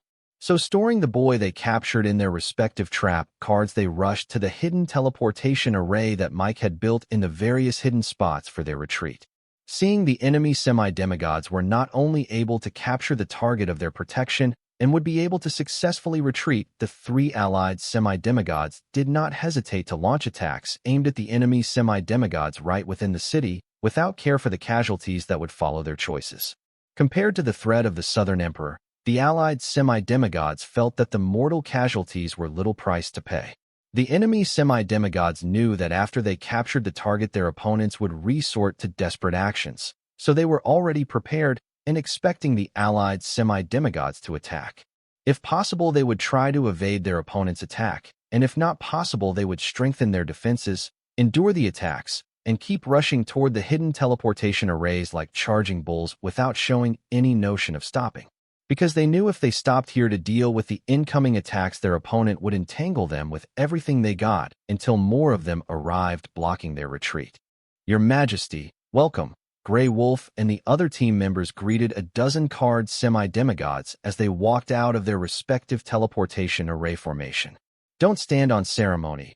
We can get to know each other once we complete the mission," the semi-demigod in charge said with a warm, amiable simple, but hearing him, the expressions on the face of Grey Wolf and his teammate could not help change. This slight change did not escape the watchful gaze of the lead semi-demigod. Understanding that his fellow juniors had misunderstood his words, he wanted to clear himself, but a thundering shout originating from the city stopped him in his tracks. "How dare you!"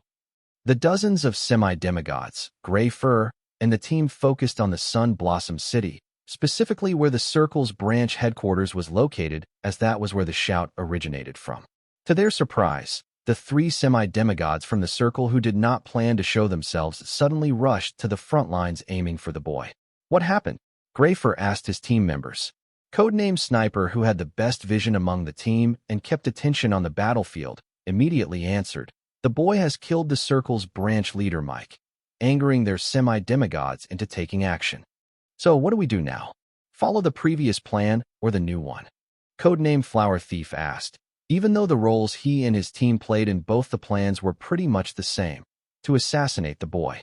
Except in the first plan, they need to time the assassination of the boy such that they could frame the circle for the boy's death. So he needs to be clear on the part they need to play in the boy's death. "Let's wait and watch," the semi-demigod in charge said, as his gaze focused on the 103 clones of the boys that were escaping in various directions. "No, the boy is very slippery. I think we should take this opportunity to assassinate the boy. Please don't take offense, but I speak from experience. Only a flower thief who was pampered by the VIP privilege of the organization could say such a thing," to the semi-demigod in charge.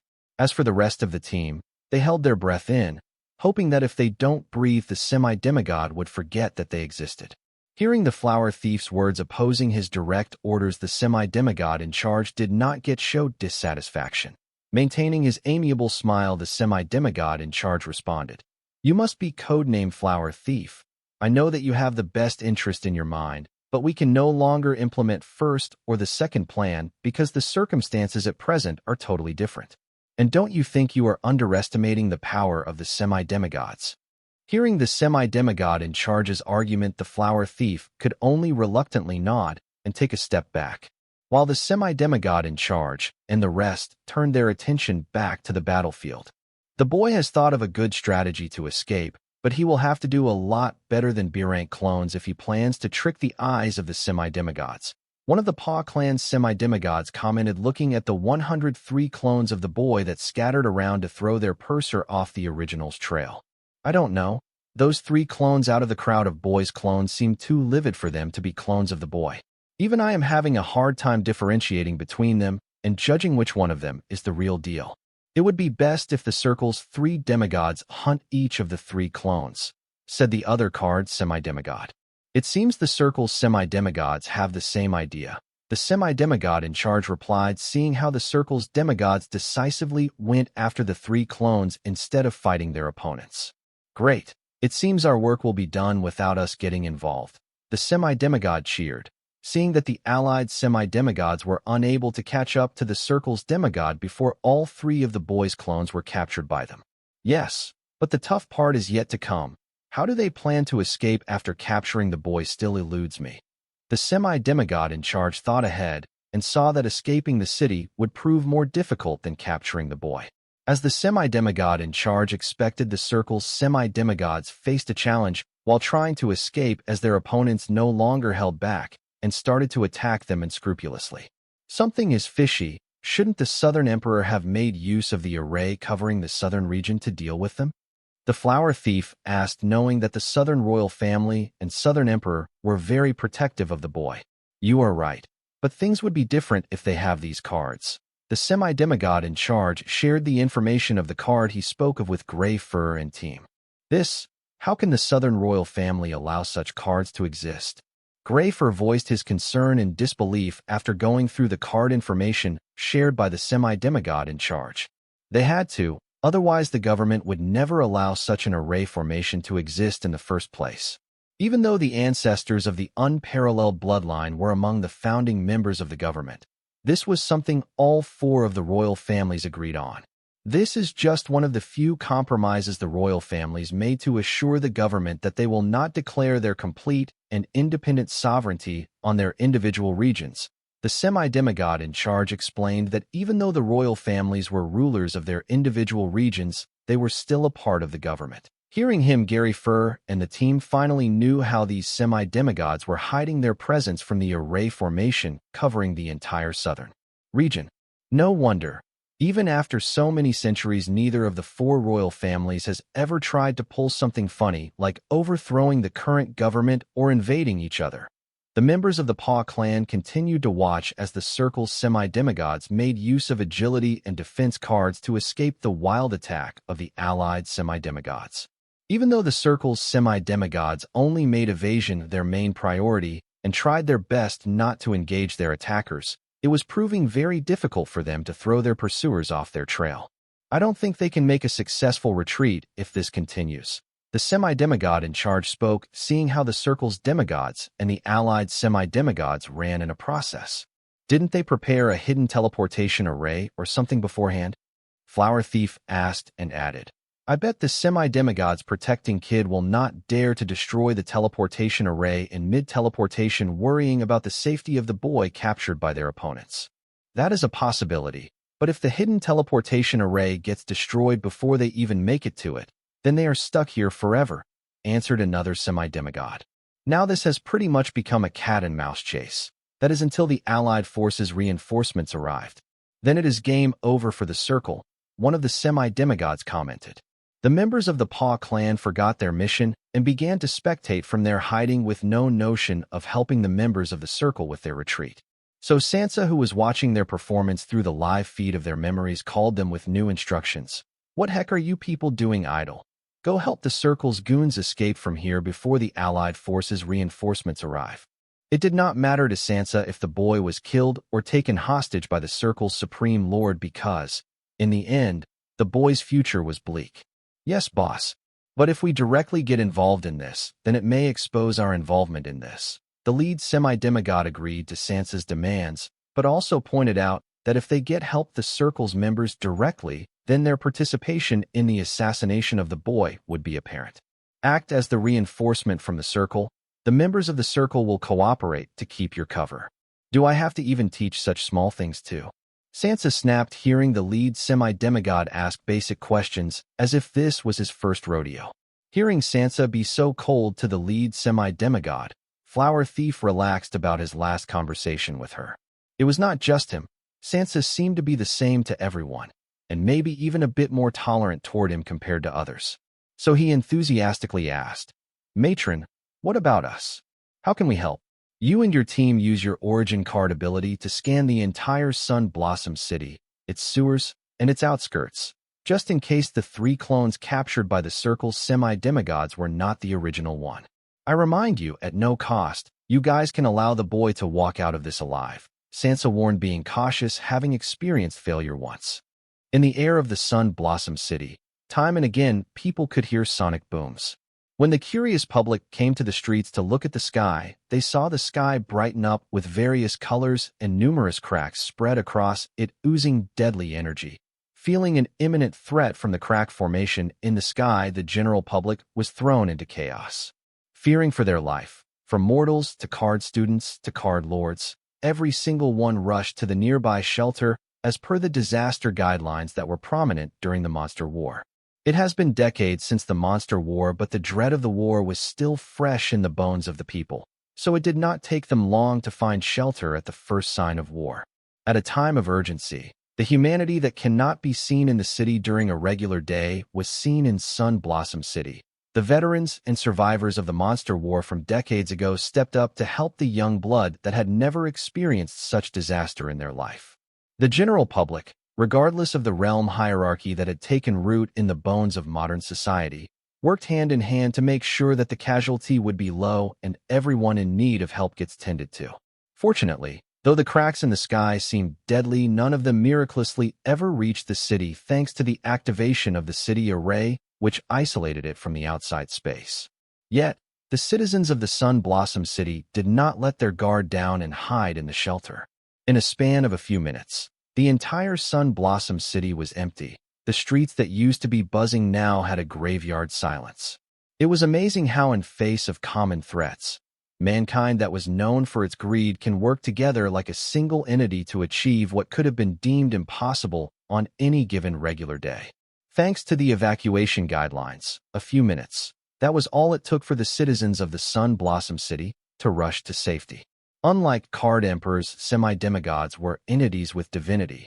No matter how little divinity they could use, it was the power that stood above the rules of the world, holding the equation to creation and destruction alike. So when it was released into the atmosphere, the space around it collapsed, exposing the world to the legendary void that was only accessible to the beings with divinity. Under the constant barrage of attacks, the semi-demigods of the circle had to go around their escape route as they did not want a rogue attack destroying their teleportation array. But no matter how they tried to get rid of the allied semi-demigods off their backs, their opponents somehow continued to sniff their trail. Stressed on time, the semi-demigods from the circle were getting impatient, and finally decided to sacrifice one of them so that the other could escape with the 3 clones of the boy captured by them.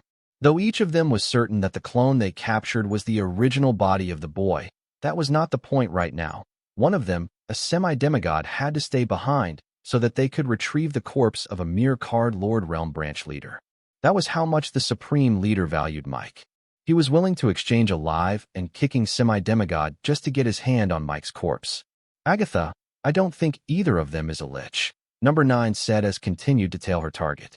I think so too. Agatha agreed with Number 9 because if a lich wanted to escape, neither was capable of stopping them. Seeing how their opponents were struggling to throw them off their trail, she knew she may have overestimated her opponents. Then what are you waiting for? Use the card the Southern Emperor gave you, Number 10 suggested to Agatha. No, that is for desperate situations. Agatha did not agree to Number 10's suggestion, feeling that they could hold the enemy till the reinforcements arrived. They have all 3 clones of the boy. One of them got to be the original body. Can the situation get any more desperate than this? Number 10 believed that they should get the situation under control as soon as possible instead of waiting around for the reinforcement. No, we wait. Agatha disagreed once again. Though the card lent to her by the Southern Emperor was strong and guaranteed success, it came at a great cost if used by someone who did not possess the unparalleled bloodline. Agatha had grown close to the boy and was willing to risk her life for him, but the situation has not gotten to that point. Therefore, she held off from calling in the big guns. Watch out. Enemy converging. They are up to something. Number 10 reminded the other 2 as they argued about opinions. It seems 2 of them have decided to stall 3 of us, while the remaining 1 escapes with all 3 clones of the boy. Number 10 immediately deduced based on the enemy's movements. But he would never have guessed that the enemy dared to underestimate them. So imagine his surprise when he saw only one of the enemy's semi-demigods stay behind to stall all 3 of them while the other 2 escaped. I will take him on. You 2 follow the other 2. Number 9 made a decisive decision. She would rather hunt the strongest of the 3, but, unlike her Number 10, was wittier, and Agatha held the trump card. So she felt that she was the one that should stay behind while the other 2 hunted the remaining enemies. Okay. Number 10 and Agatha did not argue and nodded in response to Number 10's suggestion. Just as Number 10 and Agatha were about to get past the enemy, as Number 9 engaged him, they heard the enemy chant, SSS rank, curse card, death to all. FCK, everybody, stay within a kilometer distance of him. Hearing the enemy, Number 10 cussed as a black halo appeared on each of their heads. Number 10's facial expression got uglier as he knew the exact ability of the opponent's card, so he instructed them to stay within 1 kilometer of the enemy. It seems their opponents were not underestimating them. They were more decisive than all 3 of them combined. Agatha immediately uses that card. The situation cannot get more desperate than this. Number 10 gave up on chasing the other 2 semi-demigods of the circle and yelled at Agatha to use the card. Agatha frowned, as Number 10's action was not what they had agreed upon. But seeing the black halo covering their heads and the desperate expression on Number 10's face, she chose to follow his instruction and use the card after giving it a thought. Quick! Before they escaped from the area of effect of the card. Number 10 could not help but add, seeing that Agatha was still considering his words. Agatha, Number 9, and Number 10 were not weaker than the trio from the circle. If anything, they were stronger, yet they fell short compared to the enemy trio, because the level of coordination was unprecedented. They were in a state that can only be described as single-mind 3 bodies. Not to mention the decisiveness they showcased. They did not hesitate to sacrifice one of them for the other 2 to escape. In face of this, the advantage of strength that the allied trio held could not gain them the upper hand that they could have with a bit more coordination and decisiveness. SSS rank trap card, Heaven's Sanction. Agatha finally chose to heed Number 9's words and activate the card given to her by the Southern Emperor. Fortunately, for Agatha, the other 2 enemies had circled back to the city to access the hidden teleportation array in the underground of the Circle's destroyed branch headquarters. so they had not managed to escape the area of the effect of the trap card used by Agatha. It can be said that Agatha was very lucky when it came to her timing of activating the trap card given to her by the Southern Emperor, as the two semi-demigods of the Circle, who thought that they had gotten the allied semi-demigods off their backs, headed straight to the hidden teleportation array and accessed them only to find that the isolation barrier protecting city suddenly was strengthened from A rank to SSS rank in. They could not escape using the teleportation array, as it was only of AA rank. You better give me a worthy reason for this, or you got an enemy in me, mister. Agatha said to number 10 with a grave expression as the bill of using the trap card came due. For now, she was fine, but once she deactivates the trap card, she will have to recuperate for months to come, as the price of accessing the strength of the array formation covering the southern region without the unparalleled bloodline following through her veins was not small. The A-rank space isolation barrier array covering the city had its rank raised to SSS rank because it was being empowered by the array formation covering the southern region as the additional effect of the trap card, Heaven's Sanction, used by Agatha. Now that all three of the enemy card's semi-demigods were trapped, number 10's expression finally eased, and he explained. Death to All is a newly created card that has quickly risen to popularity as the number 1 curse card. Western forces first used it to clear the SSS rank gate dungeon in the shortest amount of recorded time. Thanks to this card, they could even clear an SSS rank field dungeon in a record-breaking time. The halo you see on your head is an effect of the curse called the Blessing of Death. It appears on the head of the user and all his enemies within the 1-kilometer range of him. If you are out of the 1-kilometer range of the user, you die. If you kill the user, you die. The only way to end this curse is to wait. How long? Hearing number 10 explain the curse card used by the enemy, Agatha let him off the hook. Fortunately, she was not too hot-headed earlier and chose to follow number 10's instruction, otherwise she would be dead right now. This was one of the reasons why she hated curse masters. These F-King asshole force you to play a game of life and death and never tell you the rules of the game. Until the halo on our head disappears, which could be anywhere from an hour to a day to a month, or even a year. It depends on the price the user has paid to activate the curse card, number 10 said grimly. If not for the Southern Emperor's signature trap card tarping the enemy within the bounds of the city, number 10 would not be as relaxed as he was now. Number 9 quietly nodded to number 10's explanation. Number 10 was what you call a textbook card nerd. Thanks to that, he was a walking encyclopedia of cards used across the 5 regions. This was the reason why she chose to let number 10 follow the other enemies along with Agatha, controlling her impulse to take on the strongest enemy on the battlefield. Wait, from what you are saying, we cannot kill that bastard? Agatha asked in annoyance. Killing them was never on the table. Even though I am not sure which one of the 3 clones is the boy's original body, since it is being held in their trap card, if we kill them, the boy will forever be trapped in their grimoire, number 10 reminded Agatha. Though there were ways to access a dead card apprentice's grimoire, number 10 would rather make a safe bet. A figure burrowed down from the ceiling of the Sun Blossom City's sewer system and began to rush towards the exit of the sewers, which ended at a cleared lake field dungeon 100 miles away from the city. Ignoring the nauseating and repulsive smell of the sewers, the figure ran at the highest speed it could muster, as if its life was on the line. The sound of the rushed footsteps echoed in the tunnels as the figure kept running without looking back, feeling that it could not afford to entertain any sort of distraction, and it was right to think so, but unfortunately for it, whatever it was running from caught up to it, and before a second could pass, both the running figure and its pursuer had vanished from the tunnels of the sewer. After the figure and its pursuer vanished, the sewer tunnels once again regained their peace. Except for the hole in the ceiling of the tunnel of the sewers from where the figure had burrowed into the sewers, there was no trace left of the figure and its pursuer's presence in the tunnel.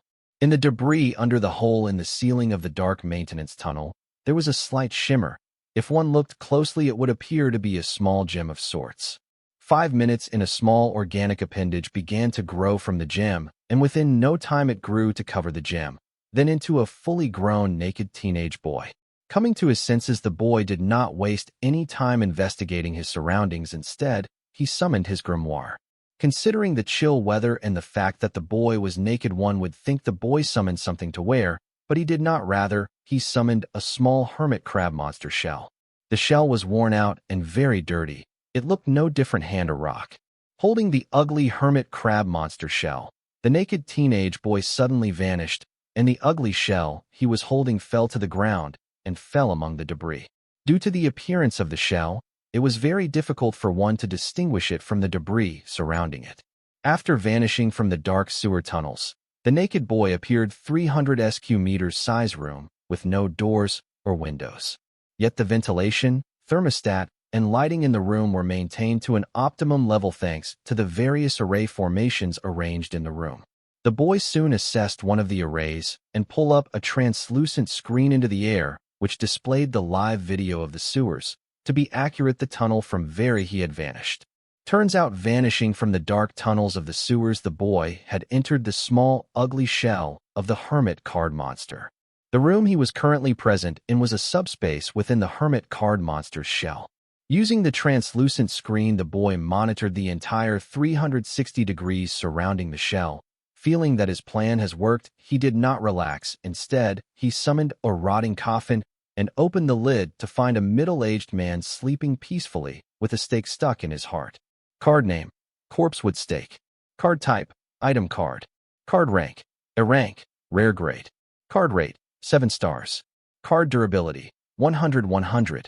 Card effect: Corpsewood is an A-rank card ingredient with an incredible property to deprive a being of soul energy just by being in contact. A similar effect is noted with regards to rules and runes, but the Corpsewood's effects are more exaggerated with soul energy than rule power. As a stake made using Corpsewood, the wounds made using Corpsewood stake cannot be healed using soul energy or rule power. They can only be healed naturally. Additional ability: soul energy deprivation, rule power deprivation, roots. Note: when used in combination with Corpsewood Coffin, the effect of the card and all its skills increases by 5 folds. Soul energy or rule power deprivation. These are skills created based using the natural trait of the Corpsewood. When the Corpsewood stake is in contact with the victim, they cannot access soul energy or rule power. Roots. When impaled on the victim, the Corpsewood stake takes root within the body like a plant or tree taking root in the ground. These roots of the Corpsewood stake will be constantly depriving the victim the access to internal and external soul energy or rule power. Card name: Corpsewood Coffin. Card type: Item card. Card rank: A rank, rare grade. Card rate: 8 stars. Card durability: 100/100. Card effect: Corpsewood Coffin, as the name suggests, is a coffin made using corpsewood. When the victim is laid in the coffin, they cannot access their soul energy or rule power. Additional effects: eternal slumber. Note: when this card is used in combination with the Corpsewood stake, the effects of the card and its skill are increased by 5 folds. Eternal slumber. Losing access to soul energy and rule power, the victim will go into a deep sleep. Card name: Hermit's Retreat. Card type: Item card. Card rank: A rank, rare grade. Card rate: 7 stars. Card durability: 100/100. Card effect: Hermit's Retreat is an item created using the shell of a mutated hermit crab monster, which showed a trace of developing a subspace within it. Hermit's Retreat allows the user to access a subspace of 300 sq meters in size. Additional ability: Master Key, Space Affinity. Master Key. This skill gives the user full authority over the subspace within the Hermit's Retreat. Without this key, no being can enter or leave the subspace within the Hermit's Retreat. Note: the authority of the Master Key can be challenged if the opponent has a strong mastery of the space rule. Space Affinity. The hermit crab monster's shell used to create the Hermit's Retreat card was mutated and had developed an affinity for space, managing to show a trace of developing an independent space within it. Card name: 100 Clone Escape. Card type: Item card. Card rank: B rank, uncommon grade.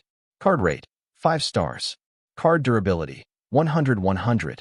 Card effect: as the name of the card suggests, the user can summon 100 clones to escape amidst the confusion.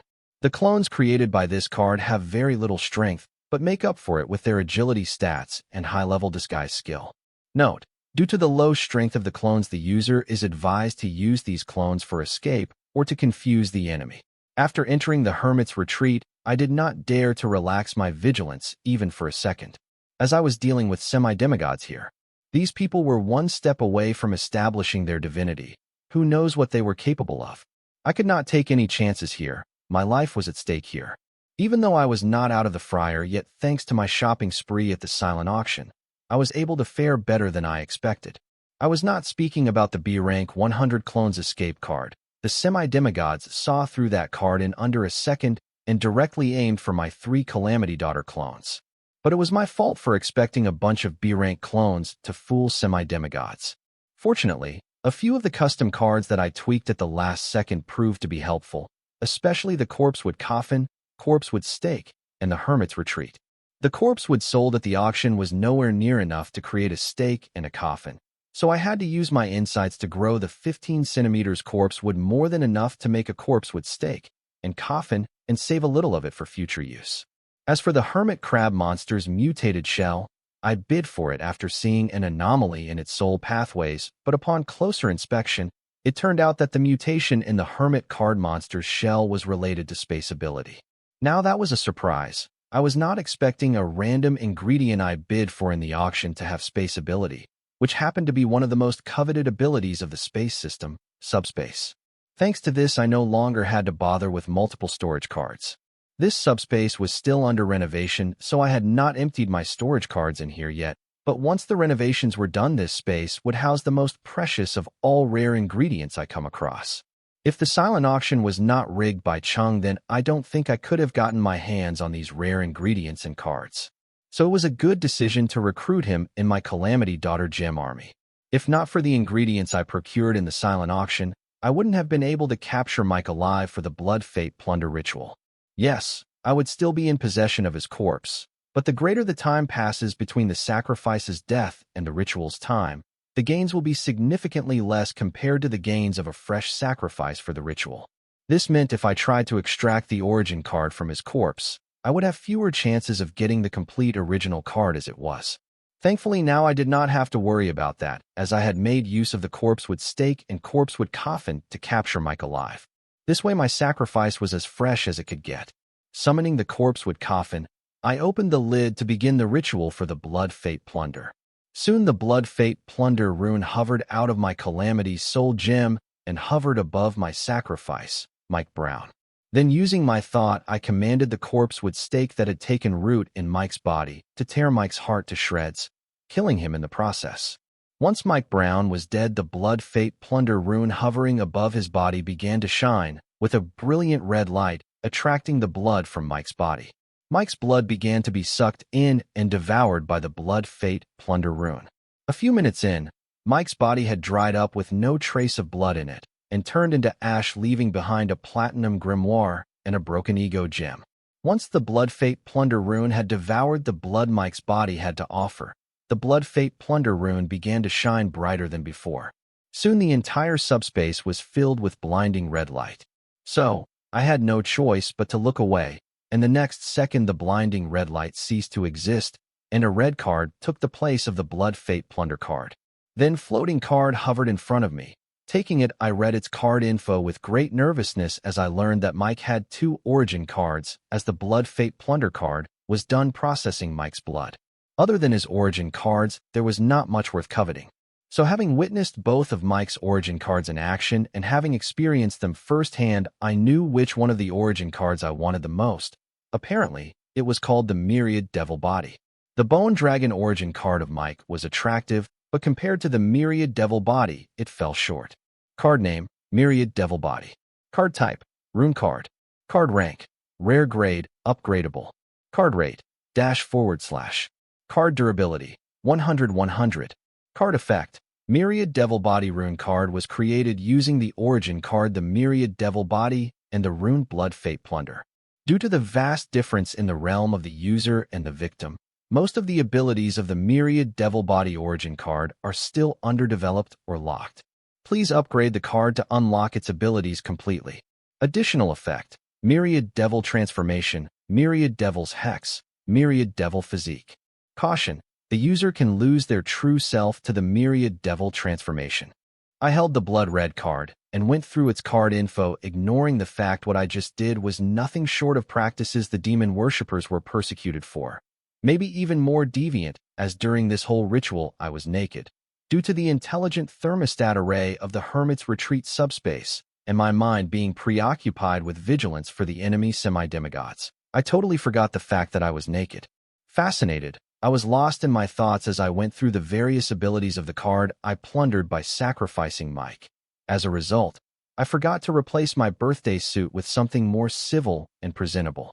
But it did not take long for my fascination to turn into fear and feel a chill run through my entire body despite the intelligent thermostat trying its best to make me comfortable. The reason behind my fear was the practical applications of the Myriad Devil body card and its abilities. The card's effects were dreadful, especially the Myriad Devil's Hex. I broke into a sweat reading this skill info despite the intelligent thermostat giving its best. Myriad Devil's Hex skill was so broken that the victim would not even understand what transpired when targeted by this skill, as the victim would not only lose their appearance but also their mind under the influence of this skill. The prime example of this was Ji-Feng. Under the influence of this skill, his soul believed that it was a pebble. But there were some expectations, such as Diana, who was able to maintain her sanity thanks to her firm will. After considering the various application of the Myriad Devil's Hex skill and its effects, I summoned a storage trunk and carefully took out a ring from within it. This ring was the reason why Mike's hex on Ji-Feng did not spread to me and my other Calamity Daughter gems. Wearing the ring on my left pinky, I felt very grateful toward Anna and could not help but miss her. If she were present, I would not have to hide in the sewers of the Sun Blossom City. I shook my head, stopping my mind from entertaining such thoughts. I did not mind hiding behind a woman, but I did not want to make it a habit. Speaking of the abilities of the cards, most of them were currently unavailable to me, especially the Myriad Devil Physique. This physique allowed Mike to use the physique, skills, and traits of the different races while having transformed into a different race. But that was not a problem, considering that I could gain access to these abilities of the card once I upgraded. But this was where things got tricky. The condition for upgrading the card was outrageous, as it demanded the blood of the devil, not the blood of demons, but devils who were considered to be the demigod equivalent of the demon kin. Aside from the Myriad Devil Physique, the other abilities of the card were accessible but were more demanding when it came to soul energy and conditions required for activating them. Still, it was better than nothing. After contemplating the card's abilities for a while, I decided to experience them firsthand. So I enthusiastically equipped the card, but realized that I needed to provide the card with the necessary medium for me to activate either of the skills, Myriad Devil Body or Myriad Devil's Hex. At this point, I did not have blood or any DNA material of any monster or being on me, so I could only think of turning into something inanimate, like a pebble for example. So summoning in a little of the debris surrounding the hermit's retreat shell, I used it as a medium to transform into a pebble from the debris, remembering not to lose my sense of true self to Myriad Devil Transformation skill, like Ji-Feng chanting.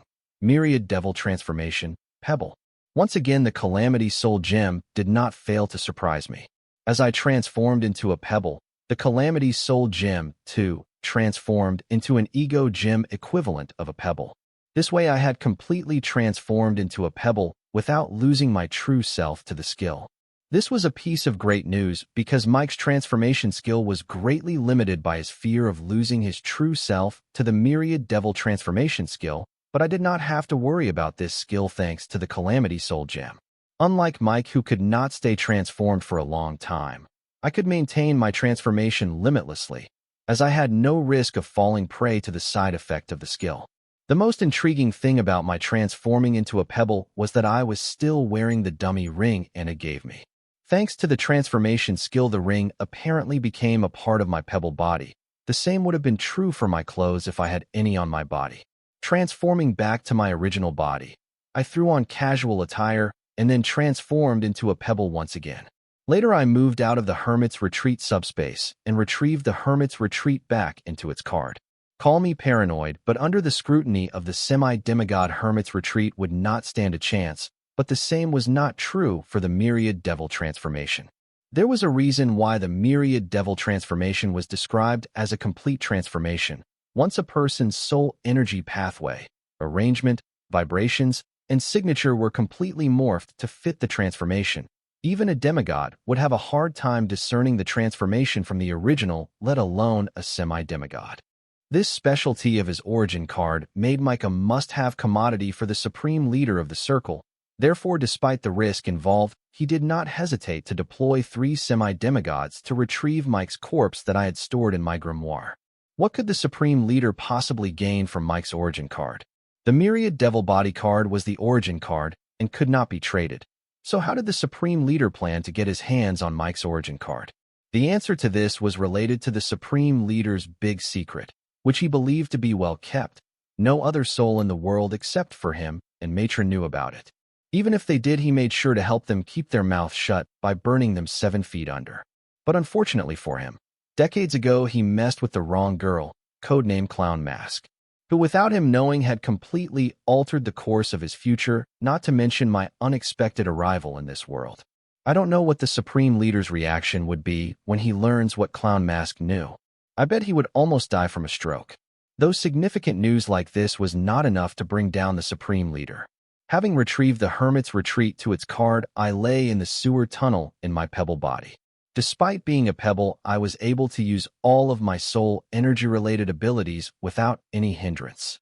As for the physical-related abilities, with no hands, feet, or other appendages, I was restricted to just rolling my pebble body. With proper exertion of force through my pebble body, I could roll around without using any spiritual energy, but it was a lot more taxing than running, jogging, or walking. If it were just my human physique, I could not have achieved this feat. My gigamite physique was at play here. Rolling around using my physical force was for the best. This way I could move around without causing even a minute disturbance in soul energy. Right now my priority was to make it out of the sewers, then the Sun Blossom City, and later into the Sky Blossom City. After leaving the city sewers, I can try and transform myself into one of my Calamity Daughter gems, mingle with the general populace, and stealthily get out of the Sun Blossom City and head to the Sky Blossom City. Only after reaching Sky Blossom City could I relax my vigilance. Before that, I would use every ounce of mental energy I have to get to the Sky Blossom City. As for the allied semi-demigods fighting the enemy semi-demigods, I did not have the luxury of informing them that I was safe and not trapped in the grimoire of the enemy semi-demigod, because if I did that, then I would not only be alerting the allied semi-demigods of my well-being, but also the enemy semi-demigods. Weighing the pros and cons, I decided to let the allied semi-demigods keep the enemy semi-demigods busy as I made my way to the Sky Blossom City. Once I feel safe, I could worry about the rest, and I believe the allied semi-demigods protecting me would agree with me. As I rolled my pebble body to find a way outside the sewers, I suddenly felt the city go quiet. I was not talking about the city's regular hubbub, but the booming sound produced by the semi-demigods fighting in the city airspace. What happened? Why did they suddenly stop? Did they leave the city airspace and take their fight somewhere else? Or did the circle's demigod manage to escape? Now that would bring the fight to a halt. After all, with the enemy successfully retreating, who were the allied semi-demigods supposed to fight? That was a possibility, but if that were to happen, then I would be very disappointed by the capabilities of the allied semi-demigods. Not only did they let the enemies capture my clones, but also let them get away with it, which can only be explained as a huge letdown. Inside the sewer, with my sense trapped in a tiny pebble body, the world had suddenly grown larger for me. Yes, my gigamite physique allowed my pebble body to do what no other pebble could, but it was still a great challenge to cover 100 meters with a body less than 1 millimeter in size. Therefore, I felt being up to date on the semi-demigod activity took less priority, feeling that with my new rune card I had managed to overcome the huge disaster upon me. But it did not take long for the world to remind me that I was wrong to think that. When I used the B-Rank 100 Clone Escape card to summon 100 B-Rank clones, hoping that they could make a good cover for my Calamity Daughter clones as they escaped to the bounds of the city, but it was a waste of effort as the semi-demigods saw right through the B-Rank clones and directly went after Calamity Daughter clone, not even bothering to waste their energy to destroy the 100 B-Rank clones.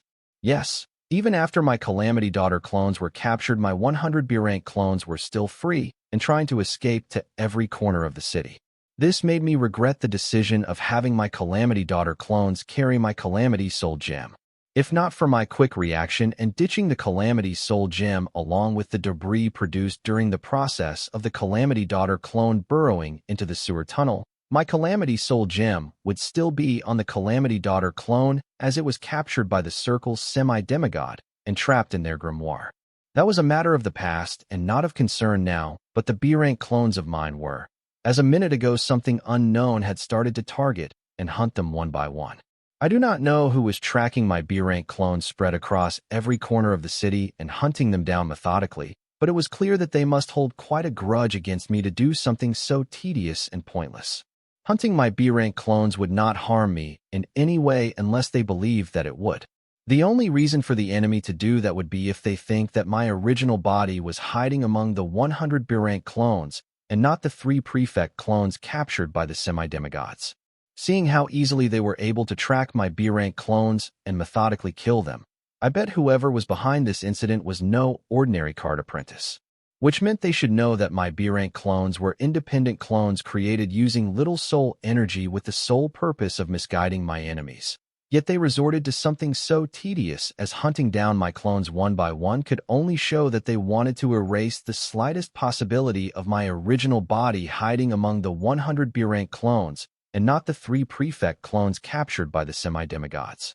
This showed that whoever was behind this was very cautious and did not mind wasting extra time just to explore and erase even the tiniest possibility of my survival.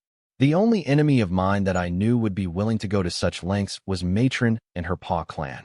Knowing that Cole was Matron's pawn, I was expecting to cross paths with them soon, even though they already made arrangements to use the circle to kill me. That was because Matron's hatred for the Wyatt family was at such a petty level that she would not believe I was laid to rest unless her pawns had confirmed that with their eyes. Another reason why I believe it was Matron's goons who were hunting my B-rank clones was that Circle already believed that they had trapped my original body and were busy retreating. They did not have time or petty motives to pull something meaningless like this. Now that the Paw clan had shown itself and begun to scrutinize the entire Sun Blossom City, just to erase any possibility of me surviving today, I who had grown confident after plundering Mike's origin card could not help but become cautious, remembering the dread of 5 card emperors jumping out of the mouth of an empty beast just to kill a lowly card soldier like myself, right in presence of my card emperor security detail.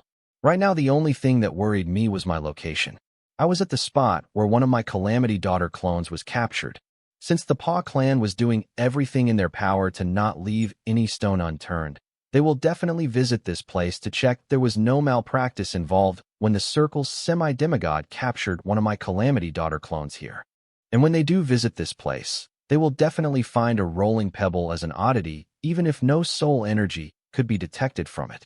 Therefore, I had to move out of the sewer as fast as possible, but that was almost impossible with my current body unless I made use of a little soul energy. On the account that my pursuers were very sensitive to soul energy with them being card semi-demigods and all, I was keeping my soul energy usage to a minimum, hoping that I would be able to come across a sewer rat or any other creature as soon as possible such that I can transform into them, which give me more freedom to use my physical advantages to escape from this city as soon as possible. I was so keen on escaping to Sky Blossom City because only when either of the forces knew that I was under the protection of a demigod or someone with the capability of a demigod would they finally stop hunting me. As unless they want to start a war, there was no way for them to send a demigod after me.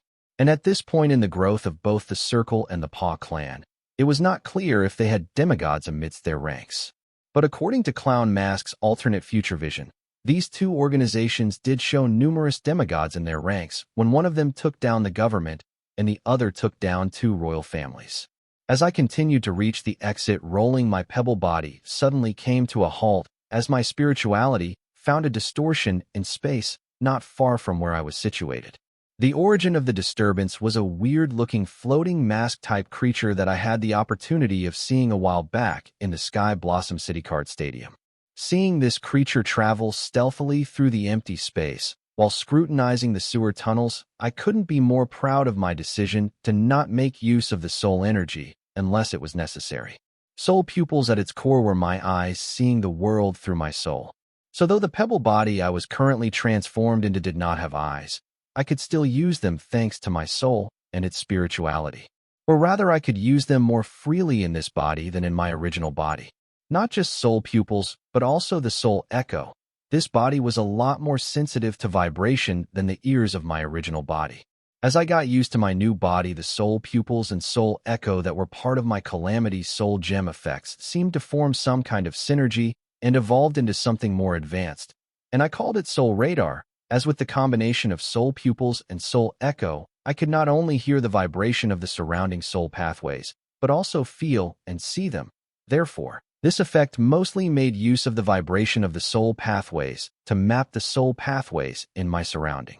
It was hard for me to believe that soul pupil and soul echo skills were more suitable for my pebble body than my original body, but considering that in my current state I would be more relatable with a stone elemental than a pebble, it made sense.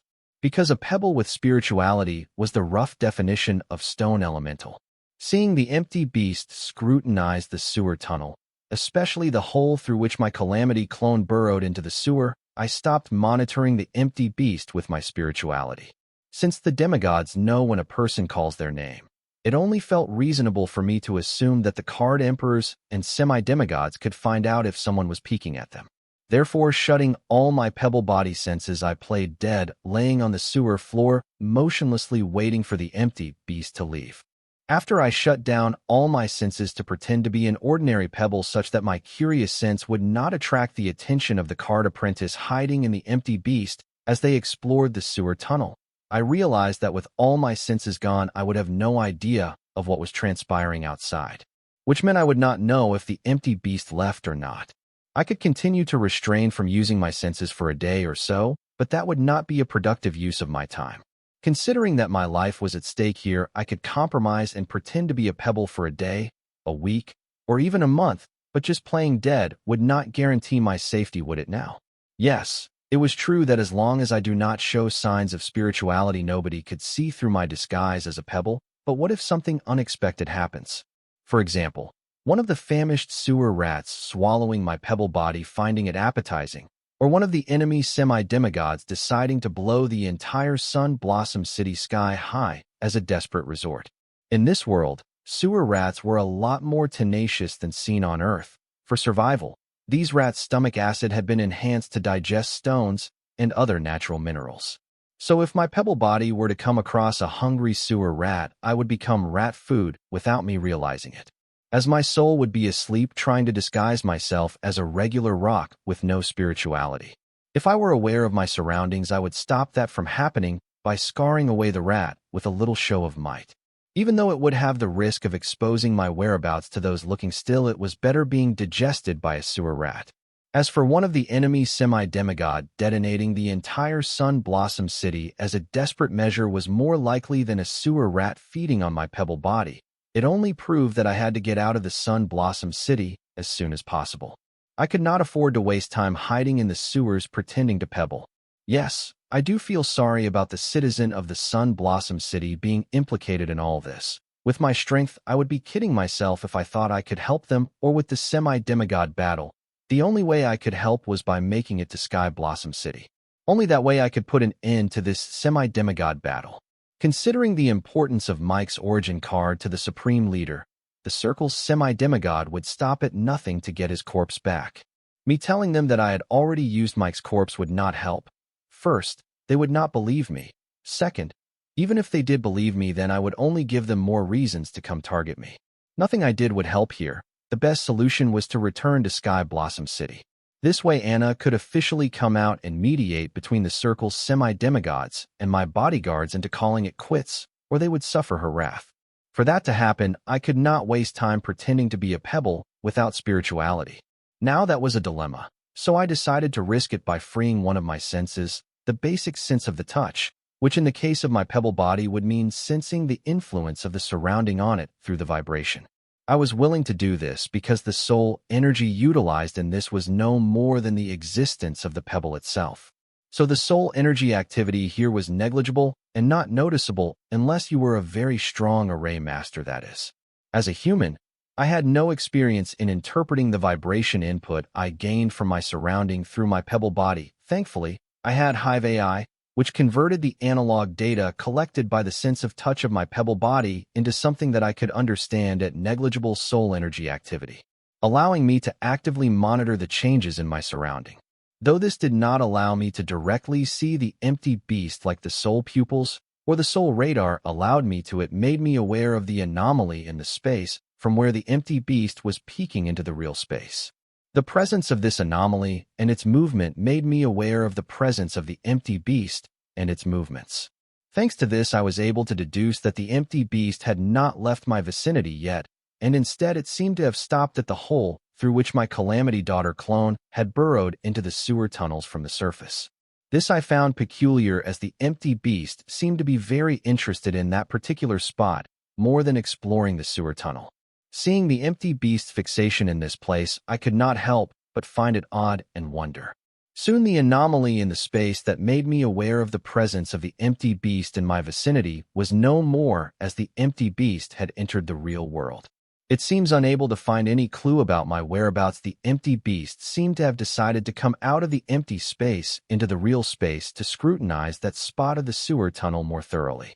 But by doing this, I could not only feel the vibration of the empty beast in the surroundings, but also the minute vibrations of the sound it was producing. When I focused on these minute vibrations, it turned out to be the conversation of the people hiding in the empty beast.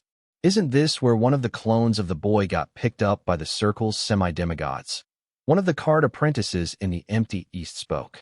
Yes, it is. But this also happens to be the location where the B-rank clones of the boy transmitted the information of their death to. Hearing the conversation of the card apprentice inside the empty beast, I finally understood the reason why the Paw clan's card apprentice seemed to be killing my B-rank clones. They were using the death of these clones to triangulate my position by using the minute soul energy the B-rank clones realized upon their death to report their death to me. The soul energy used here was not a lot, but not negligible either, still not enough to triangulate my position immediately. Therefore, they had to kill almost all of my B-rank clones before they could triangulate my location to the sewers. Fortunately, I did not underestimate my enemies and made the mistake of resting in the Hermit's Retreat until all this blew over. If I were still in the Hermit's Retreat, it would not have taken the empty beast any effort to spot it and take action. But I did not relax after fooling the circle's semi-demigod, and instead remained vigilant and made use of the small opening to extract my new rune card and use it to escape out of the Sun Blossom City, out of the range of the supposed war zone. Though I did not make it out of the Sun Blossom City, I still managed to increase my chance of survivability through my new rune card. Considering that the semi-demigods protecting me were occupied with the circle's semi-demigods, once my whereabouts were apparent to the members of the Paw clan, I would be sitting ducks. So my current situation was better than it could have been. Yes, I was patting myself on the back. I know was still not out of the fryer, and it was too early to celebrate, but I felt it was necessary to recognize the small wins. After all, I too was human. My mind was not invincible. In this desperate situation, it was easy for even the mightiest of the general to lose sight of the victory. Only by enjoying the small wins could hope to keep the victory in sight. My current situation was very desperate than I would like to agree to. I had to sacrifice my 3 mutated soul consciousnesses to escape the pursuit of the Circle's 3 semi-demigod. Right now they were trapped in the Circle's semi-demigod's grimoire. This was the main reason why the Circle's semi-demigod believed that the clone they captured was my true body. Fooling a semi-demigod was easier said than done.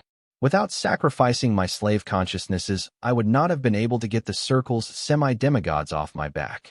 Though for now my slave consciousnesses were trapped in the grimoires of the semi-demigods, there were chances of me losing them permanently or even revealing the secret of my Calamity Daughter gems.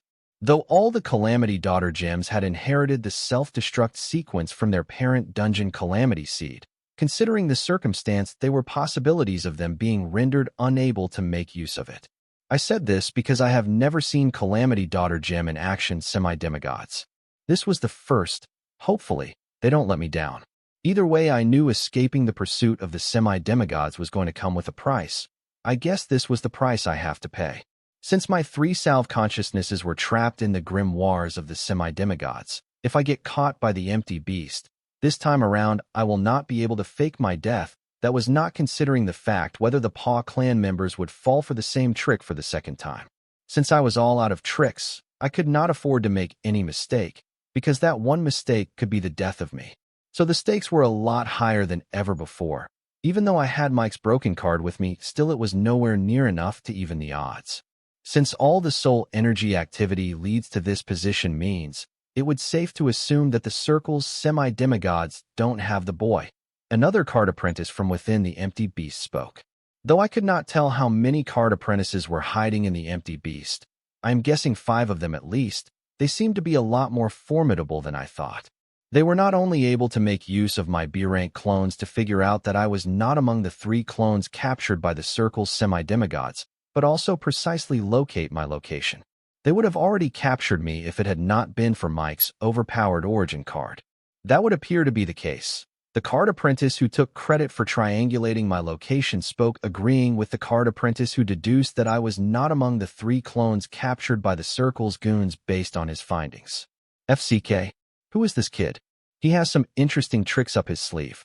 So what now? My familiar is unable to find any trace of the boy here.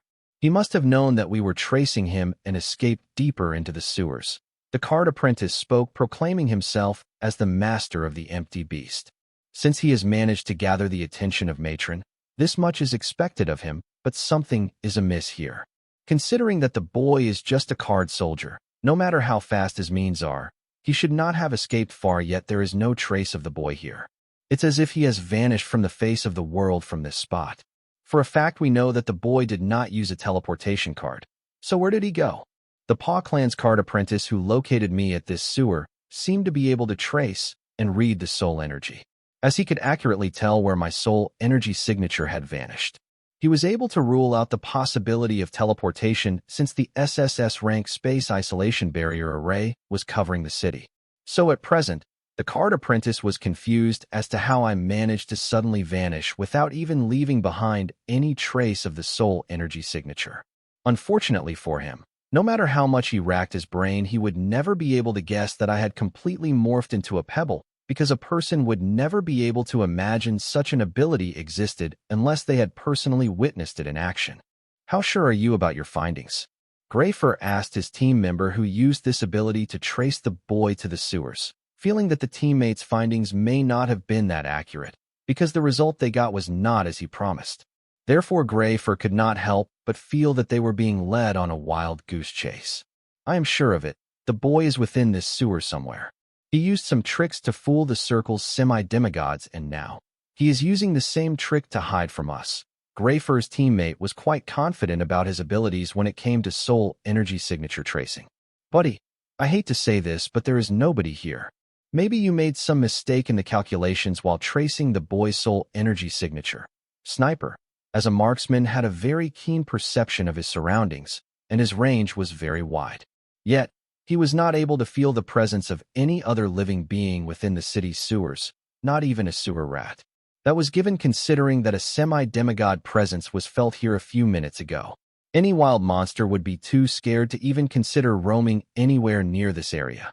No, I did not make any mistake. That boy is here. There are 2 possibilities as to why we are not able to find the boy here. First, he teleported knowing that somebody was tracing his whereabouts. Second, he is using some cards to hide his presence.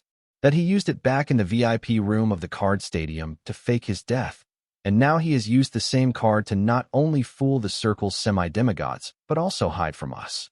The former is impossible considering that he was right here after the city's space isolation barrier array's rank was increased to SSS rank. Leaving us with the latter, the boy is hiding somewhere in these sewer tunnels. Guys, trust me on this one. Have I ever let you guys down when it comes to soul energy tracing? Grayfur's teammate explained, seeing his teammates start to doubt his findings. No, you have always been right about these kinds of stuff, Grayfur said, and others nodded in agreement as their teammates' record spoke for him, giving them a strong reason to trust what he was saying. So codename Sniper added, since you believe the boy is hiding in these sewer tunnels, why don't we destroy them? This way either he will die with the destruction of the tunnels, or will flush to the surface for safety. That's an idea, but it has the risk of revealing our presence to the 2 other forces. Grayfur immediately denied Sniper's idea, and then said, I will inform the semi-demigods not to act to help the circle's semi-demigods to retreat, since we will need them to distract the allied semi-demigods while we find the boy. While you are at it, why don't you ask them to come to help us find the boy here? The flower thief said, feeling that another dozen pairs of eyes would get the job done a lot faster. That is not possible, because the closer they are to the other two factions of semi-demigods, the higher risk of them being discovered by them. But I will ask them to keep in the outskirt of the city. Grey Fur made the following arrangements, feeling that if he were in the boy's shoes, he would do his best to get back to the Sky Blossom City. Therefore, he decided to have a dozen semi-demigods that Matron sent for their assistance monitor the city outskirts for the boy in case he manages to trick them and leave the city. That's a good idea. The other teammates nodded in appreciation of Grey Fur's judgment. We know that the boy is within the walls of these tunnels. Now, how do we find him? Flower Thief asked, trying to figure out their next course of action. With the circle's semi-demigods keeping the allied semi-demigods protecting the boy busy, they were free to hunt him down. They knew where to start, and now they need to figure out how. If I had a few more of those B-rank clones of the boy with me right now, I could kill them to locate him, using the soul energy that transmits the news of the death of his clones to him. Too bad you guys killed them all. Grey Fur's teammate said, remaining the rest of them, that if they had not killed all the B-rank clones of the boy, they could have used the same method they used to trace the boy to these tunnels to pinpoint the exact location of the boy in here. There is no point in crying over the spilled milk. Think of something else, Grey Fur said, trying to maintain the morale of the team, but it was no help. So he added, "Come on, people. Our opponent is a card soldier, for God's sake. Be it experience or strength, we better than the boy. So let us not be outsmarted by the boy for the second time." Grey Fur always felt that shaming people served as a better motivator than encouraging words. So he did not mind shaming himself and his team to help them keep their sight on the goal here. Even Sniper, who was not big on using his brain, thought hard. As a card emperor, he felt ashamed for being tricked by a card soldier. And he did not want that to repeat itself. So he could not help but give serious thought to how to get the boy out of his hiding without alerting the other two factions of their presence in the city. Though we cannot destroy the sewer tunnels, how about gassing the tunnels with some high-grade poison? Unless the boy wants to die of poisoning, he will have no choice but to show himself. Interesting idea. I believe you would not suggest poisoning the entire sewer tunnel unless you have the high-grade poison you speak of, Grey Fur said to Flower Thief. Hearing his crazy idea to poison the entire sewer system of the Sun Blossom City. I do, Flower Thief answered with a sinister smile, then summoned a canister filled with neon green poison and introduced it to his teammates without waiting for them to ask. This the poison extracted from the SS rank Dragon Viper. The best thing about this poison is that it has no presence. So even if flood the entire sewer system with it, the semi-demigods of the two factions will not even feel it until it was too late. I have heard of the lethality of the Dragon Viper's poison. Even though it is popular because of its traceless nature, not many use it because it is highly corrosive and has the risk of corroding any material less than its grade, which acts contrary to its traceless nature. I bet that the canister used to store the poison is an SS rank ingredient by itself. If we were to release this poison within these tunnels, it will corrode the walls and foundation of the sewer tunnels, which has the risk of the inter-sewer system collapsing on itself because of the corroded infrastructure, which would easily gather the attention of the semi-demigods of the other two factions. So, I believe we should think something else. Grey Fur's teammate advised against flooding the sewer tunnels with poison. Come on, people, don't go soft on me now, Grey Fur said, hearing his teammate advising the rest of them against the Flower Thief's idea. Grey Fur, I am begging, please be smart about this. We don't need to be this cruel. We can think of something else. Grey Fur's teammate begged Grey Fur to reconsider. I am sorry, it is not like I have any choice in this matter. Grey Fur rejected his teammate's plea as he glared at the Flower Thief. Now that Flower Thief had put this idea out in the open, it means this moment has already been witnessed by Matron, whom he believed to be monitoring their memories. Fine, help me contact Matron. I will change her mind. Grey Fur's teammate asked Grey Fur to help him get in contact with Matron so that he can change her mind about poisoning the entire sewer system of Sun Blossom City.